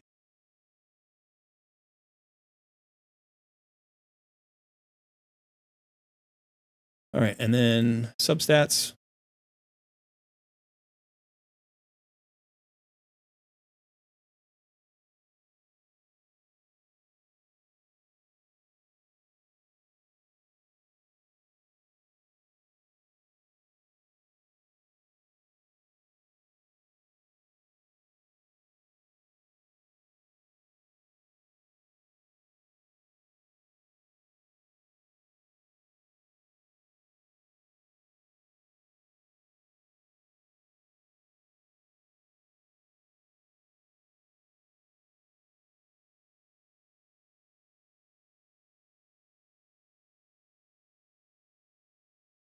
See, we have a little bit of silver, right? Let's see if we can get speed here.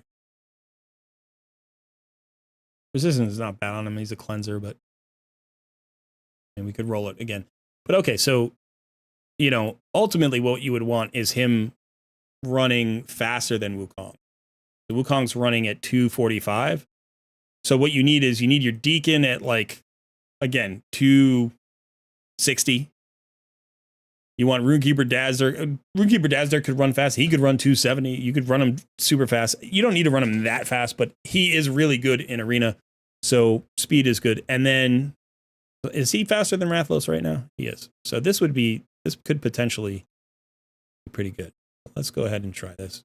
Now what's going to happen is we're going to open with our Wukong. So let's strip those shields. Now we're going to do the turn meter. This should allow us to get to Runekeeper, who does an increase attack, so Rathalos is going to hit harder, and have him do that. Now we can go ahead and probably... Oh. Kind of a tanky song.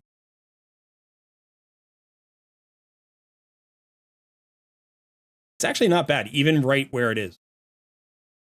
Like, this should get you to gold, even without much rebuilding. You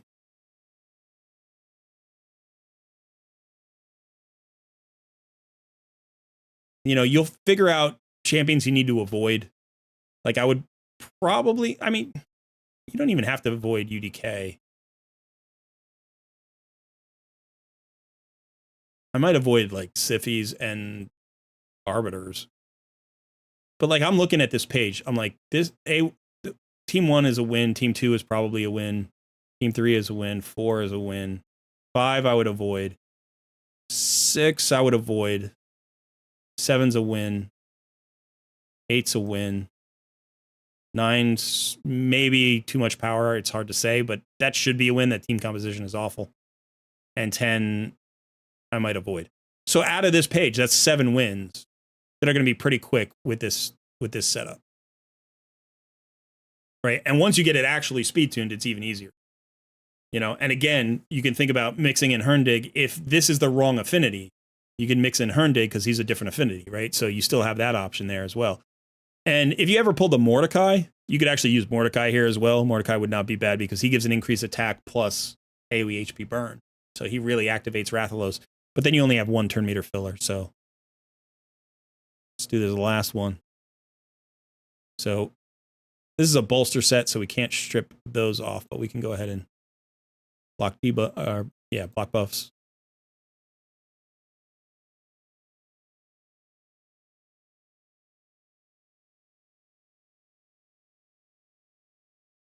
Piece of cake. It's a great team. It's a really great team. When I ran my Noob versus Pro series, I pulled a Runekeeper Dazzler really early on, and if you go back and watch that video, I was so excited about it.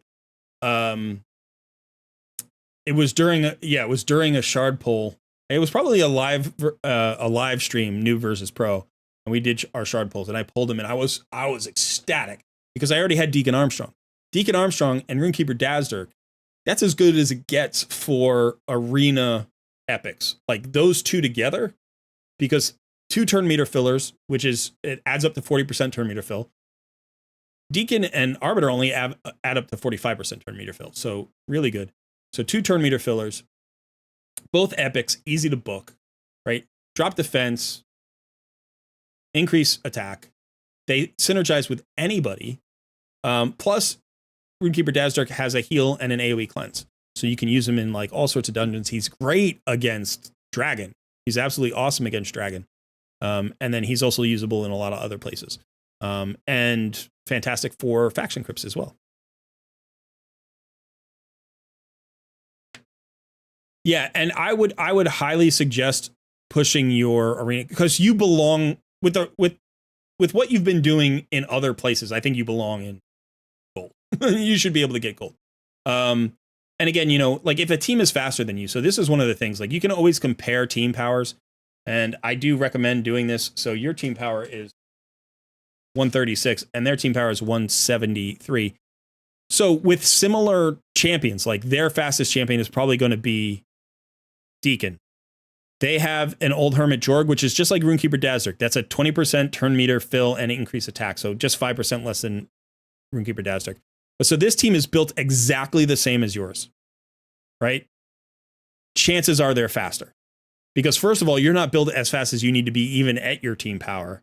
And they've got more team power. So this is a team that in the future you could absolutely take down if you were faster than them. But until you get your Deacon or your Runekeeper Dazzler, one or the other, running at like 260, 270, I wouldn't take this team on. Because they're going to go first and nuke you out, right? Whereas, this team, even though it's got the same team power, they don't have a speed aura. They don't have a turn meter filler. Actually, I don't know if she's a turn meter filler. I don't think she is. Yeah. So even though this is a tankier team, we can probably take out this team no problem because we're definitely going to go first, and everybody on our team is going to go first. We'll take off that shield. Turn meter fill. Decrease defense. Increase attack. Into our nuker. Should kill yeah. And Wukong's so fast he comes back around. So you're giving away, what's that? Almost 40,000 team power here, and it wasn't even hard. Do you know what I mean? Like it literally is not difficult. Now, this team is going to be trickier, right? I still think it's probably a win. You're about the same team power, but it's a much more defensive based team. There's probably a bolster set here. It might take a lot to chew through. Your Wukong is the key component here. If your Wukong has enough accuracy, Nope, it's just a shield set. It's not a bolster set, so that's good. The nice thing, Wukong is really a good counter to UDK, which is awesome. But actually, Rathalos has just got enough AoE damage. He probably doesn't care. Yeah, okay, great. So even there, now we're saying that's about the same team power. So if this was another 20k team power, I might have avoided this team. Duchess is just tricky. So is Foley. So is UDK. So that's kind of a nightmare team. This team's really tanky. Might be faster than you two. See, this team has Golden Reaper. Golden Reaper has a 20% turn meter boost. So this is a champion you have to watch out for. Again, too much power with the same speed aura and probably a faster Golden Reaper. She's really fast. She's 111 base speed. So that's actually a chance. I didn't see that before, but I would avoid that. But this is one we can take down. We'll just put it on auto, let it go.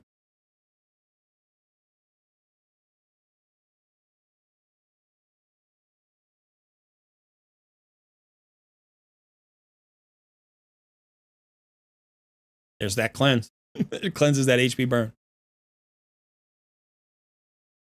So this is what I was saying about what we were talking about earlier. Deacon is so good in so many places that if you build him for Arena, he's going to be good in Spider. If you build him for Spider, he's going to be good in Arena, right? Like, that's great. That's what I'm looking for as a free-to-play player.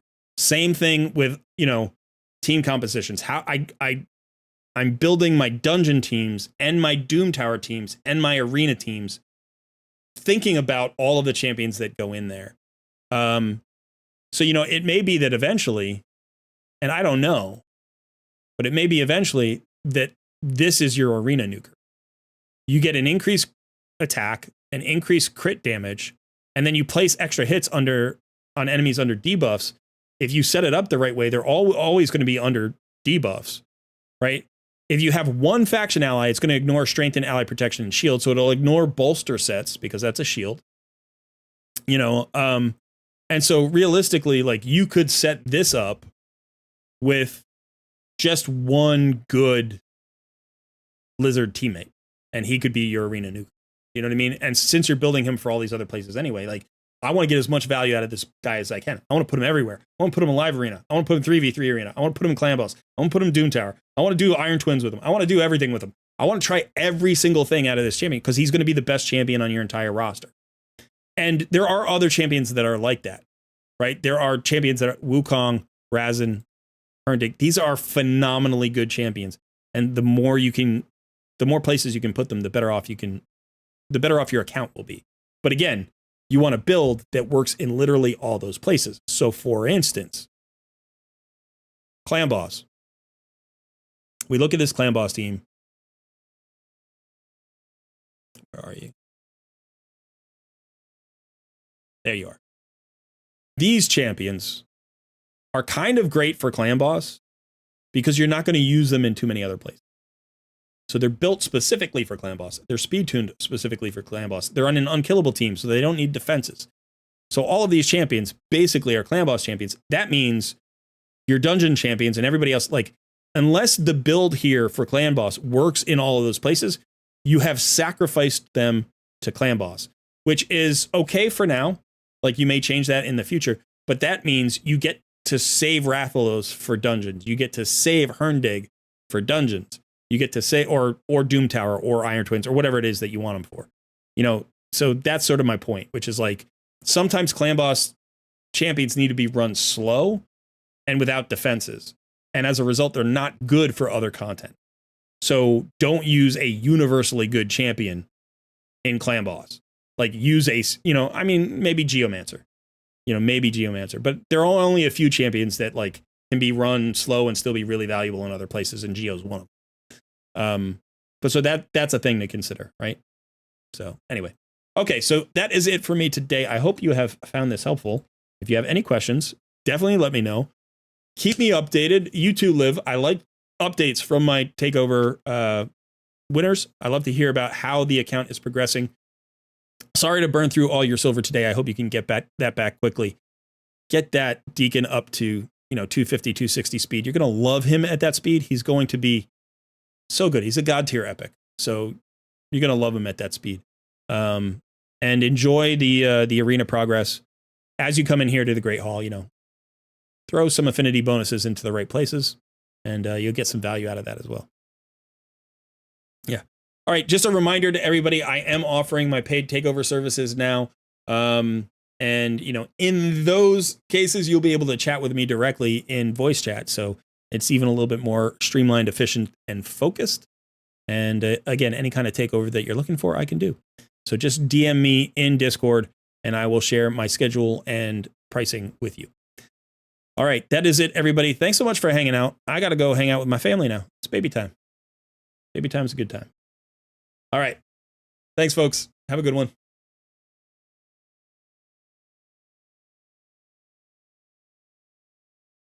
I got to get out of here.